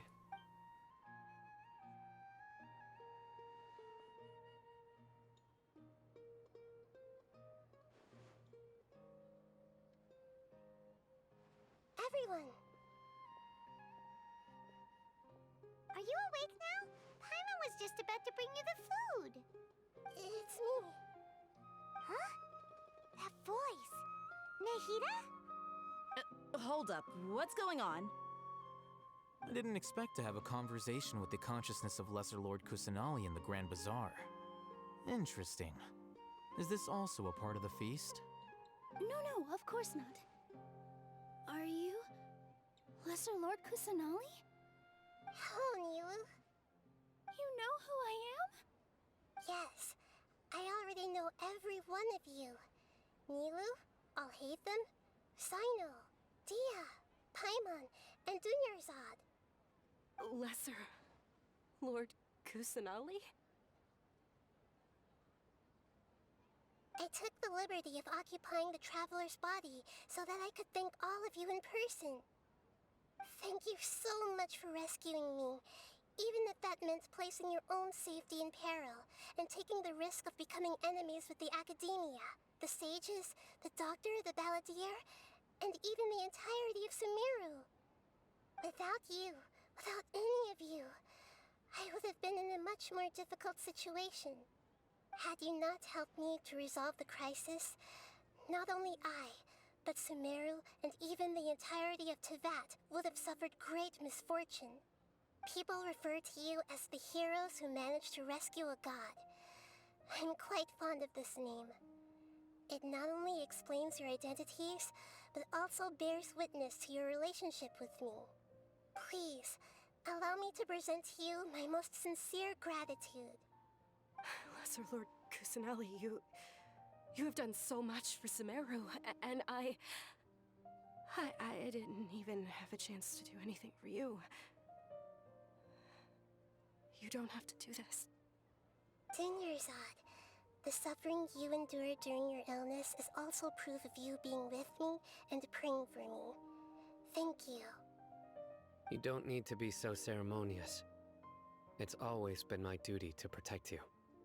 This is how the relationship between the Academia and Dendro Archon should be. We just did what was necessary and set things back on the right path. You're an Archon, but you act so humble. You really don't need to be so polite with us. I'm honored to have been able to take part in this plan.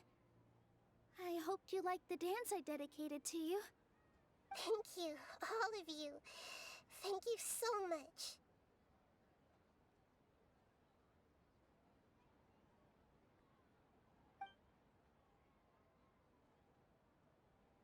See?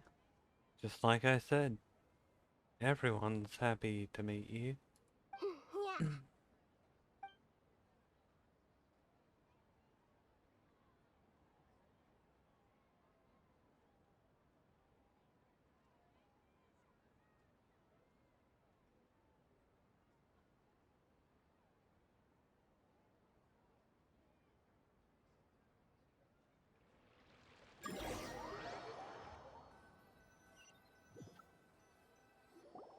Are you awake? Did you rest well? I think I slept alright. After Nahida left, you ate a lot of food. You've become a glutton. Still nothing compared to Paimon. That just means you still have a lot to learn from Master Paimon, the Sage of Gluttony. Alright, since you're awake now, should we go and have a chat with Nahida? She should be in the academia right about now. If you have any questions, now's your chance to ask. Alrighty.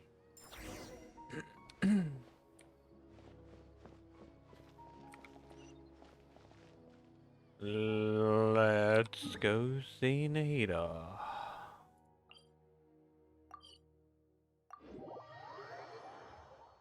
I can't be bothered walking up so many ramps. Like, my god, this is a very dangerous angle for a ramp.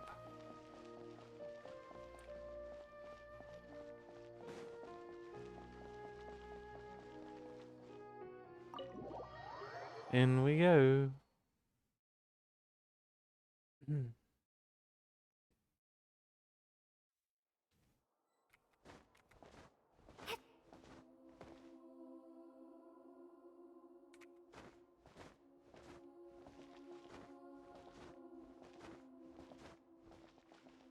Nahida! Hello, Traveler and Paimon. What a fantastic night. I'm still immersed in all the happiness and joy, like a candle floating on water. So are we, and that's why we're here to talk with you. Is there anything you want to know?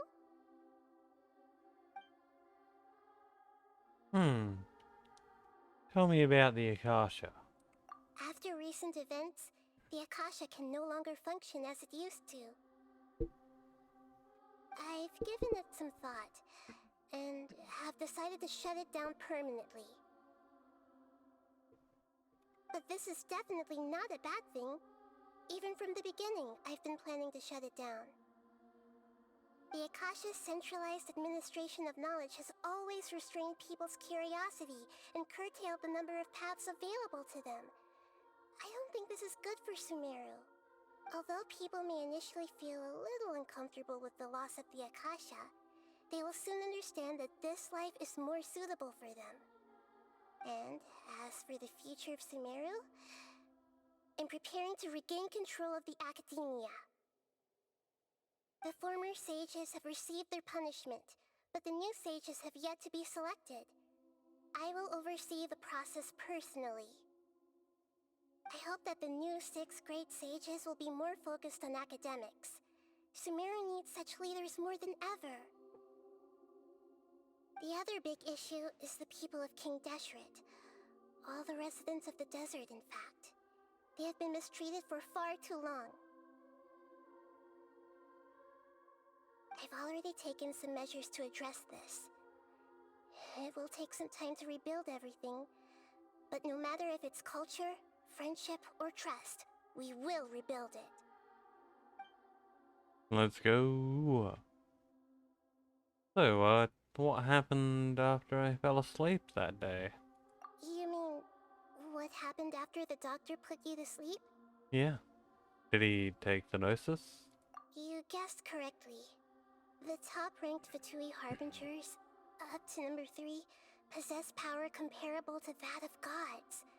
I was no match for him in that kind of situation. However, In spite of the bad situation, I still managed to make a fair deal with the doctor. I'm sure you remember the entity that changed your fate, the Heavenly Principles. In fact, the Heavenly Principles has been quiet since the Conria disaster 500 years ago. I used this point as leverage against the doctor. I told him that the Heavenly Principles may be awakened if I destroy the Gnosis. Although it's just a bluff, he still fell for it. I assumed that the Heavenly Principles wouldn't just stand by and let such extensive damage to its laws take place. And as for what I exchanged for the Gnosis, the exchange served as both punishment for the doctor as well as a boon of new knowledge that I couldn't refuse as the God of Wisdom. So, what about the balladeer? He's still in a coma. I've hidden him like how one would hide a feather. I know you have many misgivings about him, but as someone who had become a god, he has retained a number of very useful features. Don't worry, I'll keep an eye on him and make sure he doesn't do any evil. In addition, there are still some mysteries left in him. Some things may be very clear from my perspective, but he is still yet to understand them himself. His future will be determined by fate. So, what about Fontaine? The next stop on my journey. Is that where you're headed next? Fontaine, the Nation of Justice? As far as I know, that nation operates in the judicial system.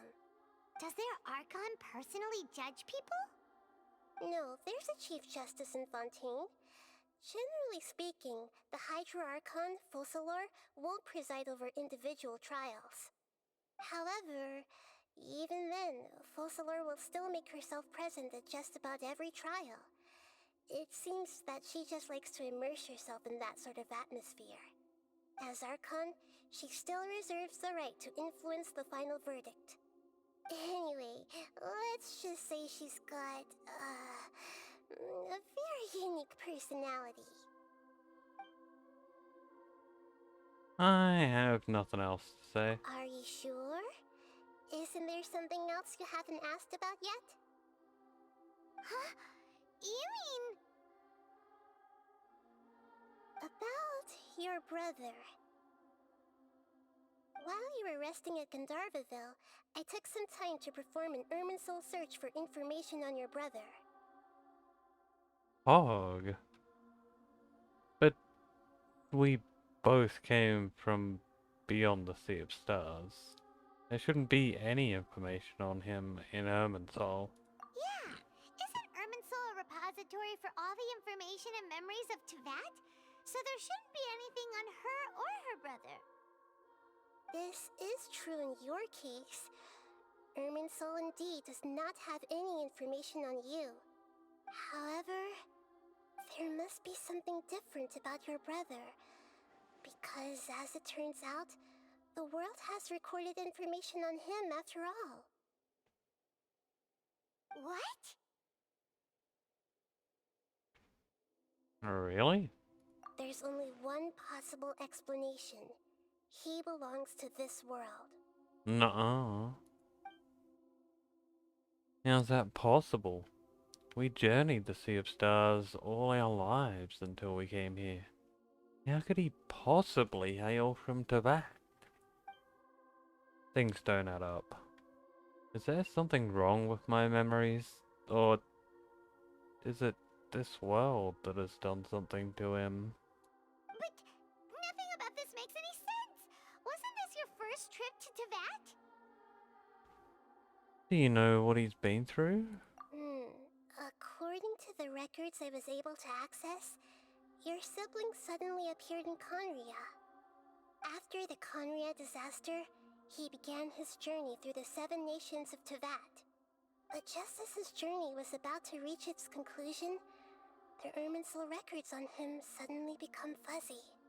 What do you mean, fuzzy? Did something happen to him?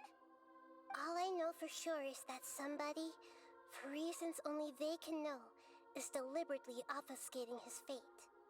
And whoever it is, if they can do that, who knows what else they're capable of. Could it be related to the Abyss? But even that wouldn't explain how he somehow comes from this world. Something else I noticed was that according to these records, the Fatui have not classified your sibling as one of the Descenders. Descenders? What's a descender? Paimon's never heard of it. Look, I'm sure you must be curious about the information I received from the Fatui in return for my gnosis, right? Yeah. A very important part of the intel was about this world's Descenders. External beings, ones that don't belong to this world. Traveler, you are Tevat's 4th Descender. 4th? Huh? So the Fatui count 3 other Descenders before the Traveler, and her brother isn't even one of them? That's right.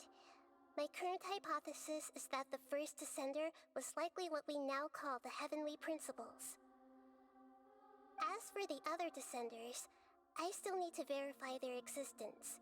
It could take me some time. Paimon's head's about to burst from all this crazy new information. And yet, even knowing all this, I'm sure you must still have a lot of unanswered questions. I must say, I truly regret that I can't help you more as the God of Wisdom. There are many questions in my heart as well. I will need some time to go through each one of them. Same here. I'll need some time to reflect on what you've said. And soon, you'll also begin your journey anew and depart from Sumeru. I'm very interested in your future. It's a journey that can't be observed or recorded by this world. If fate is the ultimate knowledge, then your future will be the ultimate fate. Paimon's sure glad we got to meet you, Nahida. The pleasure is all mine. I can't thank you enough. Alright, that's enough talk for today. If you ever miss me, just close your eyes, and maybe I'll appear in your dreams. He's so cute.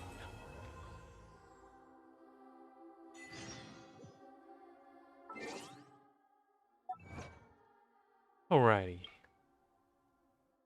Akasha pulses, the copper flame rises. Completed.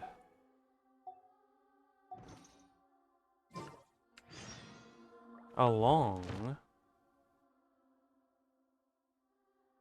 with that chapter of the Archon quest.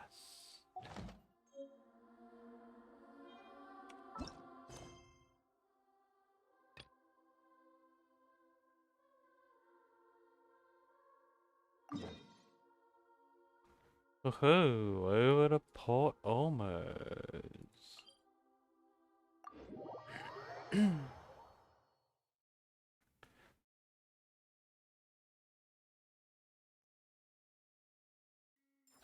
This'll be our lead to Fontaine.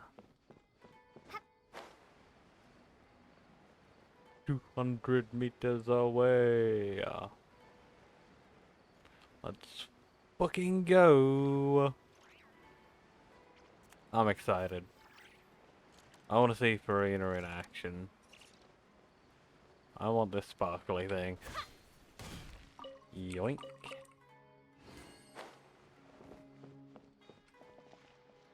Do we get much experience? A bit. Here you go, cigarettes.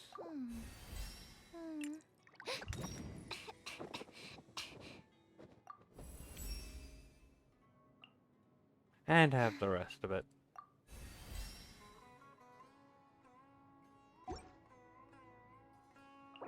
Oh.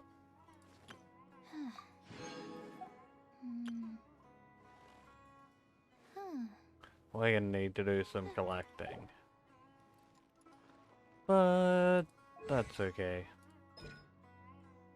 Bam.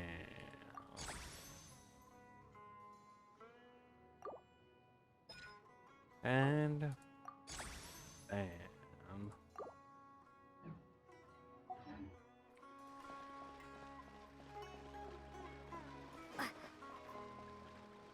What's this telling me?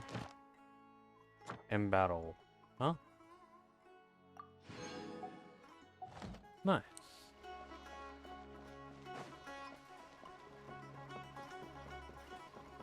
Alrighty.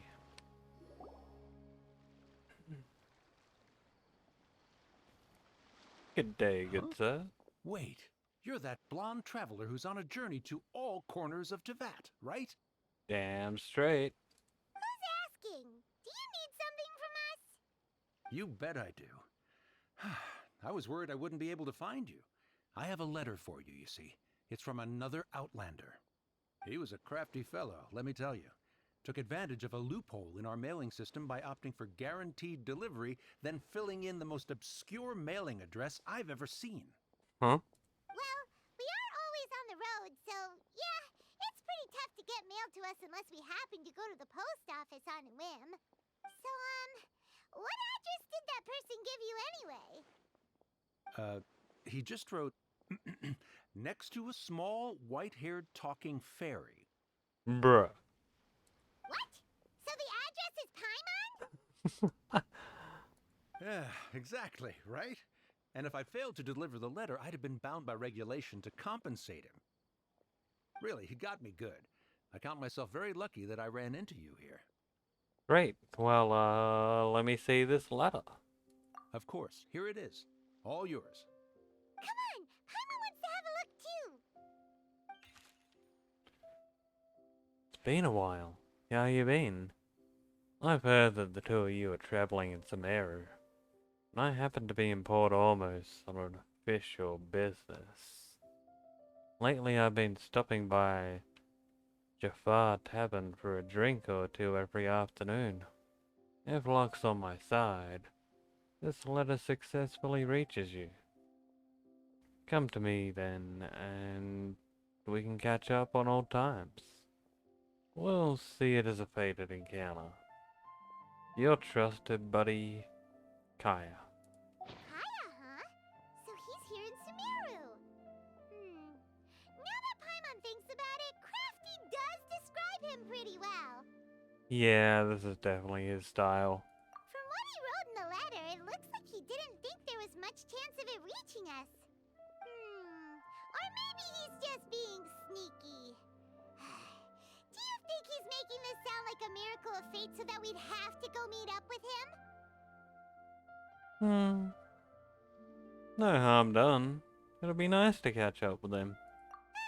Yeah, you're right. It's always nice to see old friends.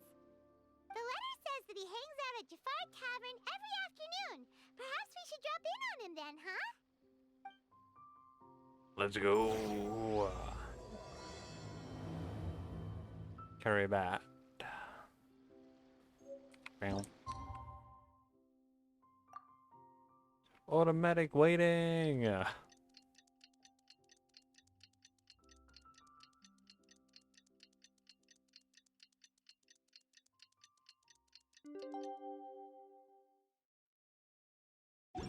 Hiya, Shimmy at Jafar Tavern right now. Let's go see him. Yeah, if he's really there. Like, homie. Yo? I'll have something I haven't tried yet, boss. Sorry, sir. I'm afraid you've already tried every type of liquor we serve. Oh? Well then, just the bill, please. That's just as well, I suppose. I do have other matters to attend to. Kaya, you're really here! Paimon half thought you were playing some sort of prank on us. Hey, Paimon, traveler. Looks like the gods smile upon me after all. And come now, I wouldn't joke about wanting to see my good friends. We've missed you too. Wait a second. You must be here on official business, right? What do you think you're doing spending every afternoon drinking at the tavern? You itching for a lecture from Jean? Not at all. The acting Grand Master positively terrifies me. Why would I ever do anything that might displease her? Uh-huh. Very believable. The truth is, I'm in Sumeru to learn about the alcohol industry here. So despite how it might look, I'm actually at Jafar Tavern for strictly business purposes. Yeah. Sumeru spices are famous the world over, and it's long been rumored that this fine establishment was where a certain very popular spiced cocktail was invented. That's why the Knights sent me, their foremost expert in alcoholic beverages, to come and see if it is as good as the rumors say. And how did that go? So far, so good.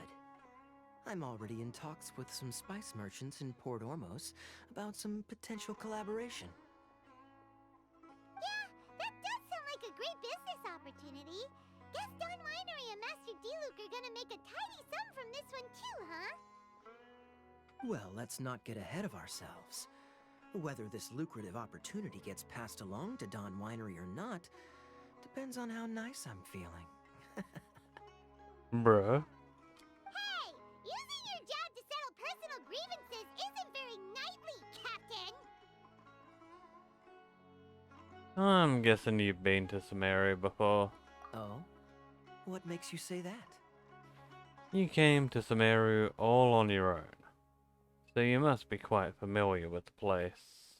Very sharp of you. I wouldn't say I'm familiar, though. I just came here on the sly once, when I was very young.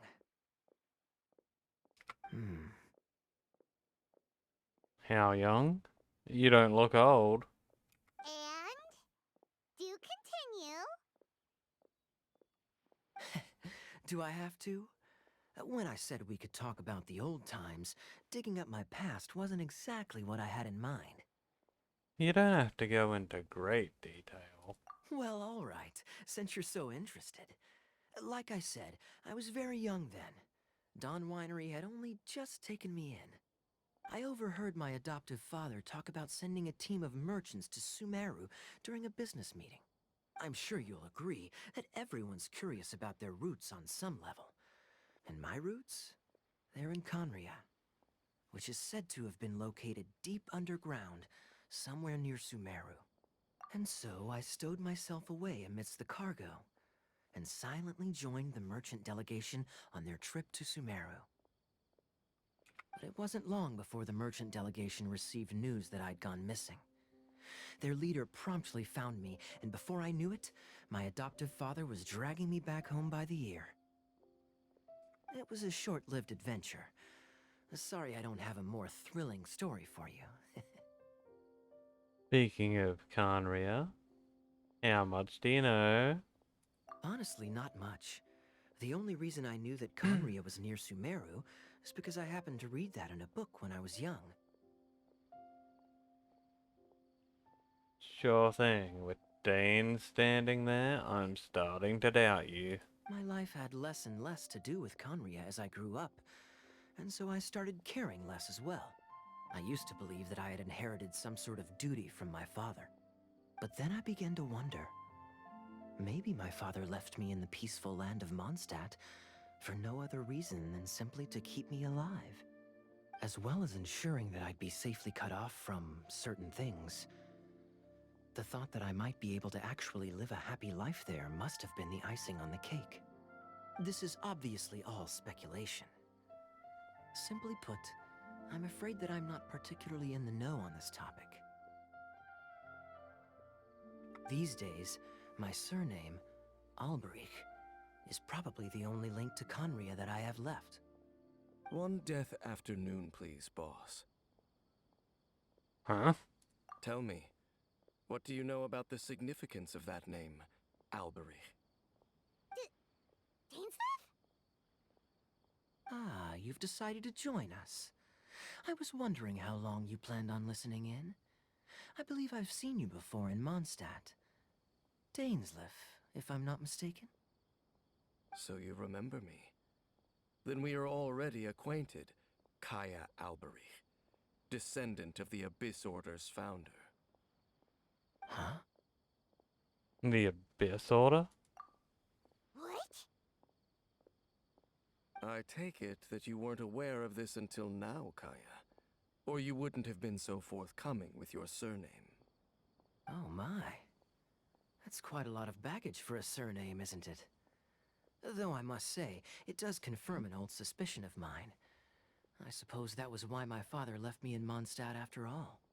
I'm surprised that you take me at my word without the faintest hint of skepticism. Well, perhaps what you told me just happens to answer some questions I carry in my memories. And in any case, I recognize your eyes. You're a pure-blood Conrian, aren't you?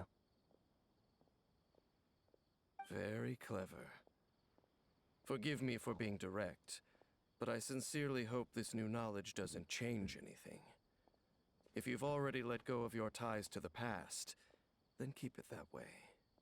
Kaya, you're not involved with the Abyss Order in any way, are you? Hey, hold on now. This conversation has taken a rather sudden turn for the deadly serious.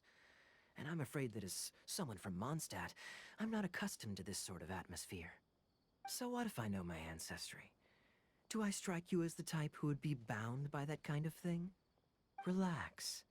I'll be just as delighted to hunt down the Abyss Order tomorrow as I have always been. I trust you. Either way, looks like we're out of time. I've got a spice merchant to meet in a minute, so I'll leave the three of you to carry on the conversation without me. Have fun. Well, alright then. You go do your thing, Kaya. See you around. And Dainsleif, no need to listen in from the sidelines next time we meet. Let me buy you a drink. You don't really trust him, do you, Dane?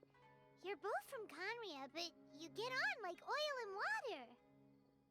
The fact is, I still do not know him well. It would be meaningless for me to jump to conclusions. But can a person truly be unaffected by their ancestry? This remains to be seen. So, you said that an Alberic founded the Abyss Order? I thought my sibling was the founder. Well, I suspect that they call your brother their prince, precisely because there is a succession of sorts. Oh, so if he was the founder, he'd be the king, right? So, what do you plan to do here in Sumeru? I mean to investigate the Loom of Fate. Do you remember that name? Sure do. Yeah, the Abyss Order's evil plan! We learned about that back in Mondstadt. You got a new lead? Not new. Not exactly. My memories suffer from erosion. But while I was recovering my health recently, I suddenly remembered something. Your brother. He mentioned the Loom of Fate back when we traveled together. All the way back then? Wasn't that several centuries ago? Apparently so. I was also quite surprised when these memories tallied up. I recall that we were traveling to Sumeru when the matter was brought up. So, you're going to the place that he mentioned back then? Correct. At that time, they must have been introduced in one way or another to this concept. If I recall correctly, we were somewhere in Avidya Forest then. Well, what are we waiting for? Let's go! Maybe we'll discover some secret that's lain hidden for hundreds of years!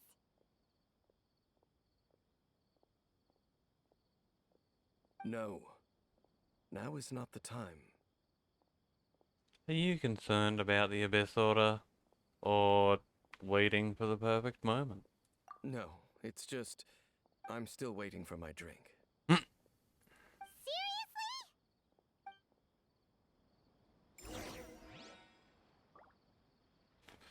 Well,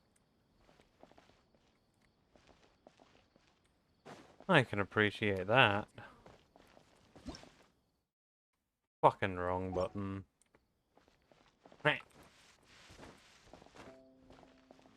Those probably weren't the right butterflies anyway. Where are we going? Over there. Okay.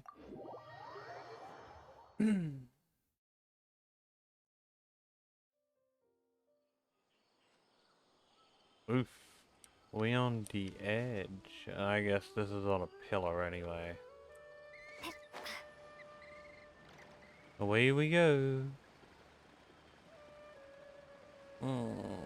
Please climb up this.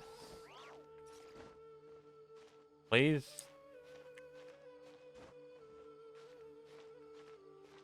Okay, if I don't jump, we can climb. Good enough.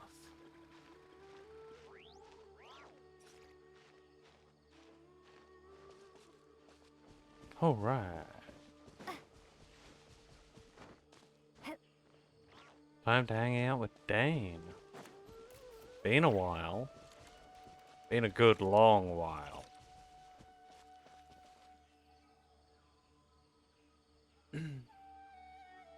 Wait. This place, it's familiar. What about it? It looks pretty normal to Paimon. Was it like this hundreds of years ago too? Yes.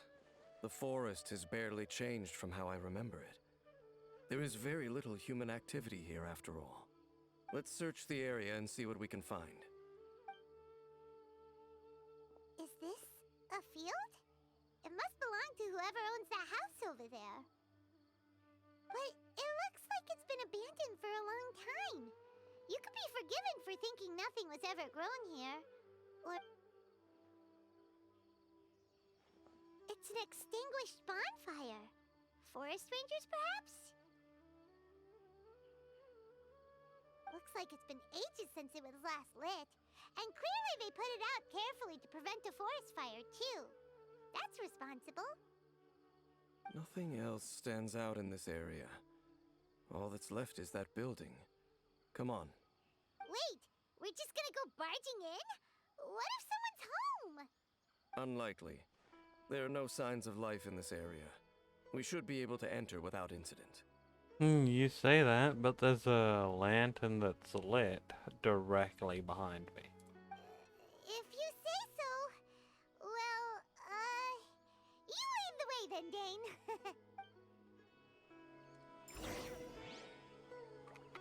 Whee! Fun with Dane, fun with Dane. We're gonna have fun with Dane.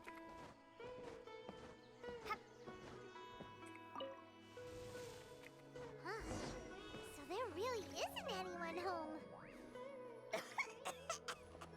Ugh, this place is so dusty. Paimon bets no one's lived here in years. Investigate carefully. Mustn't miss a single detail. Let's investigate the bed. This bed looks pretty ordinary. Huh. There's nothing underneath it either. What sort of person would want to live here? It's so dark and damp. Can't be all that comfortable.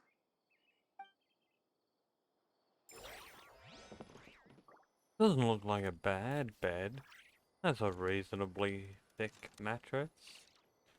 No blankets or pillows though, so... Hey, look! It's a bull! Guess whoever used to live here liked to cook, huh? Can't you smell it? There's a heavy scent of medicinal herbs in here. Oh, so it's a medicine bull?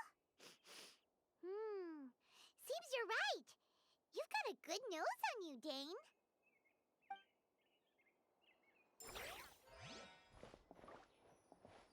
Last but not least...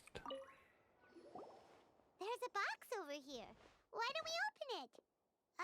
And by we, Paimon means you. Paimon's just scared that whatever's inside might bite her fingertips off. What in the world is going on in your head? Huh? This is a mirror. It's broken too. Was this a makeup box?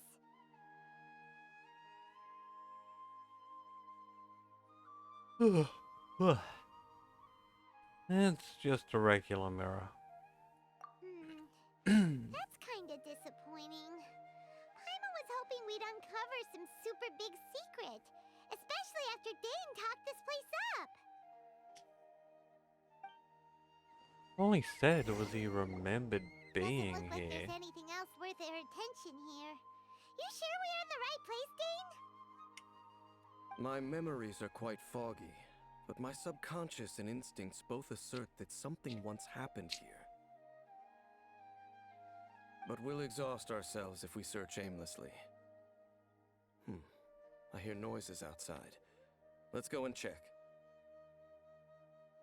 But anyone who is watching and is curious how much longer we're gonna go, we'll probably keep going for an hour or two. Noises? Is it? It's not much. Just some minor adversaries.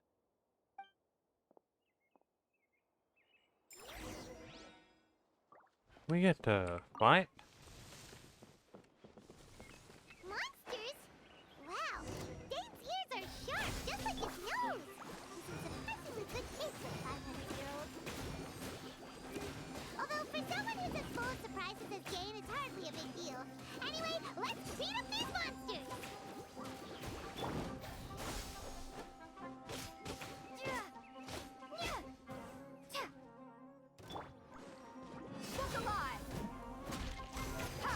Not much beating to be done.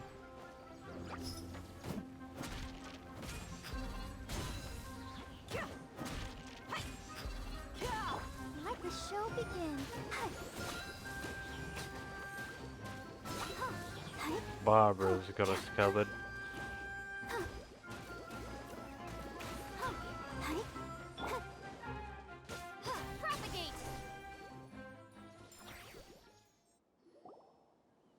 I doubt that the appearance of those monsters was wholly random. There must be something nearby that attracted them. A ley line anomaly, perhaps. But it seems to be more than that. Okay. I'll go slightly further out to investigate any issues with the nearby ley lines. I might be a while. You should wait for me here. What? You're going alone? You better not be trying to keep some secret from us. Your suspicions are as banal as they are unwarranted. I merely think that this house should remain the focus of our investigation, and as such, someone ought to stay here and keep an eye on it. Not to mention that if even forest rangers are capable of investigating ley lines, I will be more than able to handle it alone. Fair enough. Guess we'll just camp out here then. Good thing there's a bonfire over there. Let's make ourselves something to eat. All this running around has made Paimon real hungry. Well, it has been like 2 billion years since I actually cooked.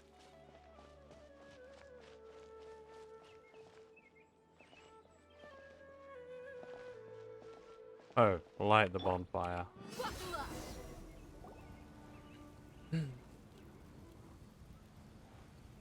I love me a good bonfire. Been way too long since I had one. Your cooking is as good as ever. Even if there was no other reason, the food alone would be enough for Paimon to stick with you. You're easy to please. Changing the subject, Dane's taking forever. He said that there might be an issue with the nearby ley lines. How bad do you think it could be? We came together, but now it's back to just being the two of us again. You know, now that Paimon mentions it, we really have spent lots and lots of time together, haven't we? So, don't take this the wrong way or anything, but, do you ever get tired of Paimon being around? You make my day every day, Paimon. Oh, you stop it! Now you're embarrassing, Paimon. So, next question. Don't know if it's okay to ask this, but Paimon's curious. What was it like traveling with your brother? The stars? We'd gaze at the stars just like this. And we'd point out the planets we wanted to visit. Wow. We traveled through the universe, always by each other's side. We saw all manner of hope and despair. This is the first time we've ever been separated. If nothing else, I just want to know what happened. Yeah. Paimon understands. separated without even knowing the reason why. It's just terrible. But we'll find the truth together. Sure as Paimon's your guide. Just you wait, Heavenly Principles! And you too, Tavat! Hell yeah, just you wait, heavenly principles. And you too, to that. You know what? We've talked too long about this sad stuff. Let's talk about something happy instead, 'cause if you're sad, Paimon will be too. Don't worry about it, Paimon. Alright. It's getting dark, so why don't you rest? Paimon will take first watch. Don't worry, no monster's gonna come and eat you up. Well, that's a first. Paimon, not gonna go to bed before me?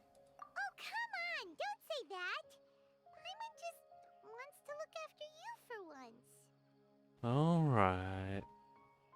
Good night then, Paimon. Nighty-night. Go on, shoo! Off to sleep!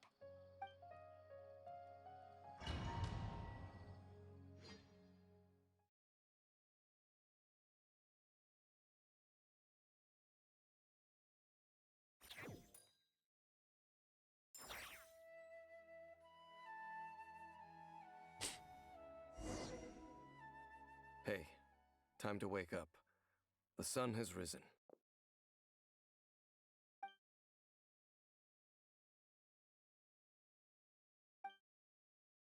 Dane? What a deep sleeper. You do know that we need to...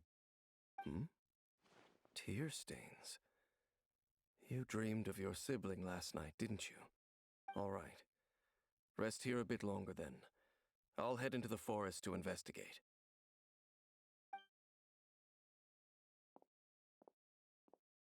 Huh. Why are you going back to the forest?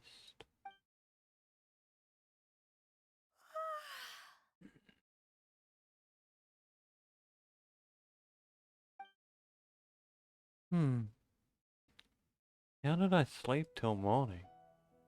Why didn't Paimon wake me up to switch shifts? Hang on a moment. Where is Paimon anyway? I vaguely remember Dane coming over. Did Paimon go into the woods with him? Seeing as I hadn't woken up yet? Whatever the case. Looks like it's just me here for now. Guess it's time to stretch my limbs and have a look around.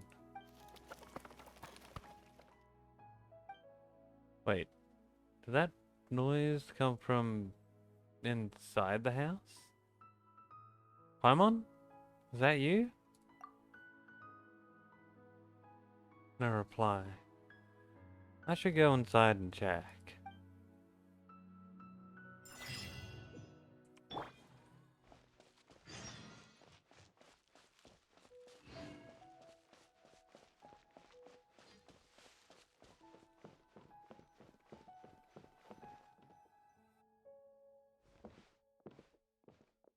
Halt!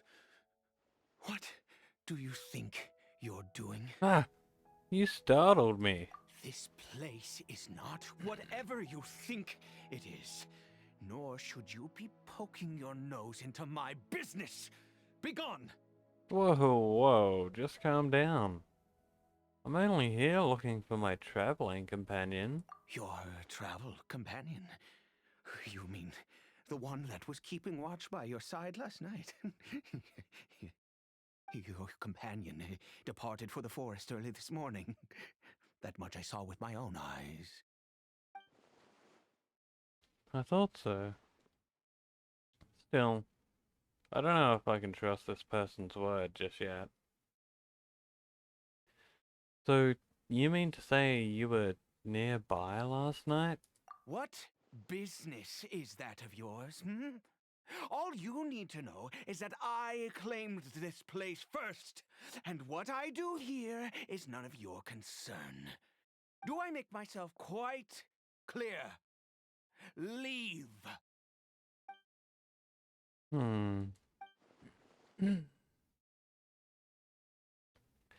There's something strange about this guy. I gotta find out what he's hiding. Well, What are you waiting for? I don't think I'll have much luck trying to find my companion in the woods. I'm better off waiting here for them to come back. If you must, suit yourself. I've been observing you, and you don't look like a forest ranger, nor someone from the academia. Still, I'm warning you, no funny business. Promise me that, and you can do as you please. Look, I'm no villain, but I'm not gonna pretend to be a saint. Okay, fine. Whatever. Just move aside. I'm heading in. Can I join you? I was out here all night, and I'm cold. You... Oh, go on then. Have it your way. I knew I wasn't going to be able to hide this anyway. Just come in. But no overreacting to anything you see in here, okay? You understand me? Relax. I've been around. It takes a lot to face me. Come on then.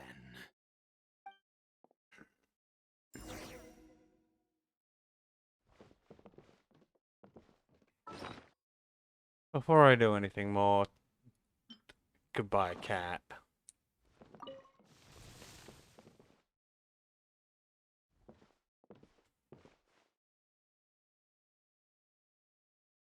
Huh? A hilly churl? When do you keep a hilly churl at home? Mind your own business. Don't worry. He isn't aggressive. How could he be? He was too young for anything like that. So don't you lay a finger on him.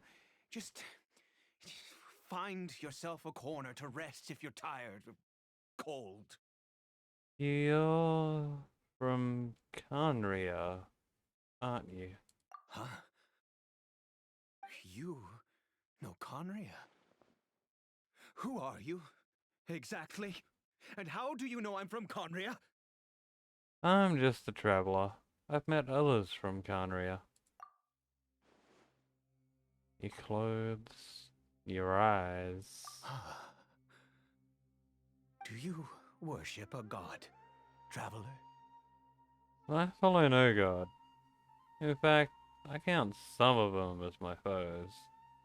And some of them as my friends.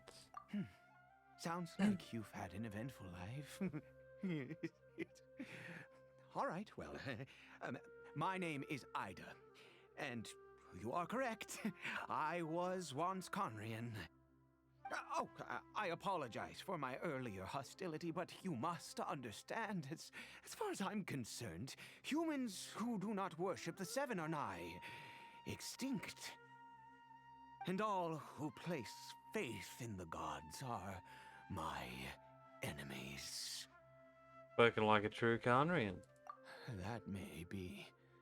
But the fact is that chances to talk to people like yourself have been few and far between since the cataclysm. This wretched curse of immortality.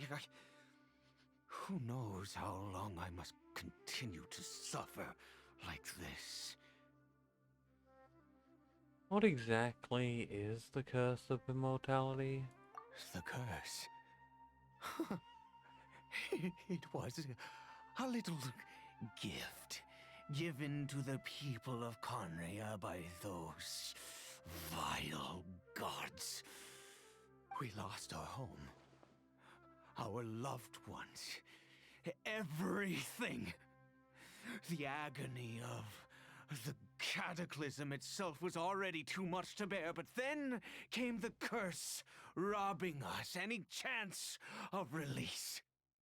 All we can do is watch helplessly as our souls erode and our bodies decay. So, Ida's just like Dane.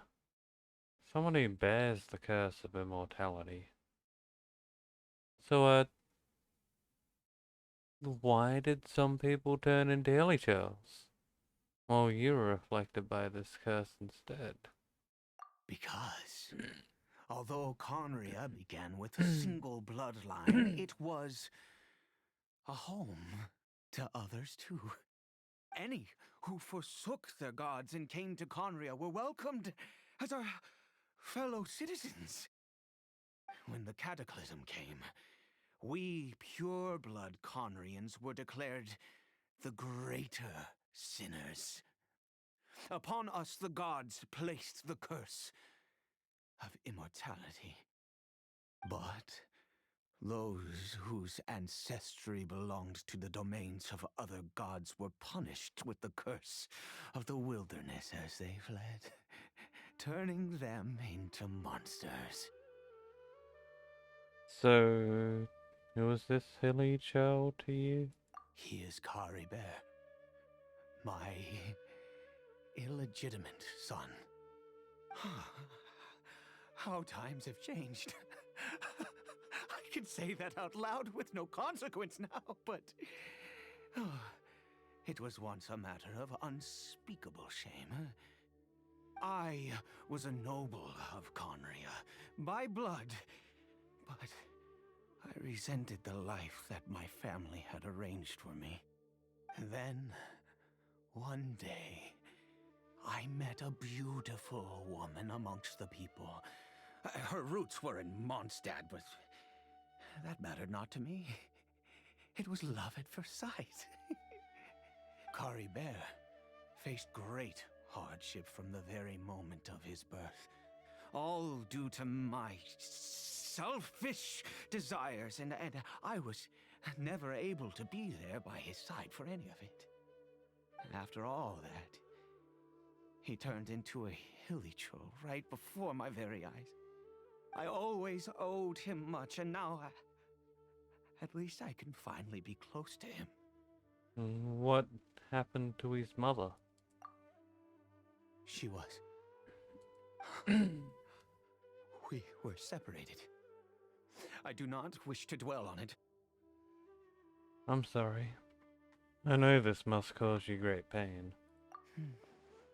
It could be worse. I suffer the pain of loss because I once had everything I could wish for. And now that I have lost almost everything, the little that remains I see with new clarity. If nothing else, at least I still have Kari Bear.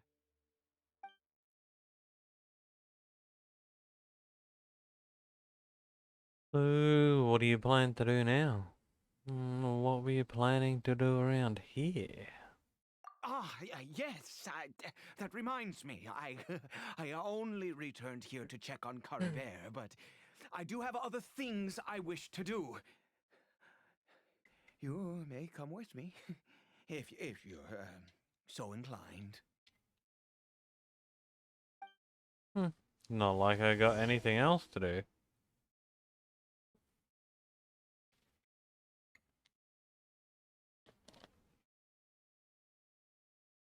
So, where do you vanish to?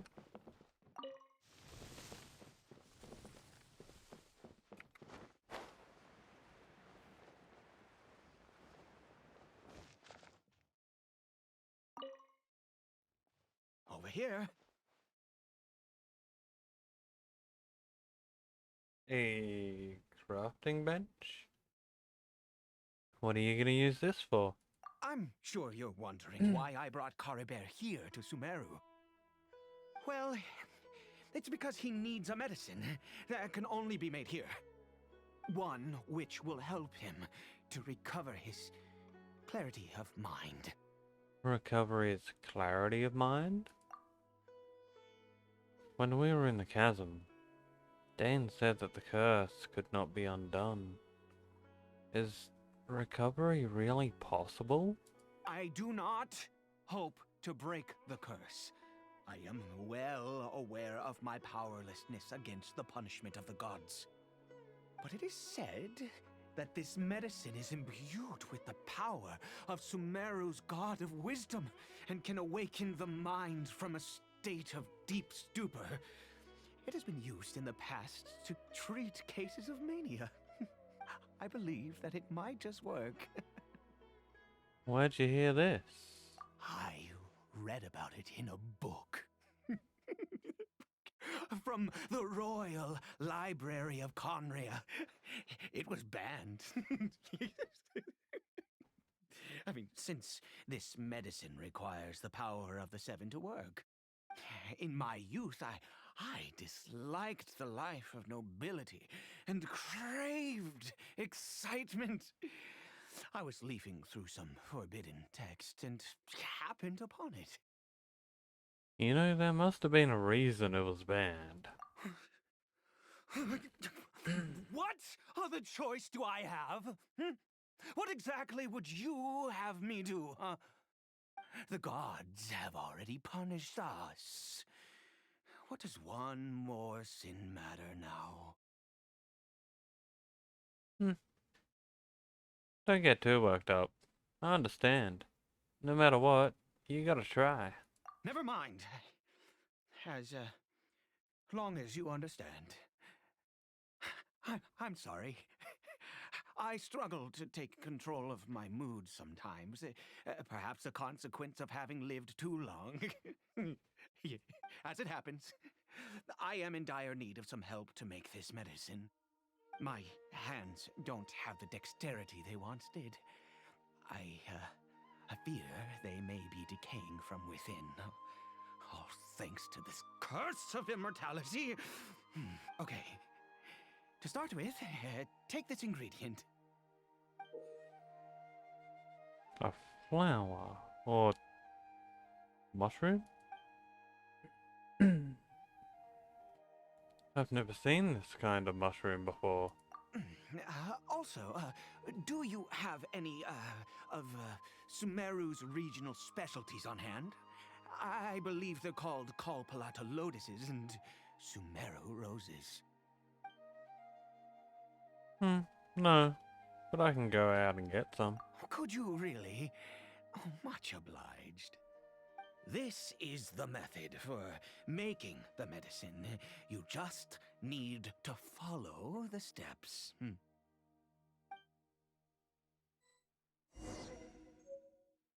Alright. Turns out we've actually got everything. Let's craft it.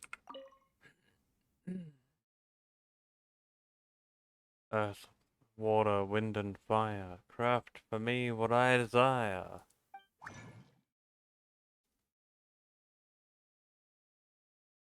I just need the medicine.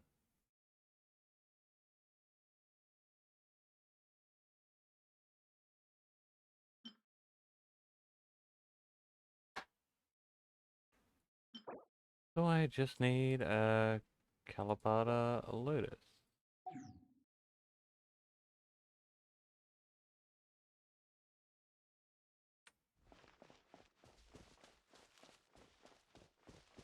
Well, good. Sir, for a moment. I thought these things grew on water, but... Well, that was easy.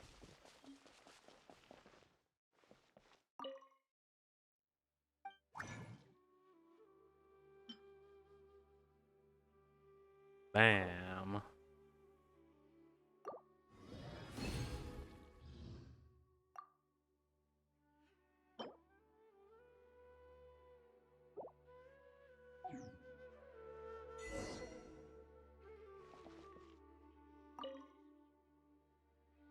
Is it done? Oh, splendid. Let me see.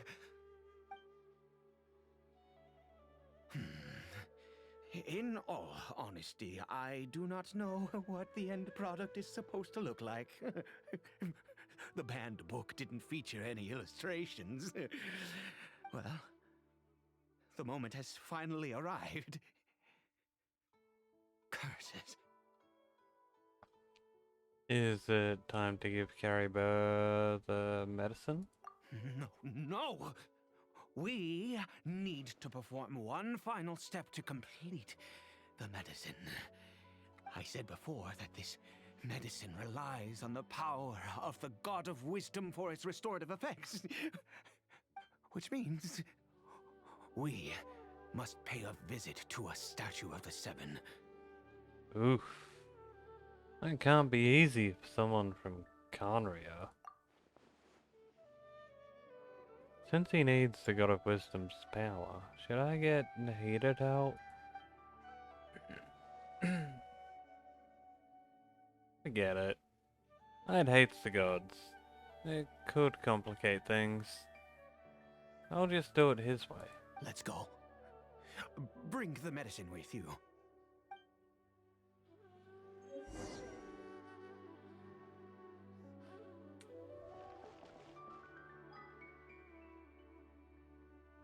Alrighty, we can't teleport. Because we're basically in a domain, aren't we? Whee!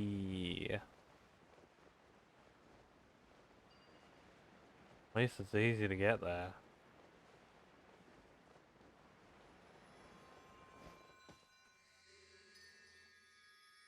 Look at this statue. How can I bow before this thing? God of Wisdom! Look at me! I will utter no prayer, nor will I sing your praises. You and your kind destroyed my home, wrought unfathomable suffering on my compatriots, yet here I stand before you. You cannot mock me more than fate itself already has. God of Wisdom, I seek not to disavow myself of the sinful blood that flows through my veins. I wish only to beseech you to have pity upon a young and unfortunate soul, my son, Caribert. He was turned into a monster before he had the chance to witness anything beautiful in this world. This is no fate for a child. If everything the gods have done was in order to have the impious people of Conria bow their heads, then I bow to you now. I have given up all I ever stood for. All I ask is for a tiny miracle. For Caribert to see this world once more. Please, God! I beg of you.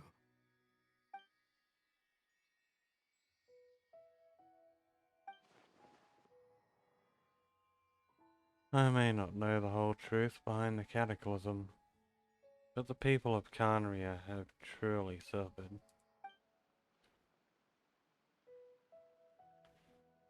Why could Conria and the Seven not coexist in peace?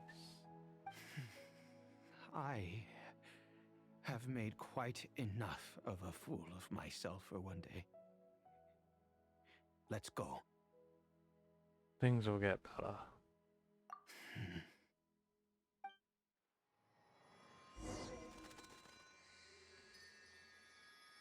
Even though you're someone from Conria,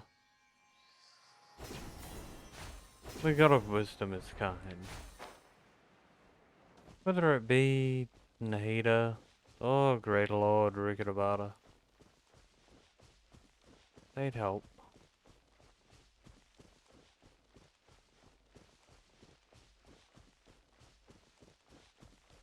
Even if you're not exactly kind when you ask for it. They're not gonna hold it against some child. Just because, you know, you're not the nicest person on earth. but they do understand.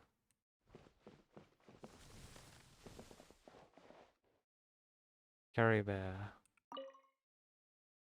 Curry Bear?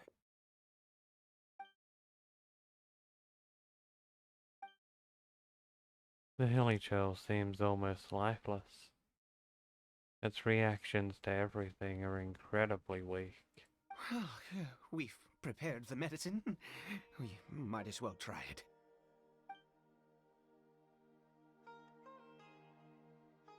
Curry Bear, it's me. It's your father. Curry Bear. Anything? Curry Bear, please say something.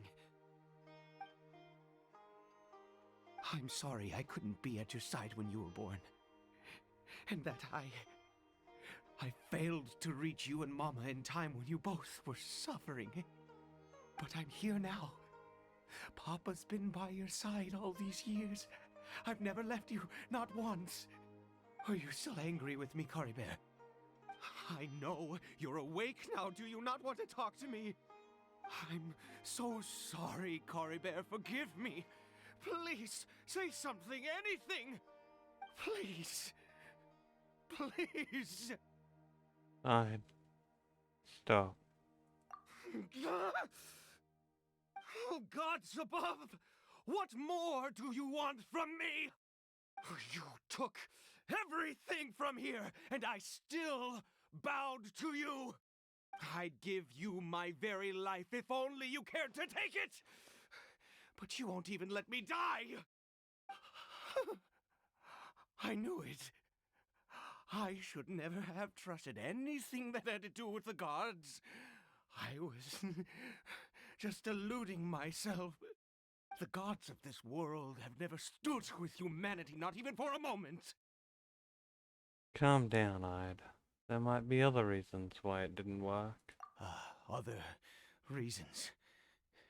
What do you mean? Well, who knows?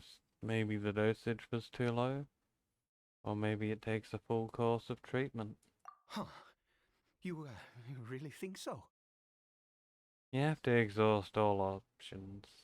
Unless you're ready to give up on Carry Bear. Give up? No, never. And yes, you're right. I cannot let myself wallow in despair. Hey, pretty Melina. How's it going? Even if I must stay here with him for 50 years, 100, what difference does it make? I do not lack for time. I'm doing pretty well. You? That's the spirit, Ide. I'll keep helping you. Have infinite time, yet no hope. Can only be called torture. Let's go. We'll make another dose. The most crucial ingredient in this medicine is the unusual mushroom, which makes things complicated, but not impossible. I'm glad you're doing pretty good. We're just slowly on our way to Fontaine over here. I think this is our last stop. Where did you get those mushrooms from, anyway? I grow them in that field. Wait, in a field? Like a crop? The details don't matter, right? Curb your curiosity and just do as I instruct. If you truly wish to help me, that is how you can do it. Fine. There is a waterfall near the statue I prayed at. I need you to collect some water from there around 2 in the afternoon. I'll be here watching Curry Bear. Once you're back, I will make some fertilizer for the mushrooms. Got it. Good. Then please head over when the time comes. My stream's going well. Whoops. Been going for almost 6 hours now. It's Started around 10 p.m. and it's now 4 a.m.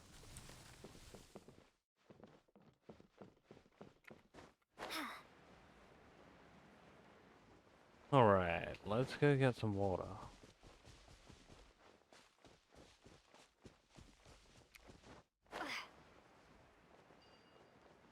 I reckon I'll be going another hour or so. Maybe 2. We'll see. I try to stream daily. I've been busy the past few days, so I figured I'd do a nice long stream.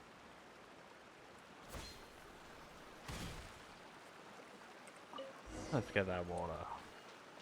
Now, back to Ide. Where is he? Somewhere over there.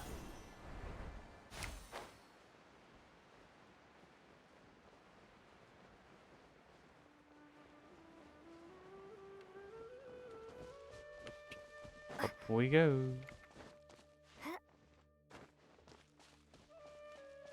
I don't want to fight that.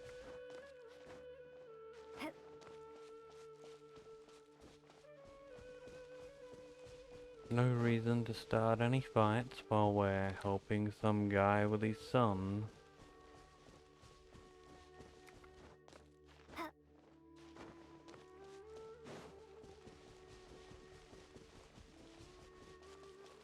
Alrighty, got the water. Ah, you're back. Coribear's condition is stable. By which I mean he still isn't responding.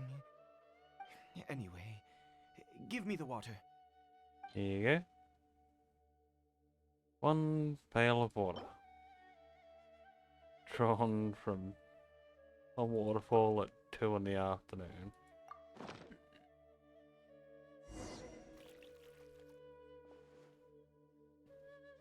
I need you to stand guard here for a while. Whatever you do, don't let any forest rangers approach the house.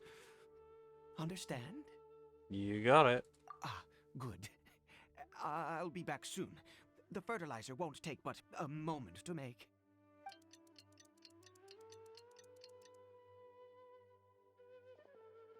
Monsters.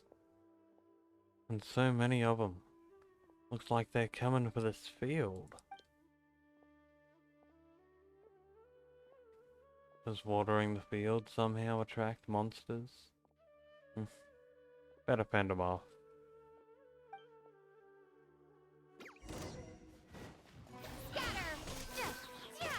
My favorite game right now?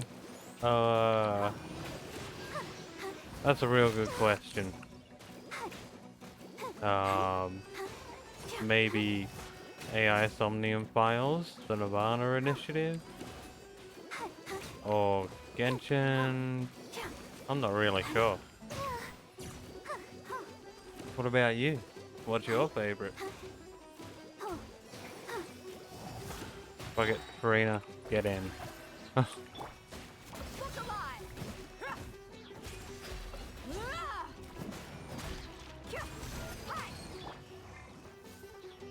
There's more.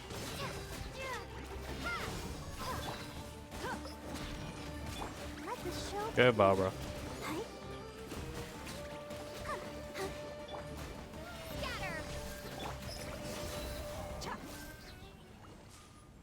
There we go. What happened? Was it monsters? Sure was. Oh, thank goodness you were here. I couldn't have taken them on all by myself. I'd have to hide and wait until they were gone.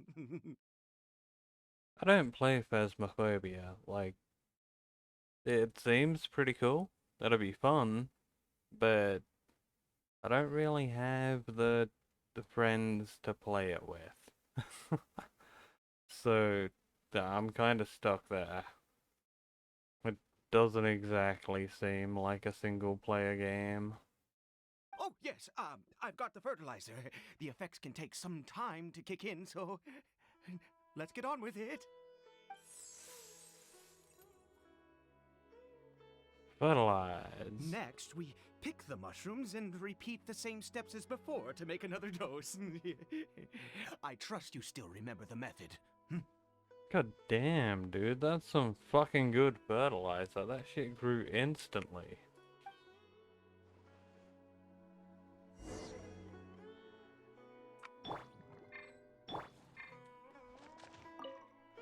I'm an Aussie. Down near the bottom of Australia, so... You know. That's why it's 4 AM for me. What about you? Earth, water, wind and fire, craft for me what I desire. Come on, dose of medicine, please.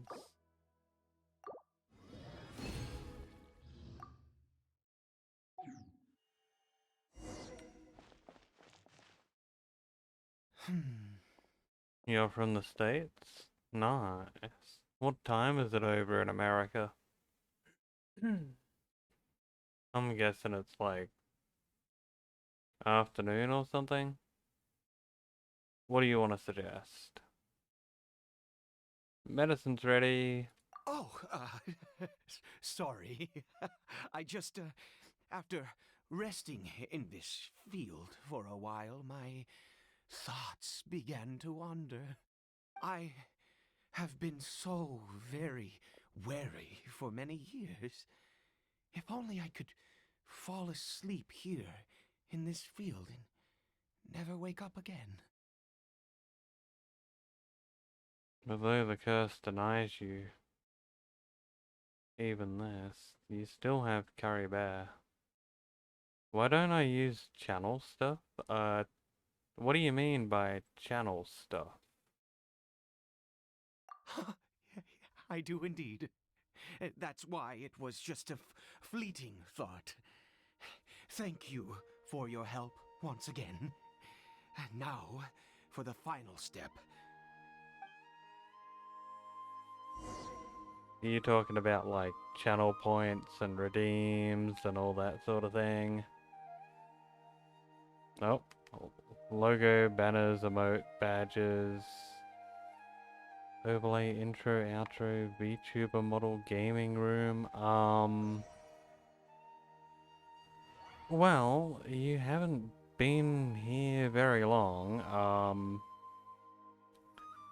Logo, banner, where the fuck am I supposed to put that? I have one on my Twitch page. Emotes, I don't have them unlocked. Badges, don't have them unlocked either. I have them both drawn up. Intro, outro, yeah, no fucking need for that. And, well, you can see a VTuber model here on stream. And as for a gaming room, I don't have any need for one.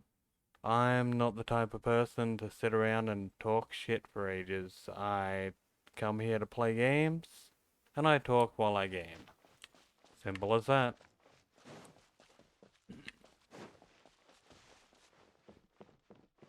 Not every VTuber is the same. This is 2D. It's not too bad. I'll work on a 3D at some point when I get a chance.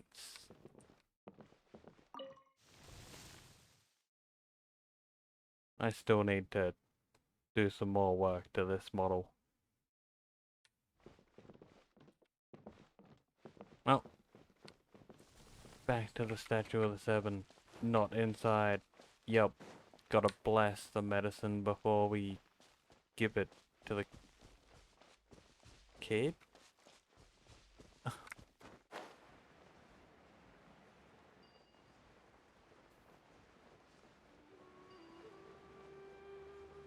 Either way, I'll get there with the redeems and things.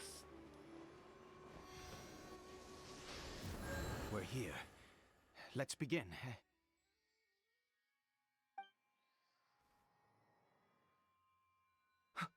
Wait a moment. Hey, what was that? Cory Bear! What? He left the house? Oh no! He must have left while we were too busy preparing the medicine to notice. Come on! We have to catch up with him!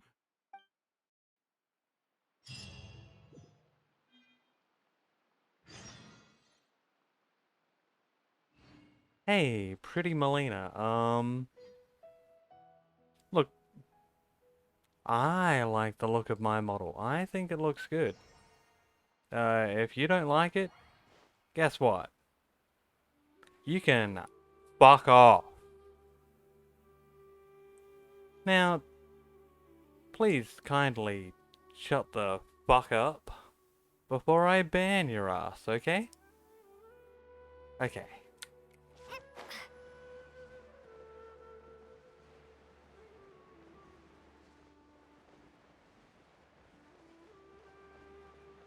Actually, you know what? I've got the time. Welcome to Ban City, bitch.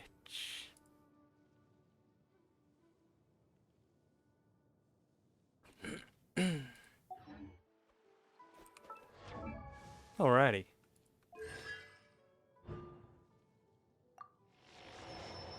Wait, we got a C3 Dendro Traveler.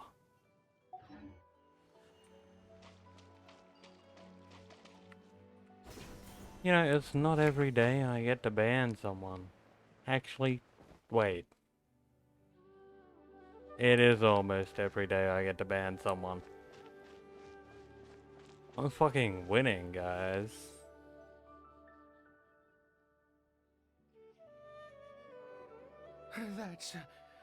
That's not Cory Bear. Nope. There's no silk scarf around his arm. Right.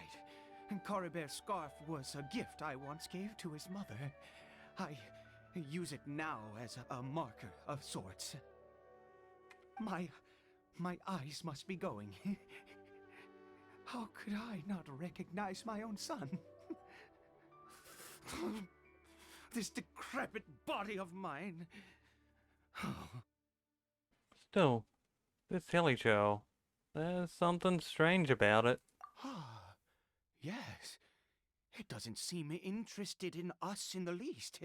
It seems intent on walking in that direction. Where could it be going?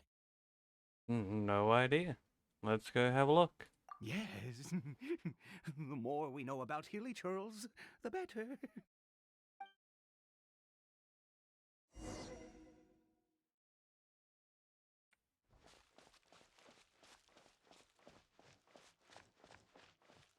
Yoink.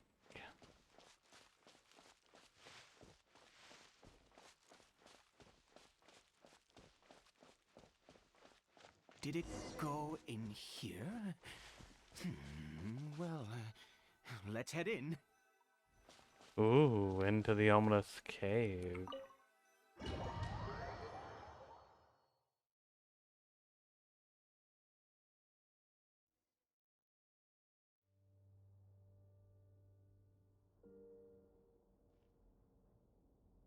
What a ghastly place. Has it always existed? I swear I've never noticed it before. Look. What are those hilly churls doing? Huh. It looks like they're worshipping. Sometimes walking, sometimes kneeling in worship, and it appears to be in earnest. I've never seen anything like this in all my life. What in the world does this place conceal? Oh, there's only one way to find out. The air here. And this creepy scene. It's eerily familiar.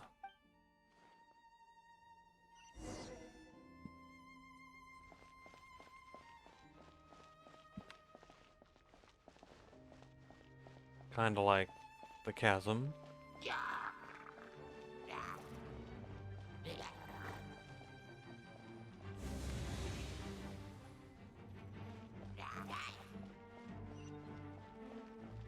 Well, I've got no reason to kill any of you, so...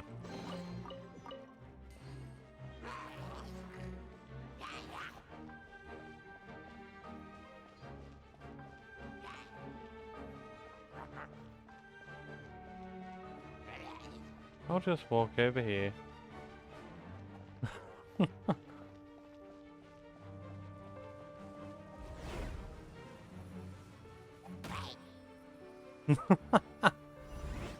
Is this a teleportation device? What energy is powering it? Bro, I think they expected me to kill those hilly charles.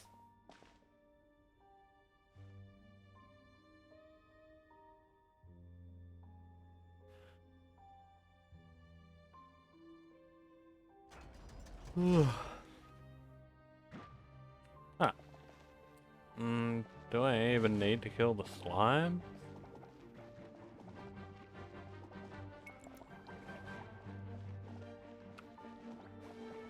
Looks like I do. Hooray, I jumped straight into that.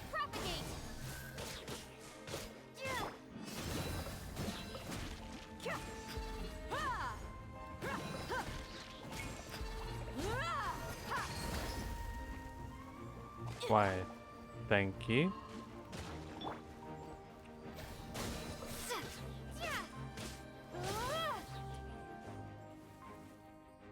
Oh, there's more.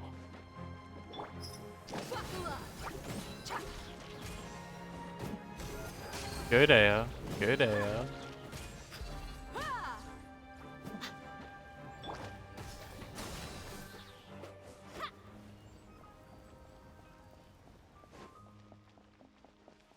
And onwards we go. Yay! They put the chest the wrong way around. Oh well.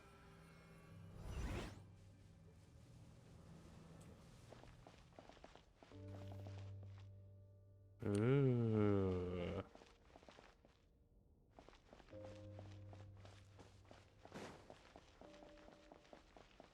What do we got over here? A rock.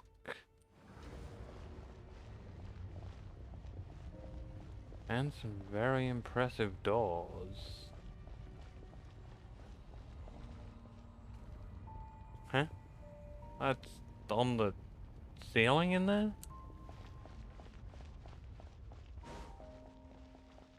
Alrighty. Ah, great.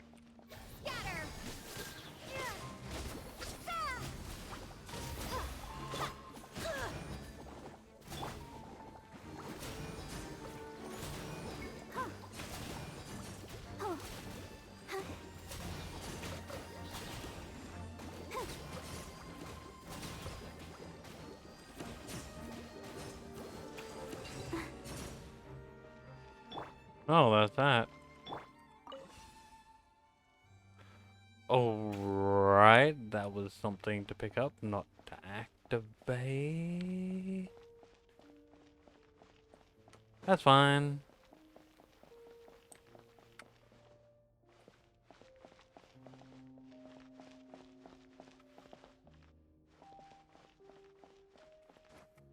Uh-huh.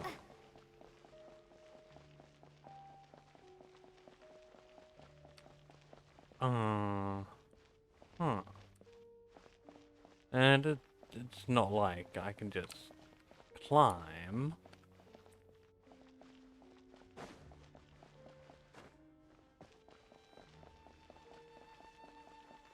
So,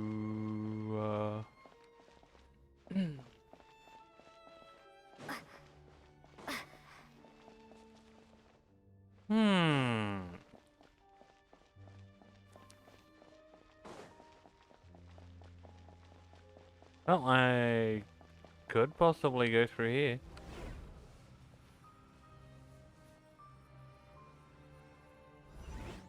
Huh? How did I get on the ceiling? Did the room turn upside down, or gravity itself?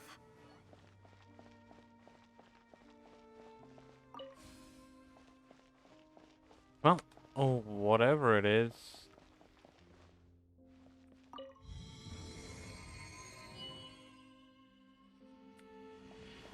This works. That opened one door.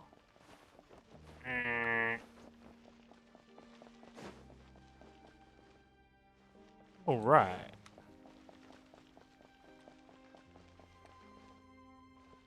I guess one's as good as we get.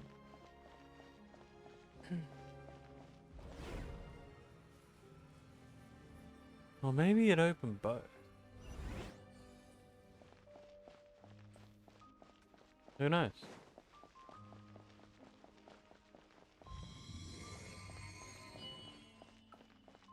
Ooh, chest.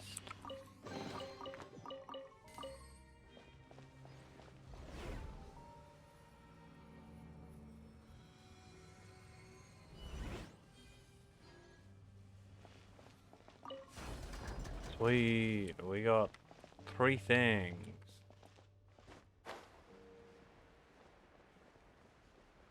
To the roof. It seems like I need to find a place to insert the rune. I did. It was in the roof. It was on the floor. I mean, you guys know how the roof sometimes ends up on the floor, right? Common occurrence. Who wouldn't know? Whee! Okay.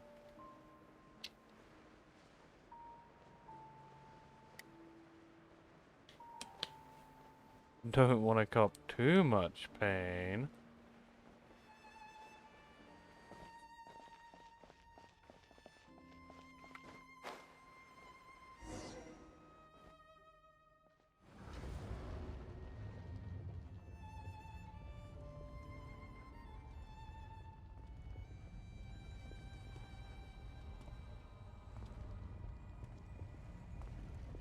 Oh yo, it's Lord Fancy Pants. Fate has not granted you the right to enter this place. An Abyss Herald? No. He doesn't look like someone from the Abyss Order. Do you insist on an audience? Very well. Then I grant you the trial of destiny.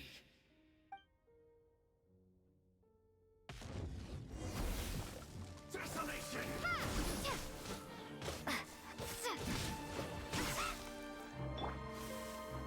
Fine, get punched.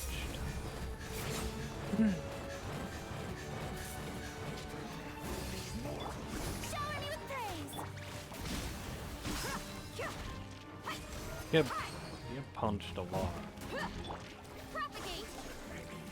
You big.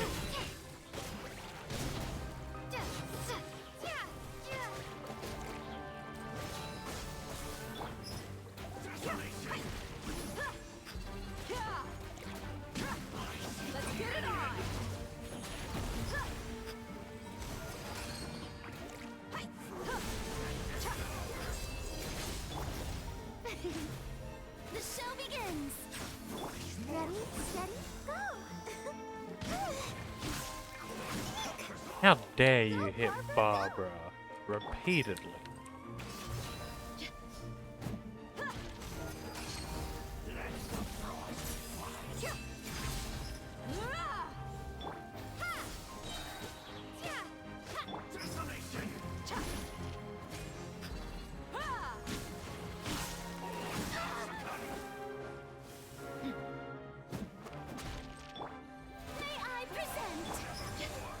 Can you not be in a corner where I can't even fucking stand? Like, come on, dude. Is that really the best place for our fight to take place?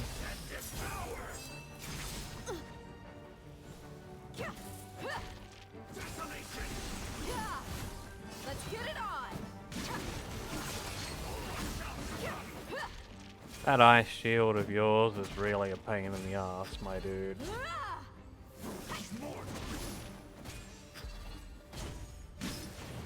You ain't messing around!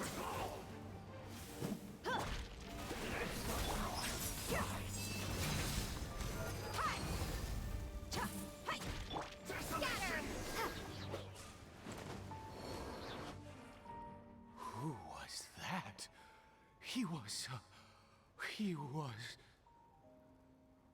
I've seen similar characters before. He was a perfect being. I'm in awe. Huh?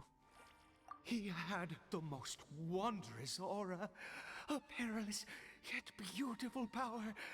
Oh, truly mesmerizing. If you say so. And yet, you were able to defeat him. Oh, your strength is greater than I had imagined. You've got some unconventional tastes, but I have lots of combat experience. Let's continue on. I find myself growing more curious by the second and more excited.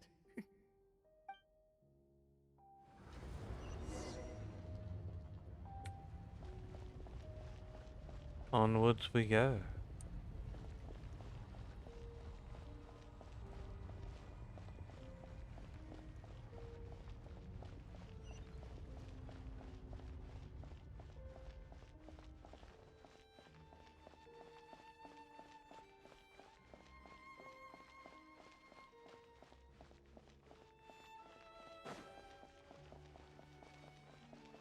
What's behind door number 5?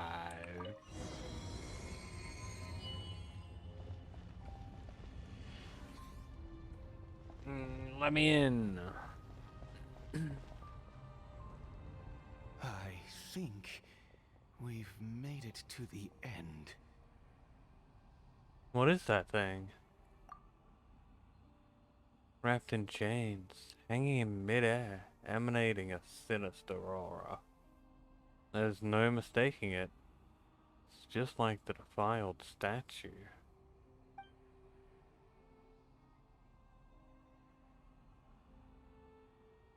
So it does have something to do with the Abyss Order.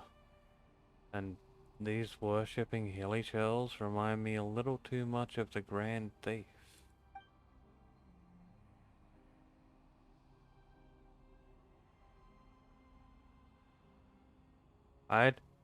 This place is bad news. We gotta go. I'd? Oh, dear creature, why do you bow down? For fear of the unknown? Or for a power that you covet?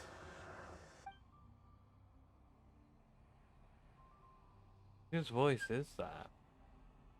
Must be coming from right inside my head? Can't I'd hear it? Oh, dear creature, why do you bow down? For I am no god. I am but a sinner. A sinner? You are like a flower, born in sin, yet pure, spotless. I know your fate well. You need no longer hold back your resentment, nor accept the countless lies. Go forth, become a transcendent one. Rise beyond the fate bestowed upon you. And I shall shed a tear at the end of time, as I gaze back upon your life. Who in the world are you? What do these words mean?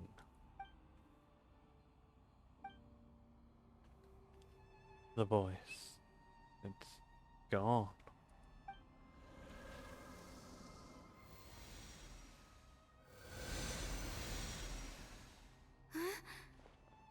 I'd?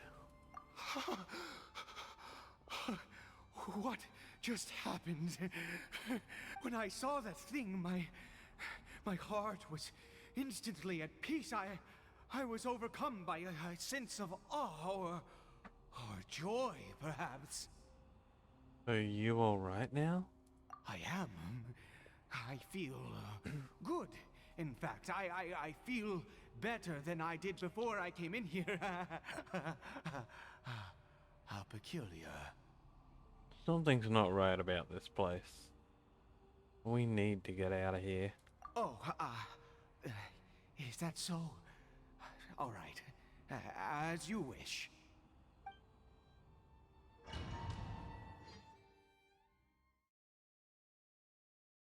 Hmm.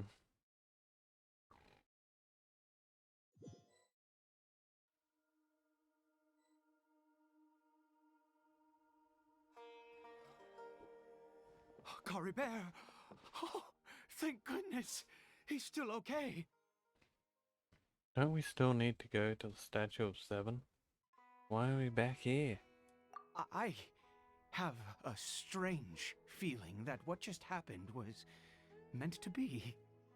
For this to happen, right at the moment when I was dreading worshipping at a statue of the Seven, it's as if fate was calling to me. You say that I bowed before that thing, so perhaps it might be just as effective. That sounds a little ridiculous. But, if you insist. I have to try. No matter what, you said it yourself. I have to exhaust all options. I mean, couldn't hurt. Cory Bear?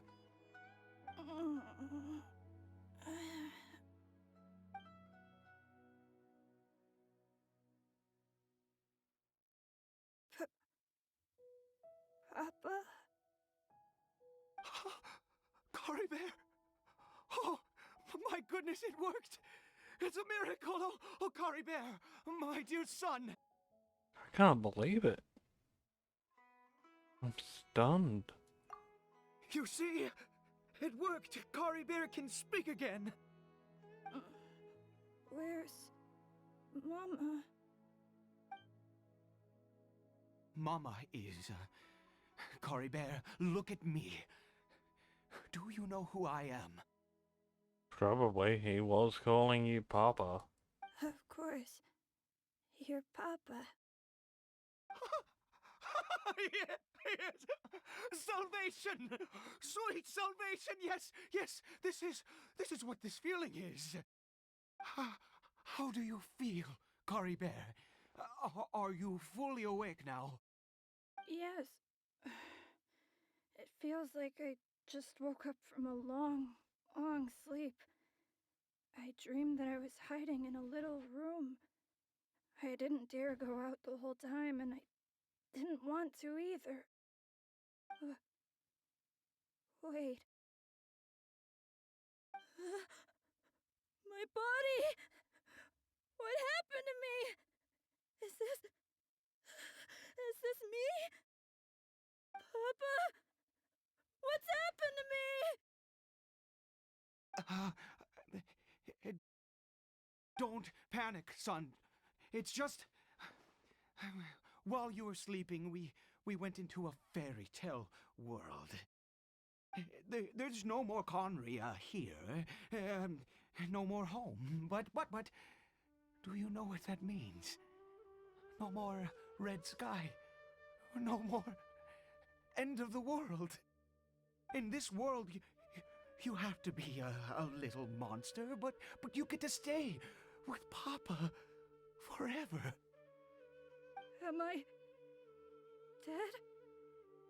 No, of course not. Look, Cory Bear, you still have Mama's scarf on your arm. That means she's watching over you, protecting you. So how could you be dead? Really? Yes, really. You've only just woken up, and this must all be very confusing for you. Just rest here for now. Things will get better. Oh, and you have to promise me something. Never take off your mask. Understand? Whatever happens, you mustn't take it off. Okay, Papa. I won't. I promise.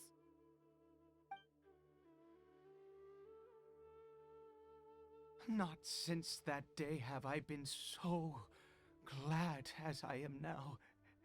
I can't believe this is really happening. Yeah. It's pretty unbelievable. I knew that placing my hope in the Seven was a waste of time. I even worshipped at one of their statues like a common fool. Never before have I humiliated myself like that. Once a murderer, always a murderer. I was naive to think that the gods who conspired against us would ever offer redemption. But the god we saw in that cave, now that was a truly mighty god. Nothing like one of the Seven. That wondrous power, it was truly enchanting. Surely that must have been the reason I bowed down. Now then, after one besieges a god, and the god responds by answering their prayers, should they, do something to show their devotion? Piety is hardly my area of expertise. But surely I should honor the god that has honored my wishes. But that was not a god. That was a sinner. A sinner? Oh, don't be absurd. You don't know a single thing about him. How dare you utter such blasphemy? You and I have both witnessed his divine power. When has the Seven worked a miracle like this before? Never! He is a god, mightier than they, and yet you would call him a sinner. Oh, preposterous! Well, technically, it wasn't me who called him that. It was him. So, shut up. No matter. Believe what you will. You cannot shake my faith.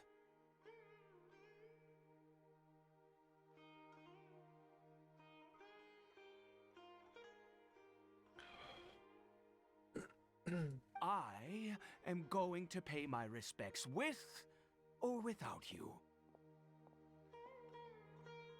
Fine. Go ahead.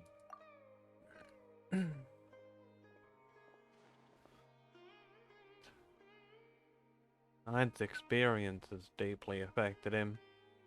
Not that he was particularly stable to begin with, but this religious fervor is something else. I guess I better catch up with him anyway. There's monsters everywhere. I can't stand by and let him fall into their hands. Woo, we leveled up.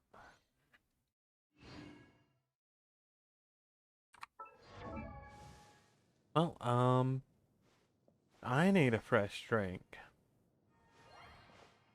Since we've been going for 6.5 hours, I think it's been like an hour and a half or so since I got my last drink. So, I will be right back in just a couple of minutes. Stick around, I'm sure we'll make it a Fontaine sometime soon. And we'll also find out what happens to Ide and Curry Bear and wherever the fuck Paimon and Dane went. So yeah, I'll be right back in just a minute or two.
All right.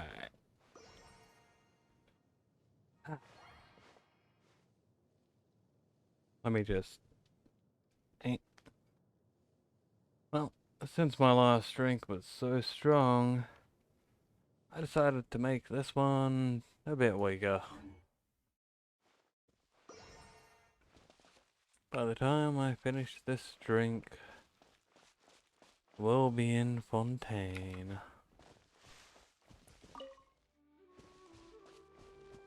So, where are we going? Over to where I'd ran off to? Into the cavern again. Ah. Yes. Everyone knows the cavern. Whee! Cha.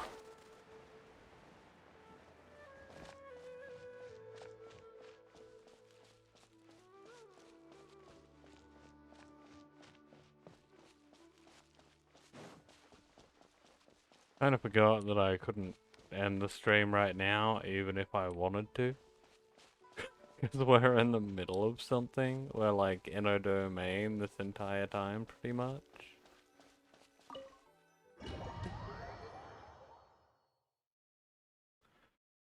Well, in we go. Back to the mysterious statue, apparently.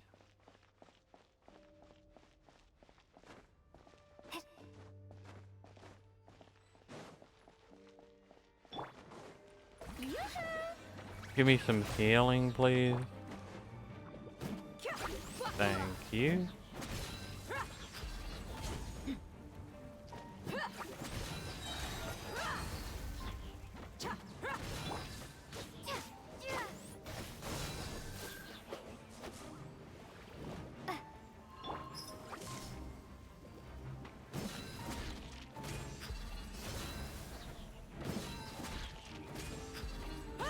You don't see the yellow electro slimes too often.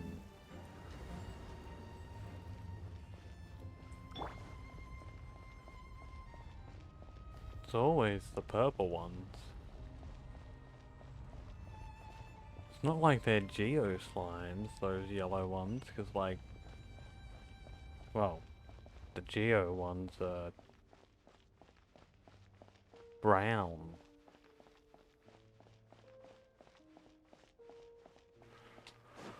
Fire and ice.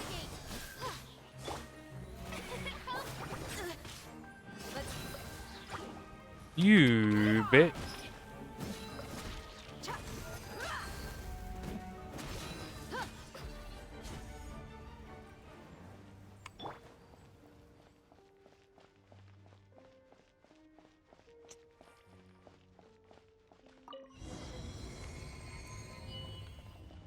Guess it was a bit of an easier journey than last time. The rock's gone. How the fuck does it disappear? Impossible! What happened? It's gone, but it was right here last time. The Hilly Churl worshippers have disappeared too? Was it all an illusion? That seems unlikely. We couldn't have both seen the exact same illusion. That's true. Yes, it can't have been an illusion.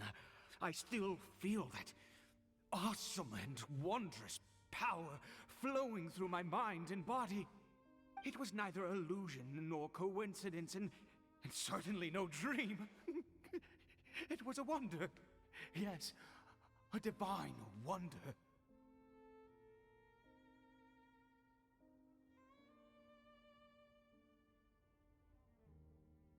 Let's go, traveler. There is surely a reason for its disappearance, and I do believe that someday in the future, we shall see it again.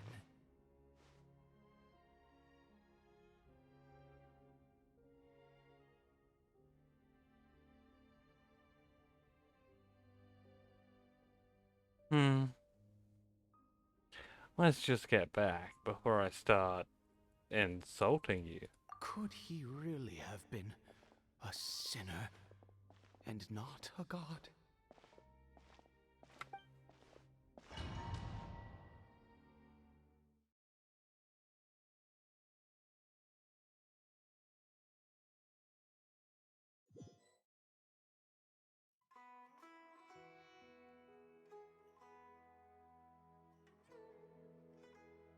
Kari Bear? Where has he gone?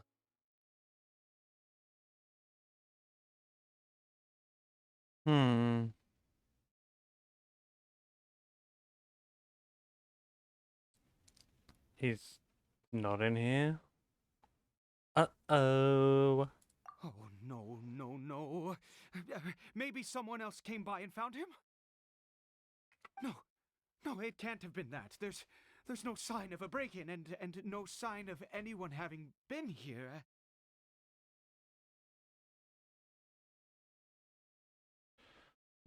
Maybe he ran off. But why? This does not bode well. What if he's spotted by a forest ranger or an adventurer The in his mirror. current state? We gotta find it first. There's no time to lose. Wait a minute. This isn't how we left it.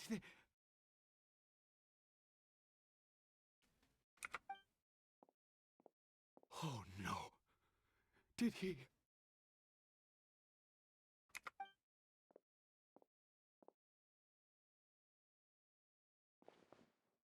He definitely looked in the mirror. Probably mirror, took his it's broken. mask off too. But hasn't the mirror always been broken this whole time? What does a broken mirror mean? He must have taken his mask off and seen what he looks like beneath it.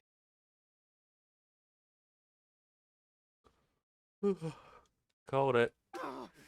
If he'd just done as he was told! We have to find him. What are you gonna do? Fucking glue the mask to his head permanently? I mean, sure, you're his dad, but like... Come on.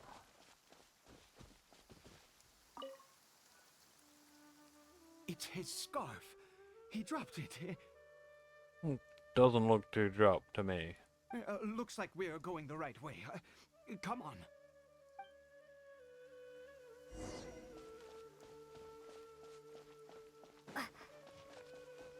And away we go. Curry Bear, where are you? Curry Bear! Where'd you go? Oh. Curses! Forest Rangers.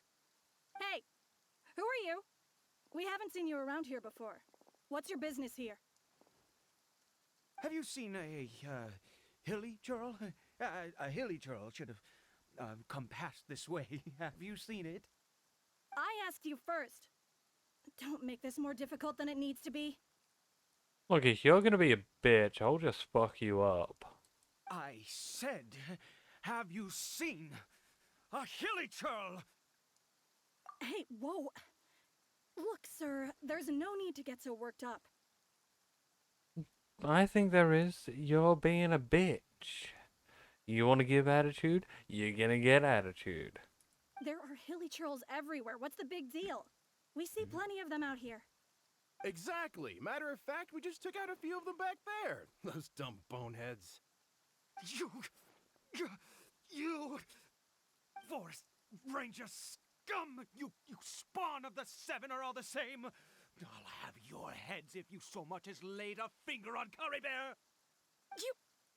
You're raving mad! You've got some gall coming here to our nation insulting the Forest Rangers! Curse you all, Forest Rangers.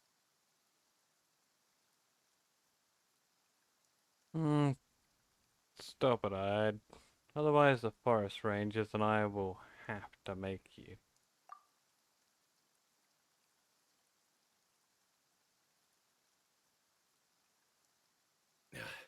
I don't get it. Why make such a huge fuss over a few hilly churls? Makes no sense. He'd only just regained his mind. How could you do this to him? I'd. So tell me, Forest Rangers, did you really spare none of them? Did you really take out every last hilly churl you saw? Jeez, you're really not gonna let this go. Fine, you weirdo. If you must know, I happened to cross paths with a solitary hilly churl when I left the team to, use the toilet. I was frightened at first, but it didn't seem to have any interest in me at all. It was just bumbling along in that direction, so I left it alone. Could have been Carrie Bear. Yes! Wonderful! Wonderful! Let's go! We have to find him!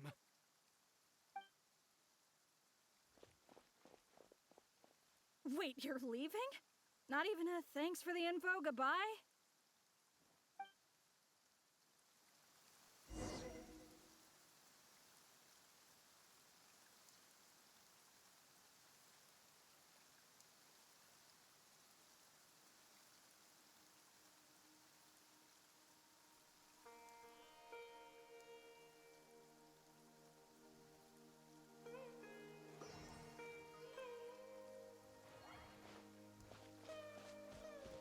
Alright. Let's go find Carrie Bear. Wherever he may be.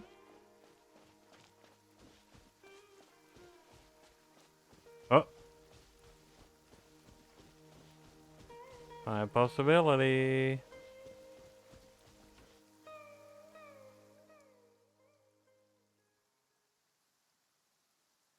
Cory Bear! We found him. Cory Bear, stop! It's me! It's Papa! Whatever you saw, it was all a trick. An illusion. I told you, we're in a fairy tale world now. Nothing here is real. Please, Cory Bear, come back. It's time to go back. Cory Bear?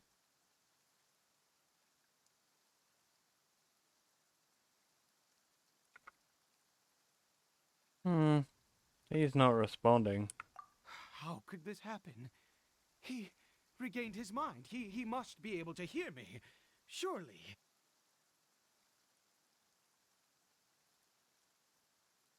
Come, Cory Bear. We have to go home now. Papa's here to take you home, all right?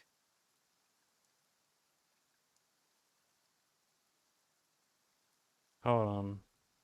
Something's not right with him. What has that strange power done to him?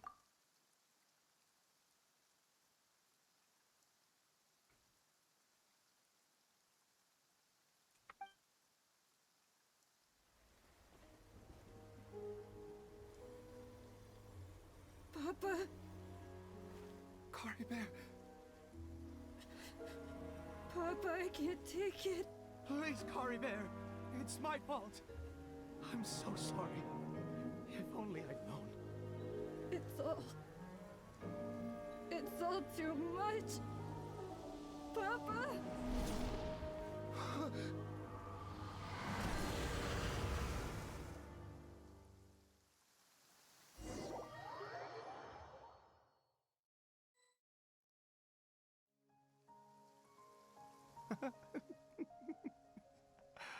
I see.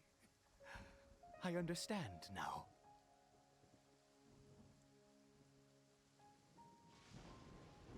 Finally, it all makes sense.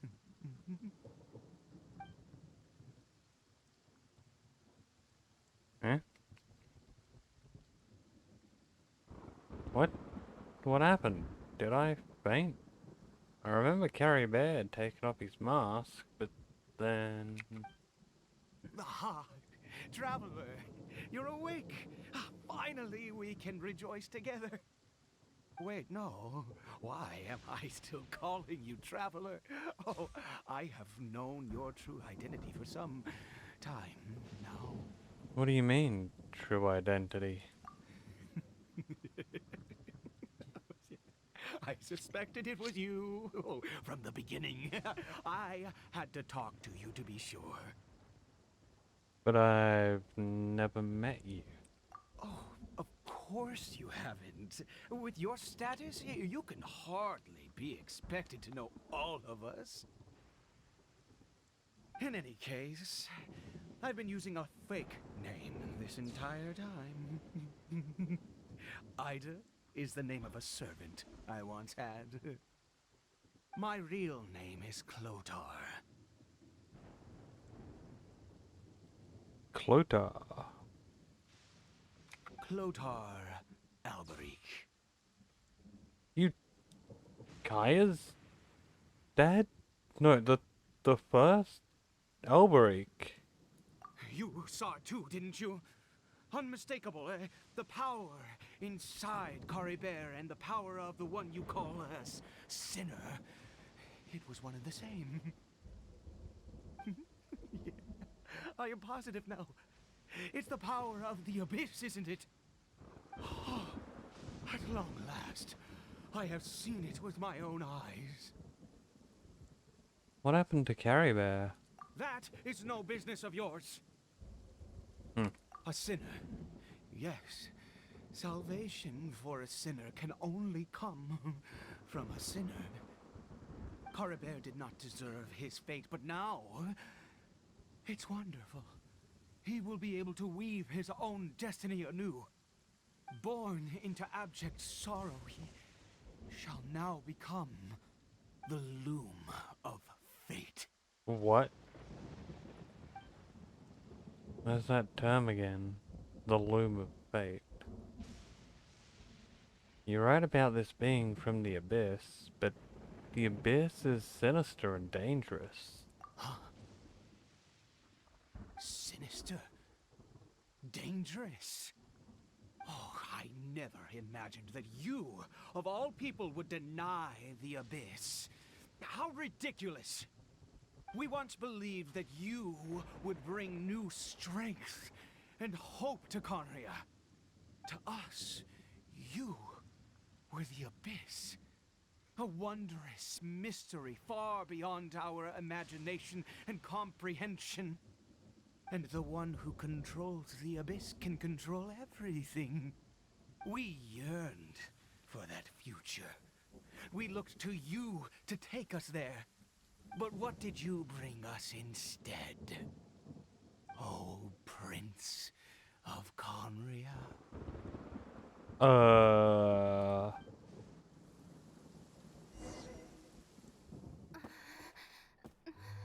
What did he just call me?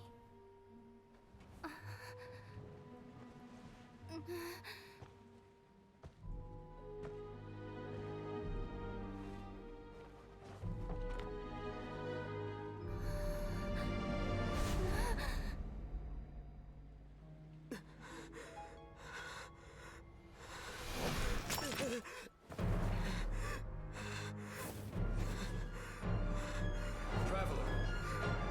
Hey, Traveler! Traveler!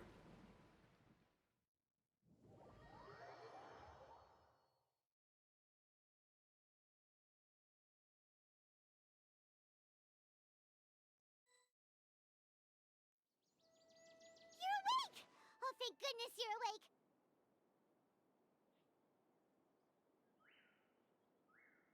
Paimon was worried sick! Traveler? Traveler? What happened while you were unconscious? I checked the ley lines nearby. It appears that the Abyss tampered with them, and they've been in turmoil ever since. Information and memories flow within the ley lines. What did you witness? The founder of the Abyss Order, Elberich. What happened to him? You mean Clotar Alberich? After founding the Abyss Order, his faith in the Abyss led him to do a great many things. But the curse of immortality continued to torment his body and mind. And in the end, neither his faith nor the Abyss he worshipped could save him. After 100 years, he lost his mind completely and was never seen again. Yet his dark legacy lived on. The defiled statue that we encountered previously was just one perverse product of his use of abyssal power during his life.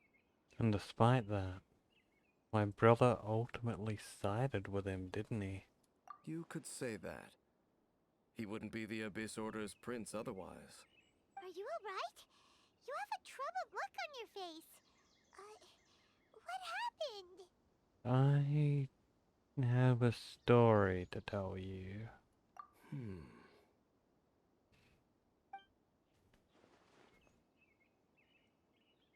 So you saw his memories from centuries ago, through your own eyes. It all but defies belief. Still, as I'd suspected, the notion of the Loom of Fate did indeed rear its head during that time. And it seems closely connected to Clotar Alberich's son, Caribert, and what happened to him. And yet your brother never breathed a word of this incident to me. I wonder, was that the moment that he decided to go down this path? I also wish that I could know what he thought about all this. But one thing is clear. This was not a happy memory. Indeed. Clearly, this series of events sparked a long period of deep contemplation. This was where it all began. Yeah. Oh, I almost forgot. There's something I need to check. What is it? I need to know what lies buried in this field. The field? What does that have to do with anything? You mean here? Well, let's start digging and see. You scared the Duke out of Paimon! Did you rebury them yet? We're done. You can open your eyes now. A male and female skeleton buried together. Interestingly, the male skeleton appears to have been interred much later, and it's holding a silk scarf in its hand. But what does this mean? And how did you know that there were bodies buried here? I think that the bones of the man belong to Clotar Alberic. What? That's impossible. Unless Clotar Alberic finally found a way to rid himself of the curse. Perhaps he did. This all raises far too many questions. I need time to think, and to search my memories for some missing pieces. We should part ways here. Huh? You're just gonna leave? Why? You could come with us, you know. It's better that we split up for now. I think that he might have seen you. Who's he? You mean the voice that I heard in my head? Yes. I have my suspicions as to his identity, but I need to confirm some other details before I can be sure. If the time is right, I will tell you when we next meet. But what do you mean that he saw the Traveler? How is that possible? It's just a memory. It all happened hundreds of years in the past. I fear that while these things would limit anyone else, they are no obstacle to him. What? Why? What is he?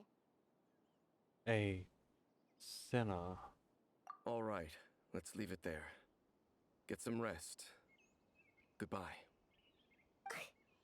There goes Dane. And just like that, it's back to being the two of us again, huh? Oh, Paimon? One more thing. What is it? I missed you. Huh?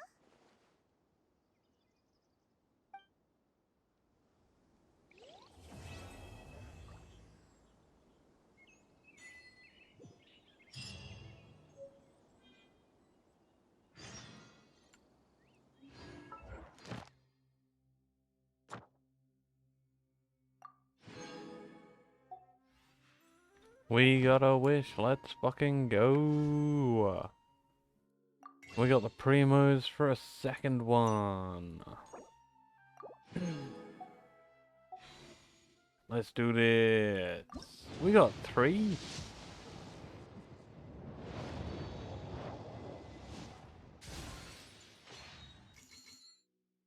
How do we get 3? Was the reward 2?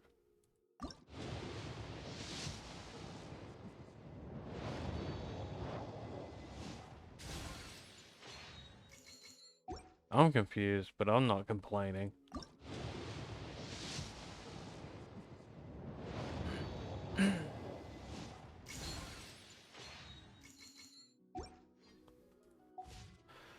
Alright, no luck there, but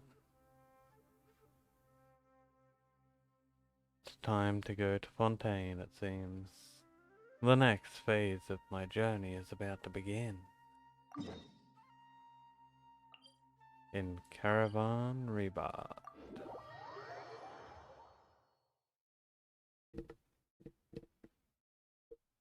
Caravan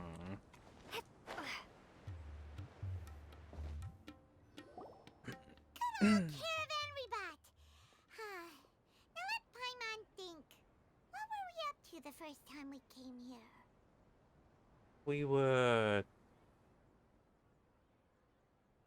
helping Dea? Oh, Paimon remembers. Nahida's consciousness had been trapped by the doctor, but we followed the clues she left behind to help her. Good memory, Paimon. I guess we may have stumbled upon this place at some point before. So much time has already passed since then. And it seems Sumeru's changing for the better now that Nahida's in charge, right? Paimon just hopes this peace will last a long time. And then Nahida won't have any more new problems to deal with. Yeah, but as long as we're around, it's hard to say what'll happen. Yeah, guess you're right. We somehow always find ourselves right in the thick of it. Who knows what will happen next? Come to think of it, maybe it's all because of you. Maybe you're just a magnet for trouble.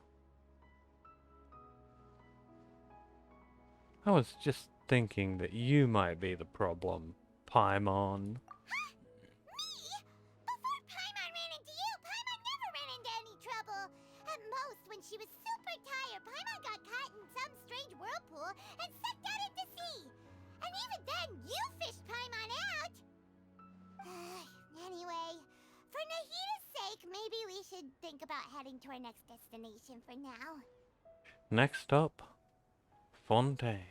Ah, look who it is. Running into you in a place like this? I can see you two still love wandering around. Oh, it's Dia! Since when are we just wandering around? We're usually taking care of some serious business. Even though it may have nothing to do with our journey. But never mind that. What brings you here? I just finished a commission in the desert for a usual client of mine. Nothing too interesting. Just escorting a shipment of goods. I'm on my way to report back. That's when I saw you two all the way over there, chatting away. What were you two talking about anyway? We're preparing to leave Sumeru and head to Fontaine. Huh? You serious? Yup. Can't say I saw that coming. But you are travelers after all. I guess you'd never stay for too long in one place. Bumping into you like this will become a rarity. I'm starting to feel sad just thinking about it. Hey, how about I gather a few mercs to escort you two? What do you say? Thanks, but no need.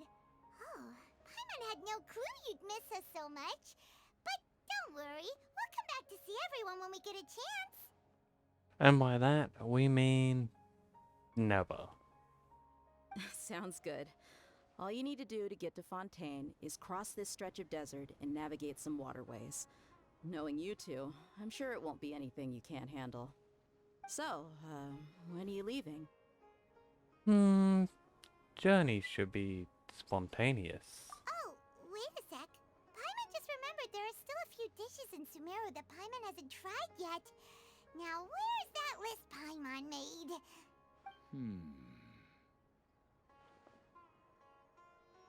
Sus.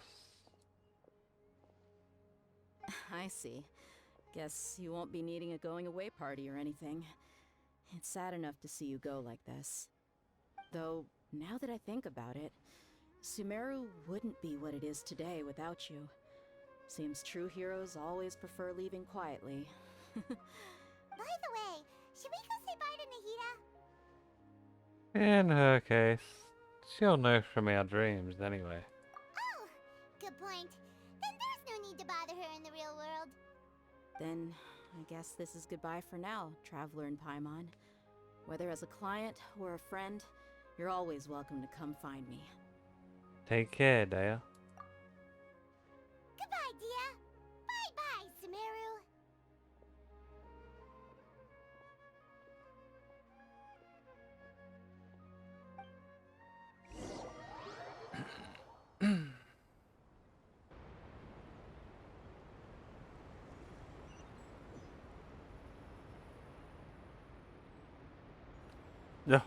Ho.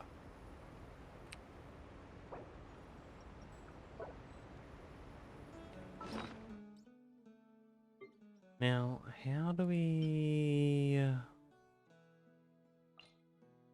Let's see, what does SP and have we got much of it? We got anything for stamina?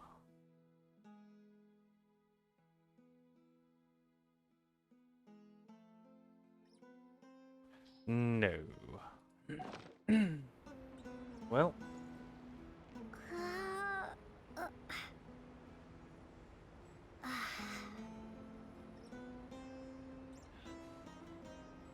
Here we go.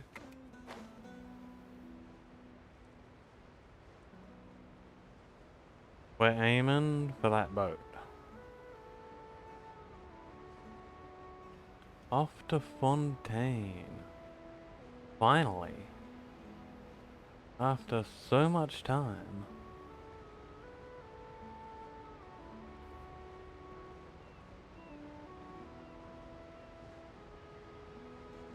We can definitely make that boat, but I don't think we'd make the pier. Or the dock.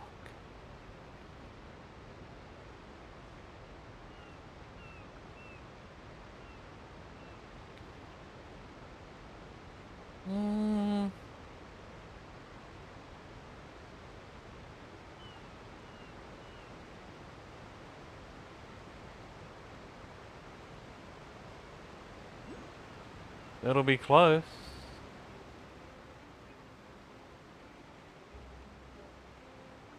It'll be real close.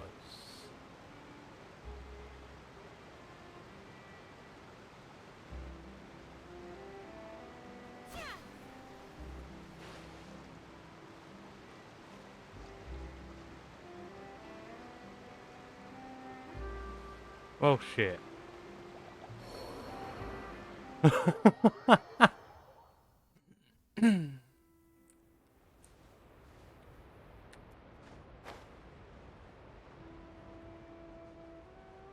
Let's give that a second try, shall we? I dropped like a moment too early. If I had to just glided on in there without worrying, we never would have had a problem. We wouldn't have drowned. And if that bit of the dock was climbable, we'd be fine.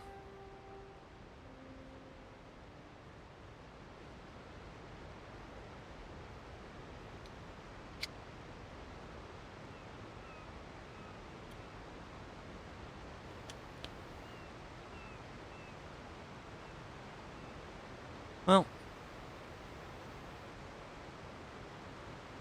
second time's a charm.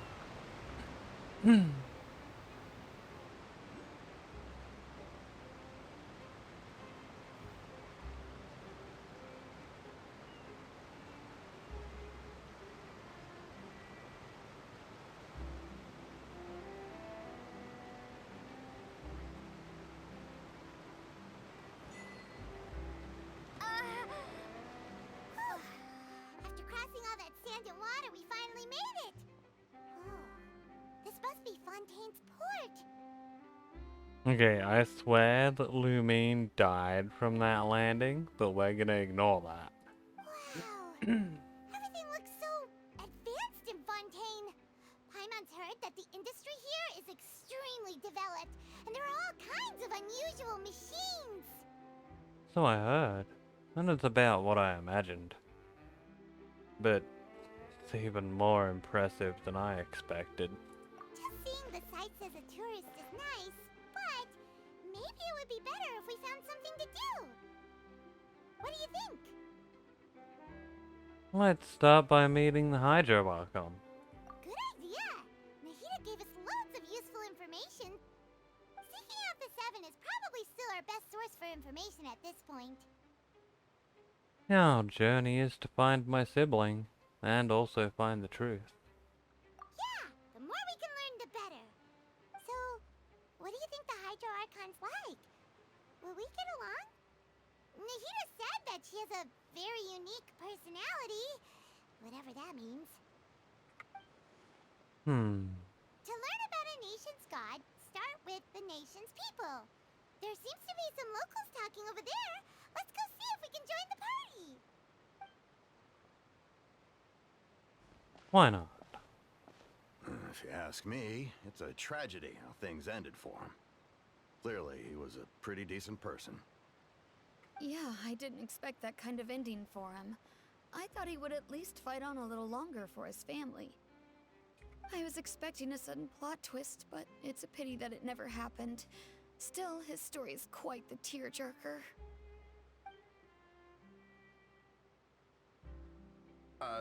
Excuse me. Can I help you too? I couldn't help but notice you standing here listening. Hi. We're travelers new to Fontaine, and we had something we wanted to ask, but you seemed to be really busy talking about some kind of play, so we didn't want to interrupt. Play? Oh, no. We're talking about something that really happened. In fact, it's a case that was just heard a few days ago. Mm-hmm. Really? Like, a real trial? But the way you were talking about it and the words you used just now made it sound like some kind of story. Well, good tales are often based on true stories, aren't they? And what you see in reality may also be someone deliberately putting on an act while harboring ulterior motives. Whether something is true or not simply isn't that important. The main thing is whether the story being acted out on the stage is splendid enough. Oh, but it looks like you're not from around here.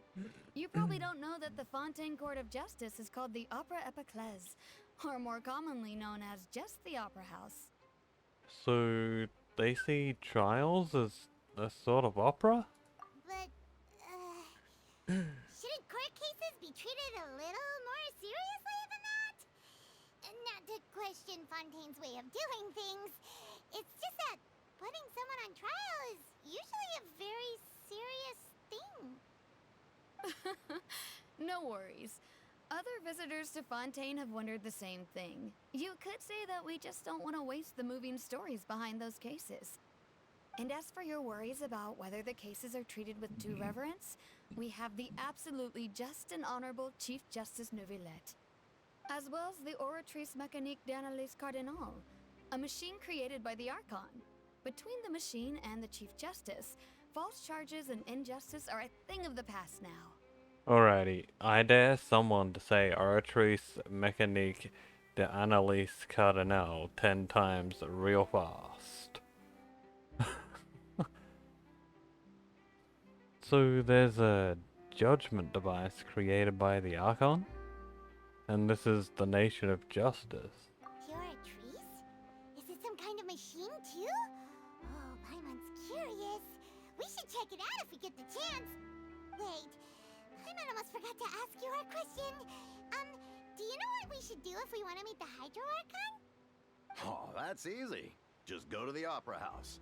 Lady Farina practically lives there. You could definitely say it's her biggest passion. I think what they mean is that they wish to speak with the Archon personally. In that case, I'm afraid it's going to be a tad more difficult. You'll have to make an appointment well in advance, and it'll depend on whether or not she has any time slots available. Make an appointment? Huh. Is the Hydro Archon super busy taking care of official stuff? Wait, didn't you say that she's always at the Opera House? No. Lady Farina seldom takes an interest with the nation's affairs. The reason it's difficult to make an appointment is simply because she's incredibly popular. That's right. After all, she is the Archon. Though she may tend to get a little dramatic from time to time, people can't get enough of her. Huh. First time Paimon's ever heard of an Archon being described that way before. Wait! Paimon gets now! The Hydro Archon is kinda like a big celebrity here, right? Yeah, I suppose you could say that. Perhaps you could even say our mascot. Hang on. This is still Fontaine's Archon you're talking about. You should show some more respect. Yes, you're right. I guess I should at least try to be a little more respectful in front of visitors. Otherwise, I might get arrested and find myself face to face with Monsieur Neuvillette. Come on. Sure, there's a lot of laws here, but nobody's going to be arrested for saying something disrespectful about the Hydro Archon. Seems like the people of Fontaine really like the Hydro Archon, but they don't appear to revere her. Alright, I think we get it. Thank you! At least we now know that we can find the Hydro Archon at the Opera House. But who knows how long making an appointment will take? Guess we could have a look around the city in the meantime. Hey! What are you looking over there for? There's a girl over there.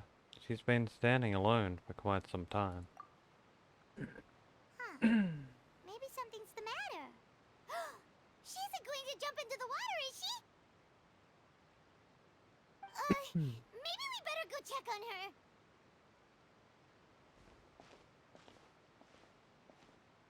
I mean, yeah, it's a tragedy when people get wet. Better stop that from happening. Also, better feed Lamine an egg. Hey, Farina. I know we're looking for you, but just helps out.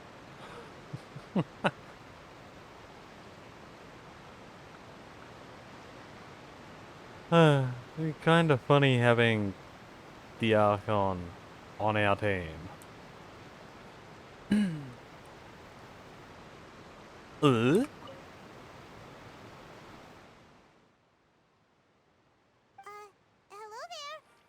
Excuse me. Are you alright? Huh? Ah, I'm fine. Thanks. Oh, okay then. We just noticed that you seem to be worried about something. About many things, actually. But there's nothing I can do but just keep my troubles to myself. I was just reminiscing about a place my brother and I would play when we were kids. It was just atop that hill over there. See? You're pointing at the sea. Wait, are you saying that you and your brother lived in the water? Maybe they're mermaids? Or a fantastical race from Fontaine? No people call the waters around Fontaine a sea. It's actually just an inland lake that's filled with fresh water. And no, I can still see that hill clearly in my memories. Now, it's been completely submerged. He would skip and jump, tossing sand in the wind.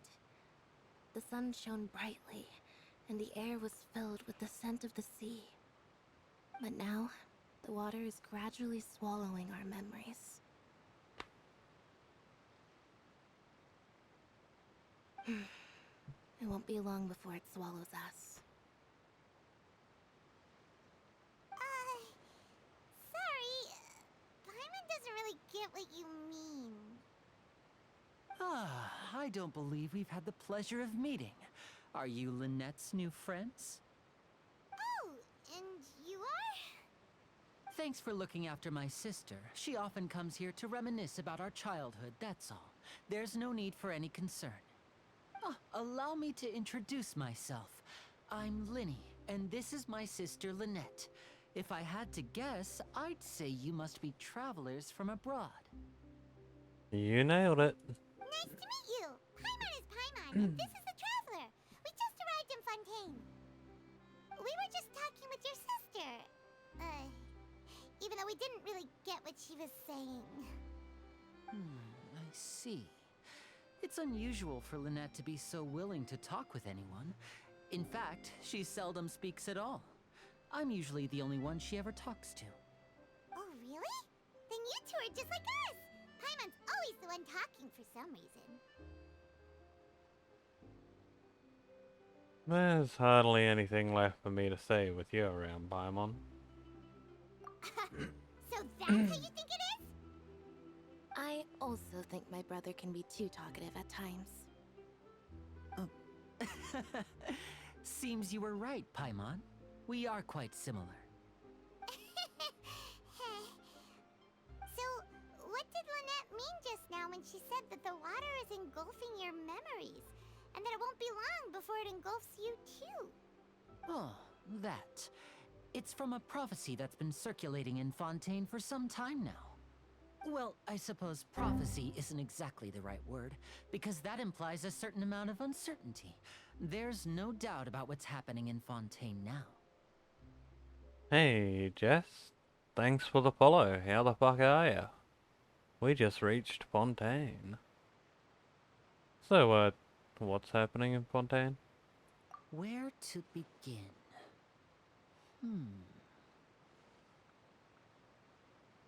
Let's put that question on hold for a moment. We still haven't formally greeted each other yet, have we? Did all the introductions earlier not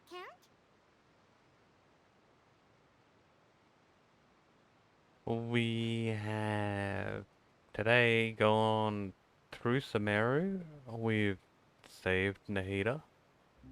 And we've just landed in Fontaine, like 10 minutes ago. We only drowned once. I like Genshin a lot. It's definitely one of my favorite games. Hello, traveler. What's your favorite? Hey, Lenny.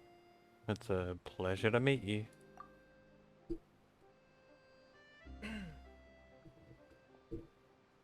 And hello, Paimon. I definitely love the story in Genshin. It's really good.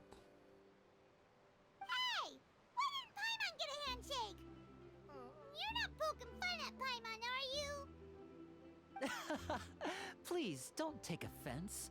Just consider it a sort of etiquette we have here in Fontaine when making new friends. You should remember it. It might prove useful.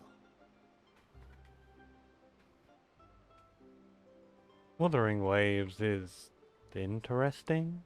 I played it a bit when it first came out, but I don't know, I just kind of dropped it. I like Genshin, Star Rail, ZZZ, AI Somnium Files, some racing games as well. A whole bunch of stuff.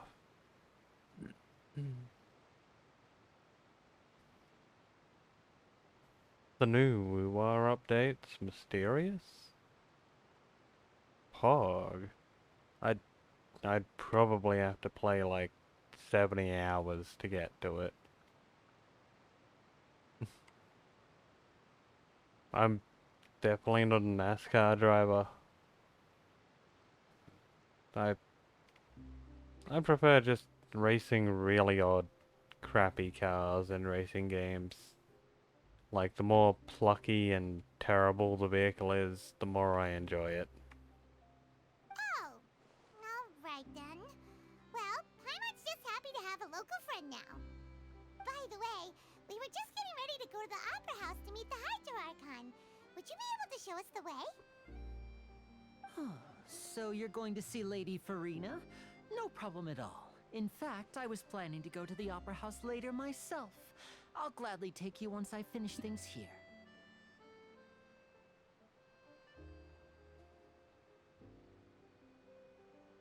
Please, follow me.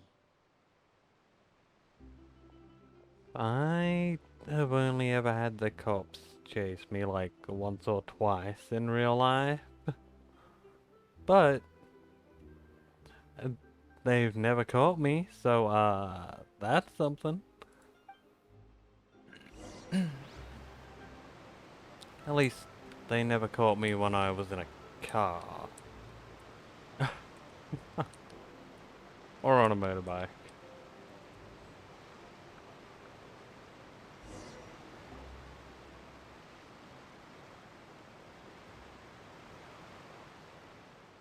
You said you were going to see Lady Farina? Well, it seems Lady Farina has come to see you. I like the original Need for Speed games. Like, probably up until Need for Speed Carbon or Undercover came out. I played all of them. And then I got into stuff like Gran Turismo and Forza Motorsport. These days I mainly just play BeamNG Drive. The new Need for Speed's kinda lost the plot.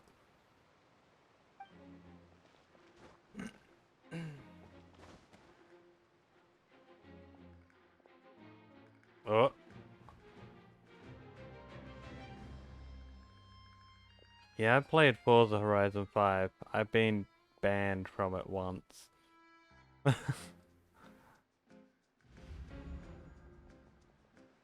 Oh. So, she's the Hydro Archon? But how did she know we were looking for her? My dear people, rich and poor, those with cup in hand and those with nothing at all, raise your glasses in celebration! If you don't have one, then just raise your hand in lieu.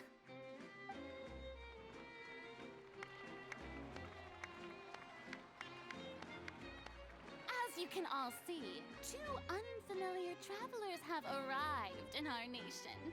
Come, let us make a toast in honor of this traveler and her companion, who have journeyed here from distant lands. Bruh. How did she know? Is she talking about us? Nobody here seems to be holding a glass. I've long heard of the turmoil and chaos you left in your wake as you visited other nations. But I welcome you nevertheless. No, I have come to receive you personally.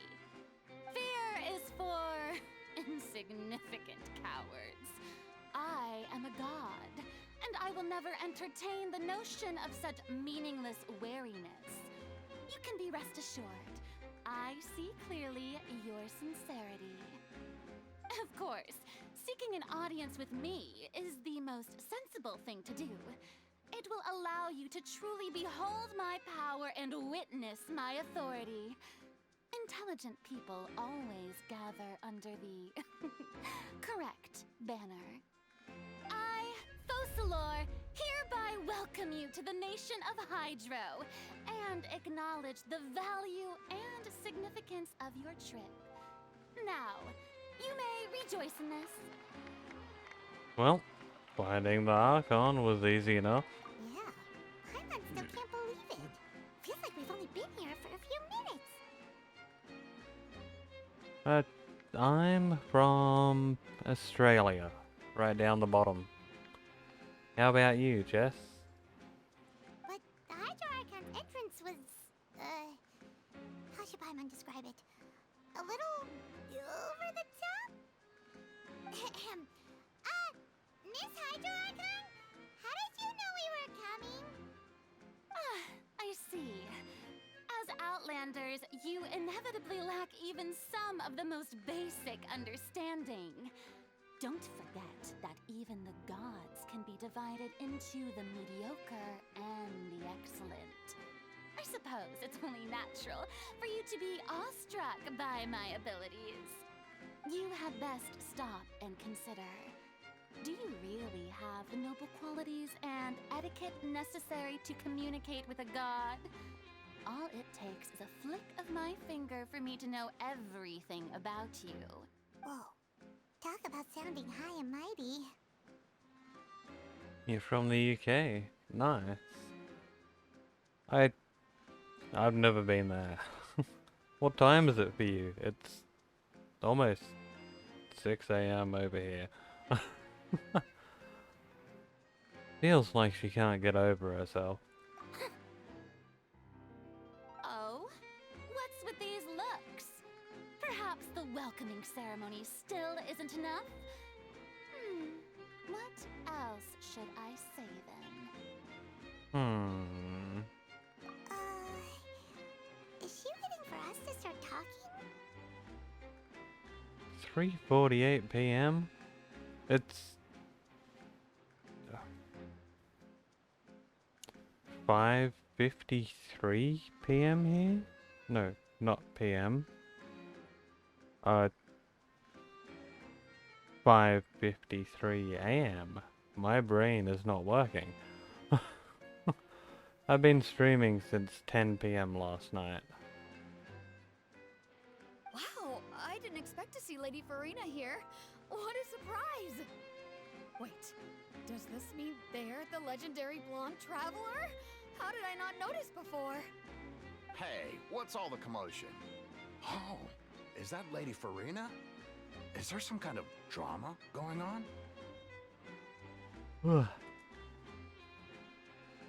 Math don't matter. My brain ain't braining. Of course. That's the blonde traveler. The one all those stories are about. Lady Farina came here to personally see her. Oh, I bet this is going to be the duel of the century. What's your question, Jess? Have at it. Oh, I've got to see this. I knew Lady Farina would never disappoint. Yes, but don't get too excited now.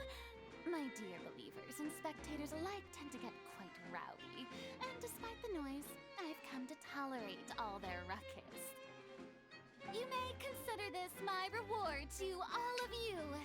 I have determined that there will be an epic duel between myself and this traveler from another land, just as you were hoping to see. We're gonna fight? Now she wants to fight?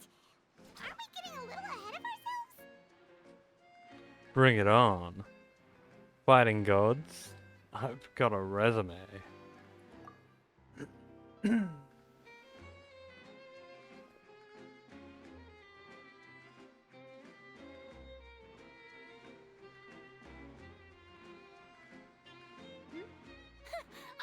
you not afraid?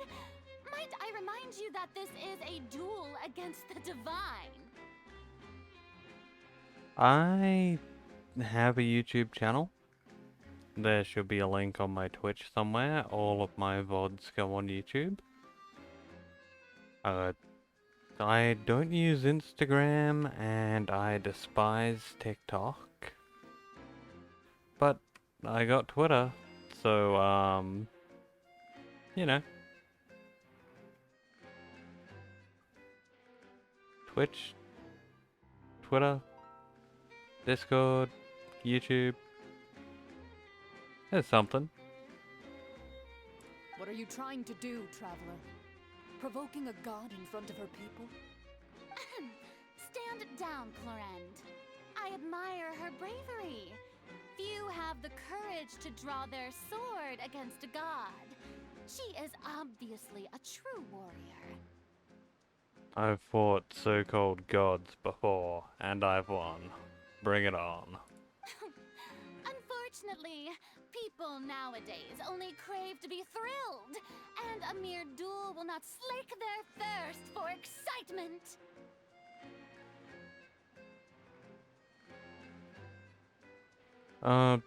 Jess, I took a year off of streaming.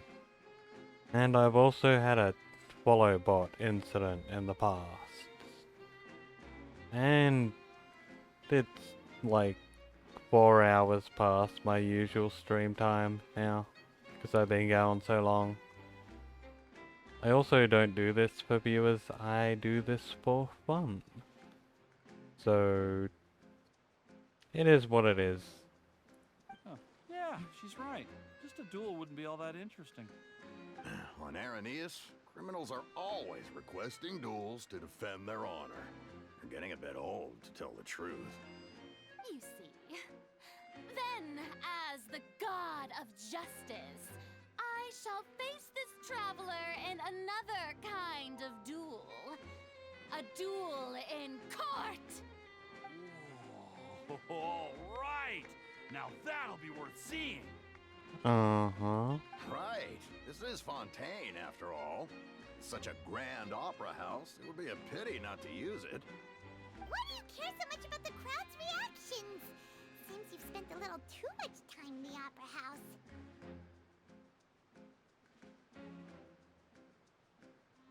Okay, Jess, I'll say it straight, and I'll say it once.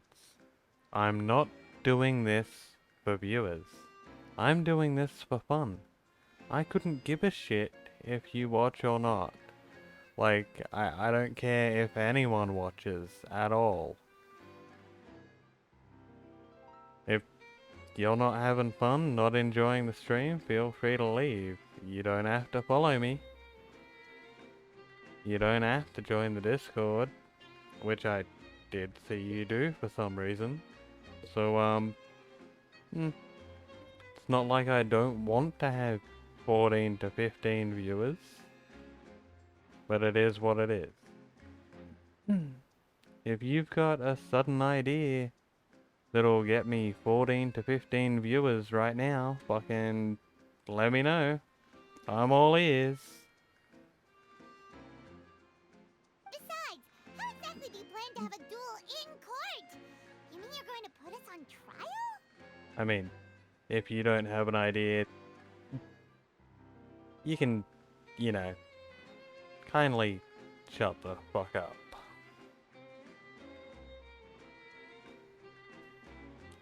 You won't be the first person I ban today if you want to keep going.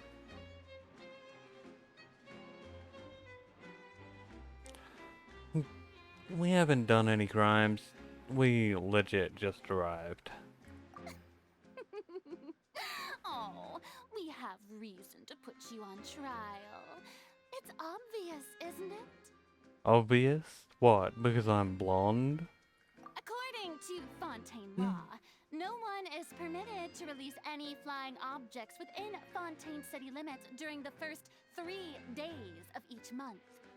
You are clearly guilty of violating this law, no? What flying object? Oh, so that's what they've done wrong. That's our Lady Farina. No one knows the laws of Fontaine like she does. You call that obvious? What kind of law is that? Wait, flying object? You mean Paimon? Precisely! Now, if you two have no objections, then in the name of the Hydro Archon, I order your arrest.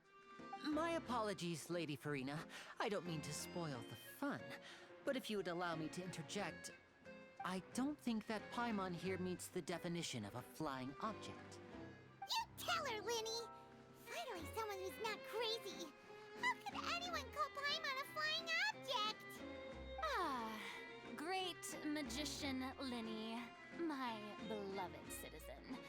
I'll permit you to object, but how exactly do you plan to prove your claim? As a magician who just rained on your parade, I naturally should shoulder the responsibility of saving the show. So, with such an audience gathered here, allow me to perform a trick for everyone.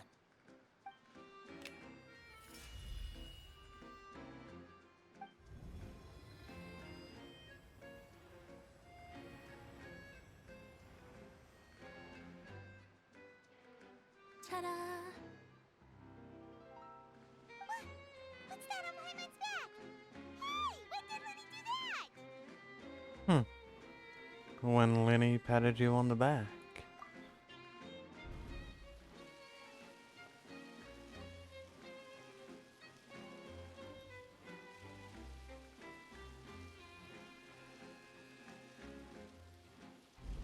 There. As you can all clearly see, Paimon should be classified as, well, something like a balloon. This rope has been in the traveler's hand all along. It was just that no one could see it before. Jess, let's read your message. Your VTuber model is good. If you want, I can make your screen an overlay. Well, choice is yours if you want good engagement. Otherwise, losing the chance will never come back. I help many streamers to gain their views. I know what will be your reply, but if you're interested, you can DM me on Discord. Jessica_5566. Grow your stream or stay behind. Well, Jessica, welcome to Band City, where you can go fuck yourself, and I hope you die in a fucking boiling fucking vat of cum, piss, shit, and roaches. You're banned.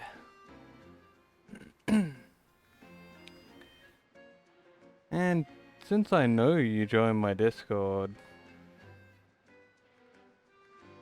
I'll happily ban the living crap out of you.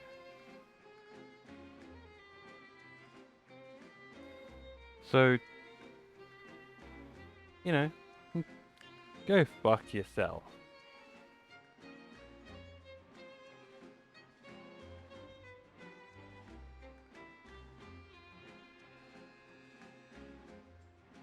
Welcome to Instaban City.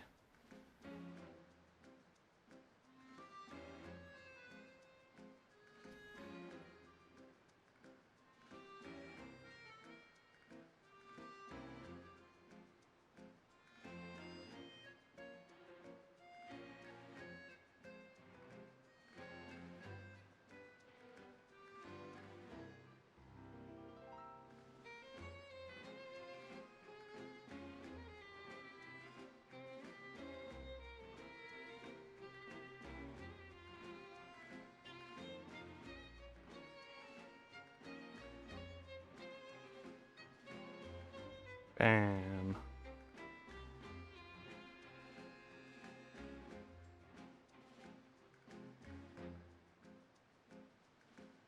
Alrighty, getting back to the matter at hand. We banned 2 people in this stream. Isn't that great? We're going real well. Huh? You call that magic? You've got to be joking. I thought it was pretty good. Nice one. Huh. I'm not sure what to think. It seems Lady Farina's charges no longer hold water. Got him.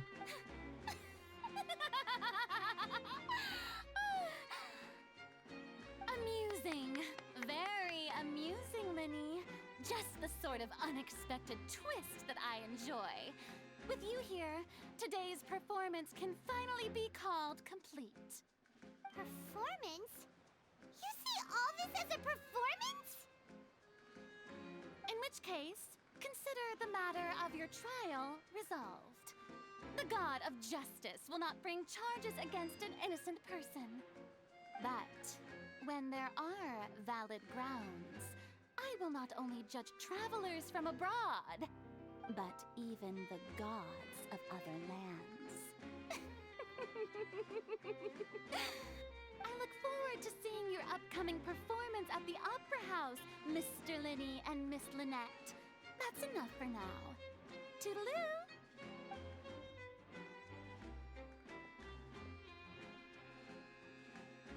Well, that was a friendly welcome.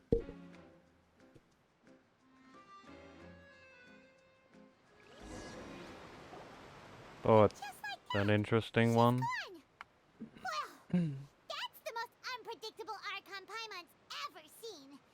You never even had a chance to ask her anything. But that's a problem for future Paimon. That whole scene just now was really... Thanks for bailing us out, Lenny. Did you happen to know what was going on? Don't mention it. I just happened to remember that there was such a law, so I did a little preparation, just in case. I didn't think it would actually come in handy. So, now do you see what kind of god Lady Farina is? She can be a bit confusing at times, but she is still amenable to reason. Yeah, confusing is a good way to put it. Is she really that reasonable?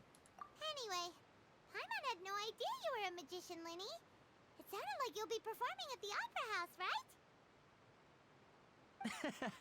I just know a few simple tricks I use to make a living. Lynette is my assistant. It will actually be my first time performing on the most prestigious stage in Fontaine, the Opera House.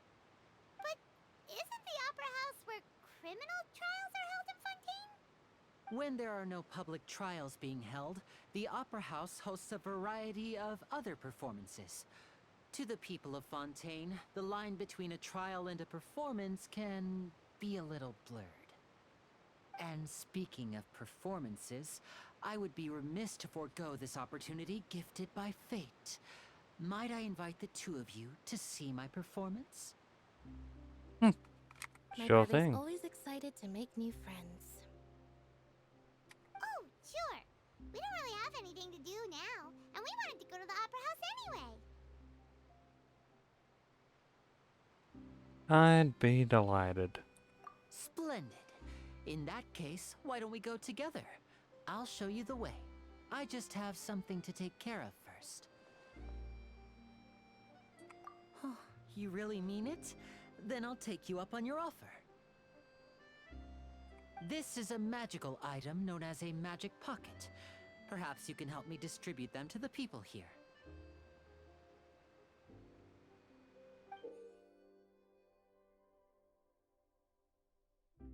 Alrighty. Huh? What are they going to use it for? Just give me one moment.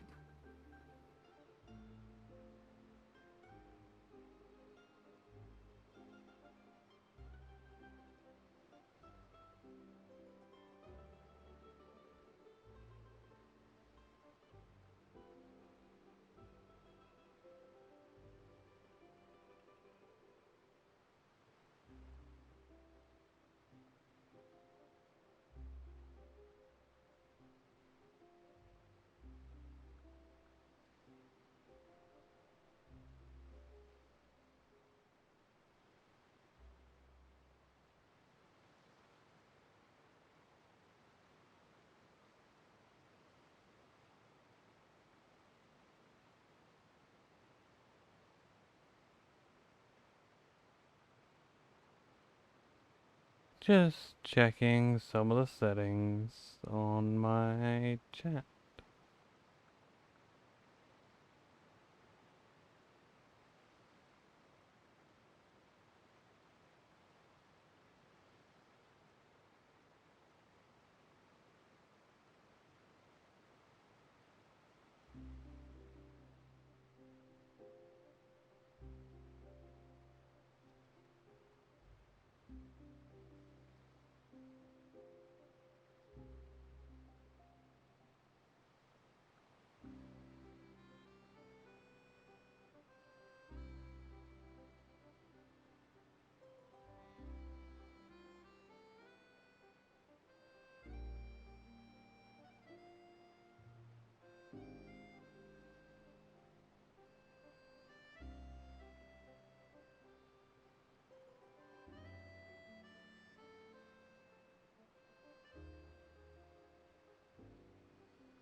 There we go.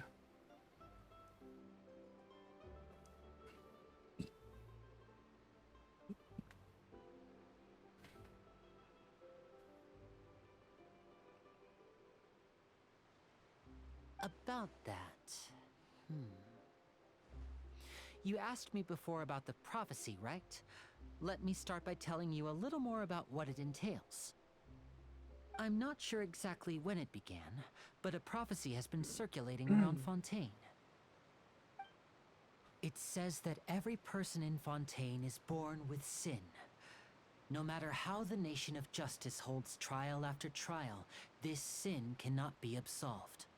Until one day, the water levels in Fontaine will rise, and the sinful people will slowly be drowned. Oh. That's pleasant. In the end, the people will all be dissolved into the waters, and only the Hydro Archon will remain, weeping on her throne. Only then will the sins of the people of Fontaine be washed away. That sounds pretty gloomy. Why are people in Fontaine born with sin? What is that supposed to mean? There are lots of guesses. Some say that the ancestors of Fontaine stole the power of the seas and stirred its wrath. Others say that the people of Fontaine never heeded the first Hydro Archon's warnings and offended Celestia. But here in Fontaine, evidence is what matters. There hasn't been concrete evidence for any of these claims, so they can only be regarded as conjecture. If even the people in Fontaine don't know what sin they committed, wouldn't it be better just to ignore the prophecy completely? Why bother feeling guilty all the time? That's exactly what the people did at first. But in the last few years, the water levels in Fontaine have actually started rising. But now the water is engulfing our memories. It won't be long before it engulfs us. Many places have already been completely submerged, and now lie beneath the sea. Many people carry on with their lives as before and shrug it off as a natural phenomenon. But my family and I think that the people of Fontaine shouldn't ignore the possibility, which would end up sentencing them to death. We hope that at least the people who reside near the waterfront can move away before it's too late. So, we've started distributing magic pockets to them. As a magical item, these magic pockets have astonishing capacity. I'm sure they will come in handy when people are moving their belongings. Oh, Paimon gets it! It's like preparing for a rainy day!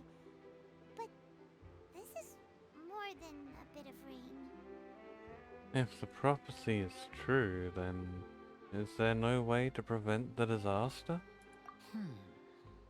Perhaps only absolute power could ever contend with such a catastrophe. But who knows? We're just tiny specks in the grand scheme of things. Now, if you'd like to help, then please give these magic pockets to anyone nearby. Be sure to convince them to take it, regardless of what they say. I mean, you don't have to say much. Just walk up to someone and say, "Hey, you want some free shit?" Of course you do. We've done 50 wishes. Damn.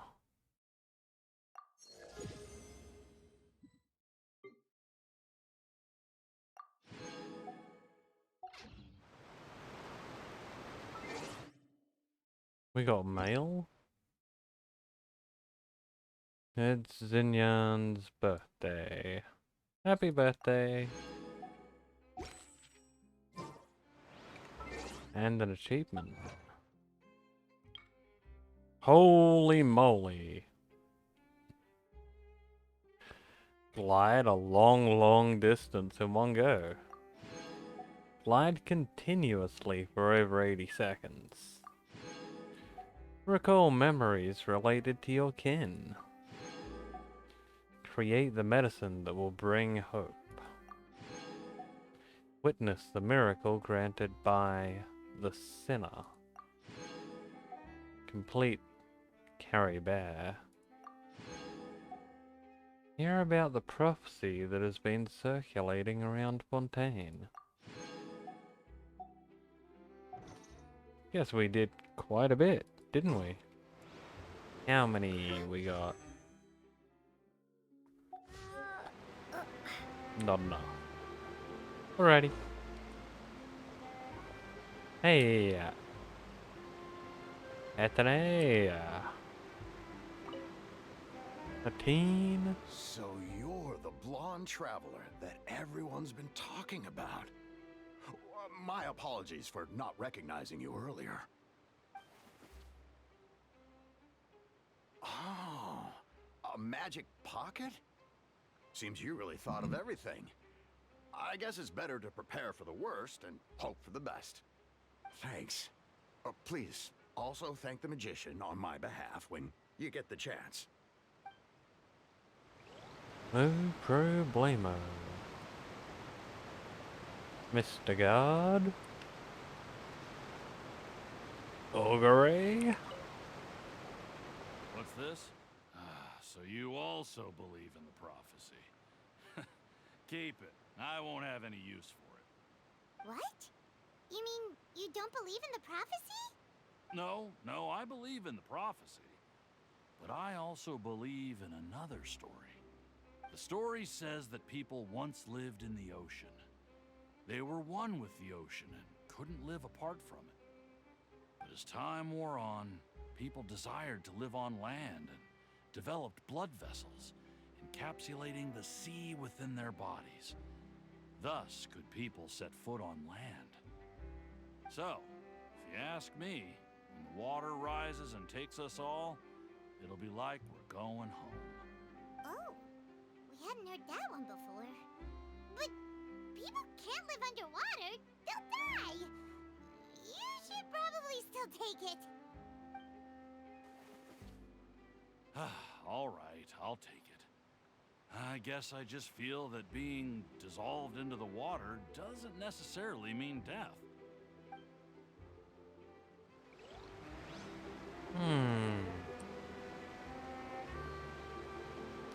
Dissolved into the water, you say? Thank fuck that bit's climbable.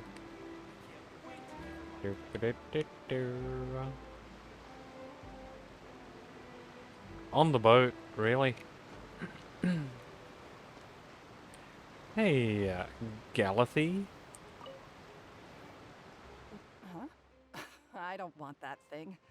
Way I see it, if the prophecy's true, it's still gonna be a long time before the water can cover everything. Life is all about living in the moment.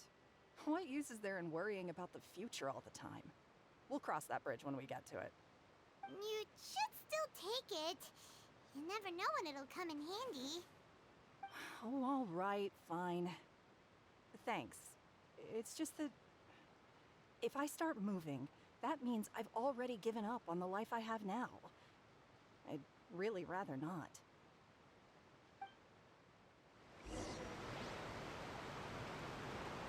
Look, I'd kill for a magical item that let me carry the entire contents of my home in my fucking pocket. Like, who cares if you have to move house or not? Can you just imagine taking that thing shopping? That'd be fucking awesome.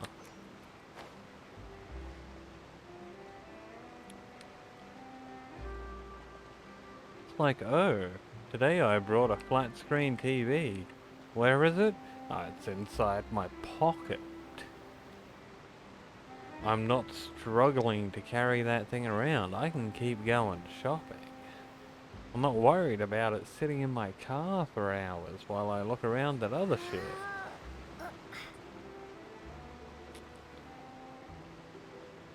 Oh, you already handed out all of the magic pockets? That was fast. So, what did people have to say? I bet you heard some, interesting opinions.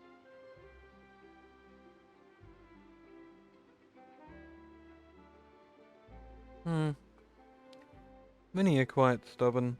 Yes, but that will change once disaster strikes. I know they'll change their minds, so it's only right to help them prepare.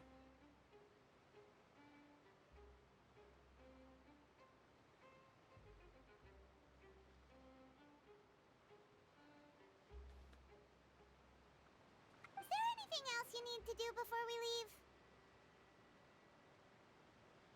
leave? Yes, one last thing. I have the magic pockets made by a workshop in the court of Fontaine. Since we're out and about, I was thinking about bringing him some more materials. So, you want to collect materials? Just tell us what the materials look like and we'll help. Many hands make light work. Oh, that would be much appreciated. We'll need some Romaritime flowers. I remember seeing them near the waterfront on the east side of the harbor.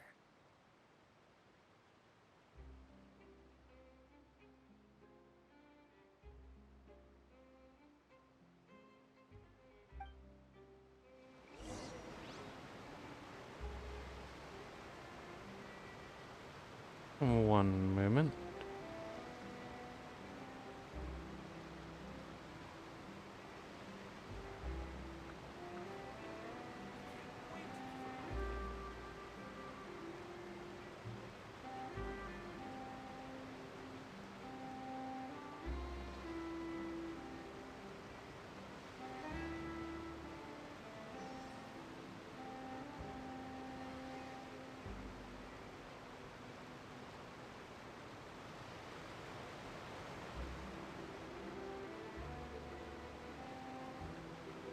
Alright.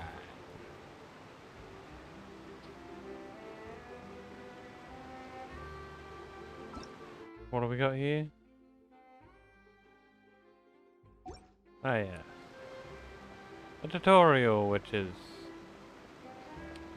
just a bit useless now. Collect materials to make 3 magic pockets. It seems we have to use Hydro to collect for maritime flowers.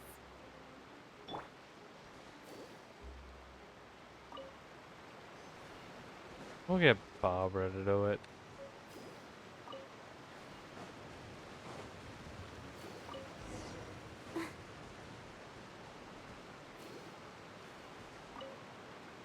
There we go. Now back to Lenny.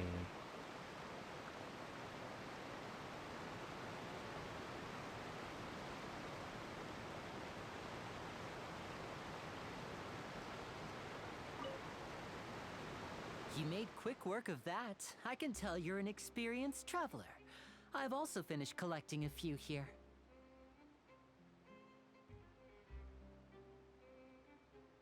Maybe next time you'll feel like helping too, Lynette.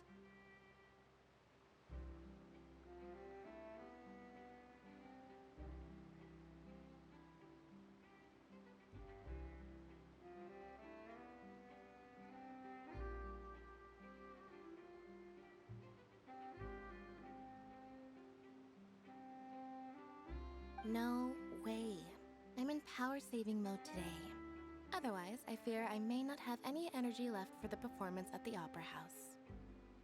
Bruh. Fine. Though the performance is still a long way off. Now that we're finished here, we should get ready to head back to the Court of Fontaine. So, we're going to the Court of Fontaine before we head to the Opera House? Good. Paimon wants a tour of Fontaine's largest city and try...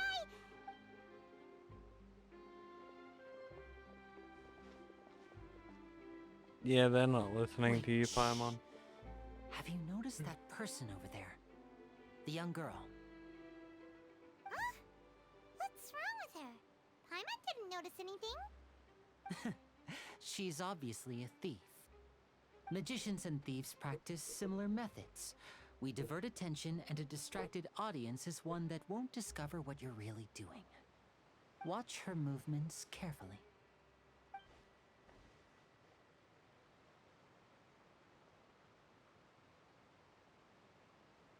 Oh, he's right! Shh, keep your voice down. We need to think of a way to catch her, but it seems she's very alert. Perhaps we should split up. You two can ride the lift over there and wait up top. I bet that'll be her escape route if she tries to run. Understood. All right, let's go.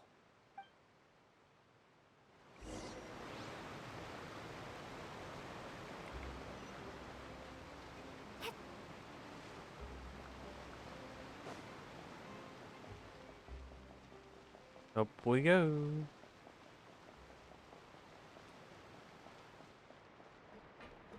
Whee!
One moment.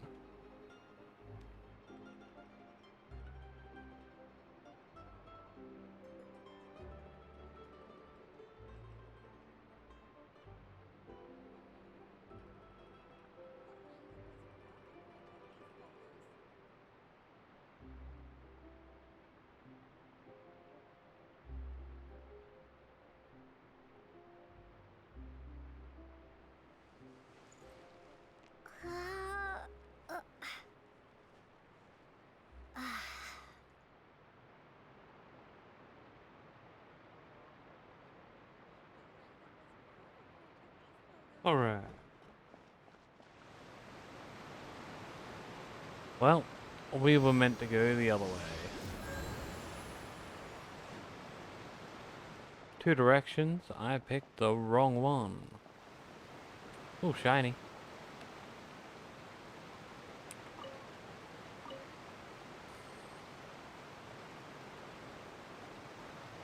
This is the spot where Lenny wanted us to wait. Oh, look! Isn't that her? Get ready to stop her. Oh no! Did she notice us? She started running the other direction! What should we do? Should we chase her? Our job's to block the path. The rest is up to Lenny. You're right. She might also be trying to lure us away.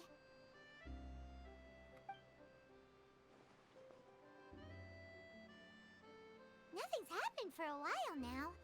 Paimon wonders if Lenny caught the thief. Seems there's no reason for us to stay here. Let's go find Lenny. Yeah, let's go.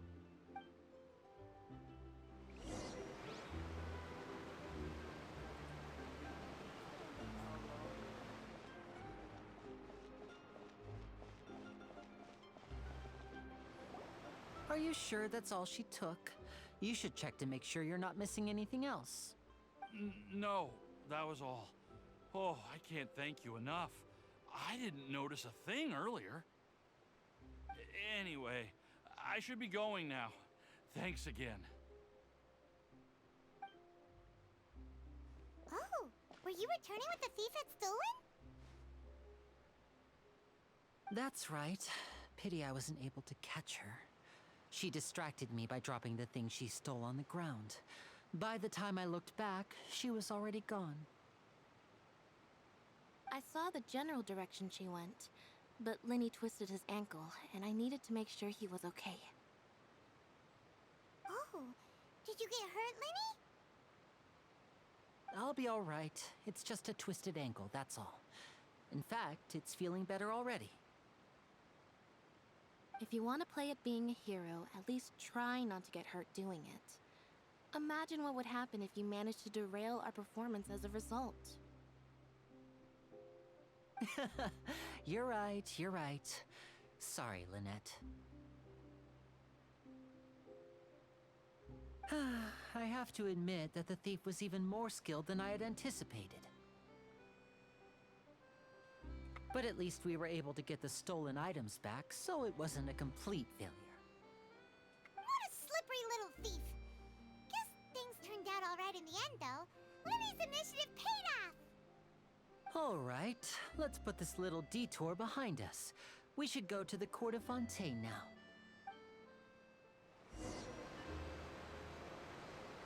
Ah. As much as I want to... I should probably stop the stream here. I mean, I've been going for 8 hours now. And while I do still have some of my drink left, I'm getting kind of hungry. So, you know, probably a good time to end it. And here we are in Fontaine. So, yeah. As always, thanks for watching the stream. A VOD will be up on YouTube at some point. Hope you enjoyed. And as always, I've been Azrael, and fuck you all, and fuck off.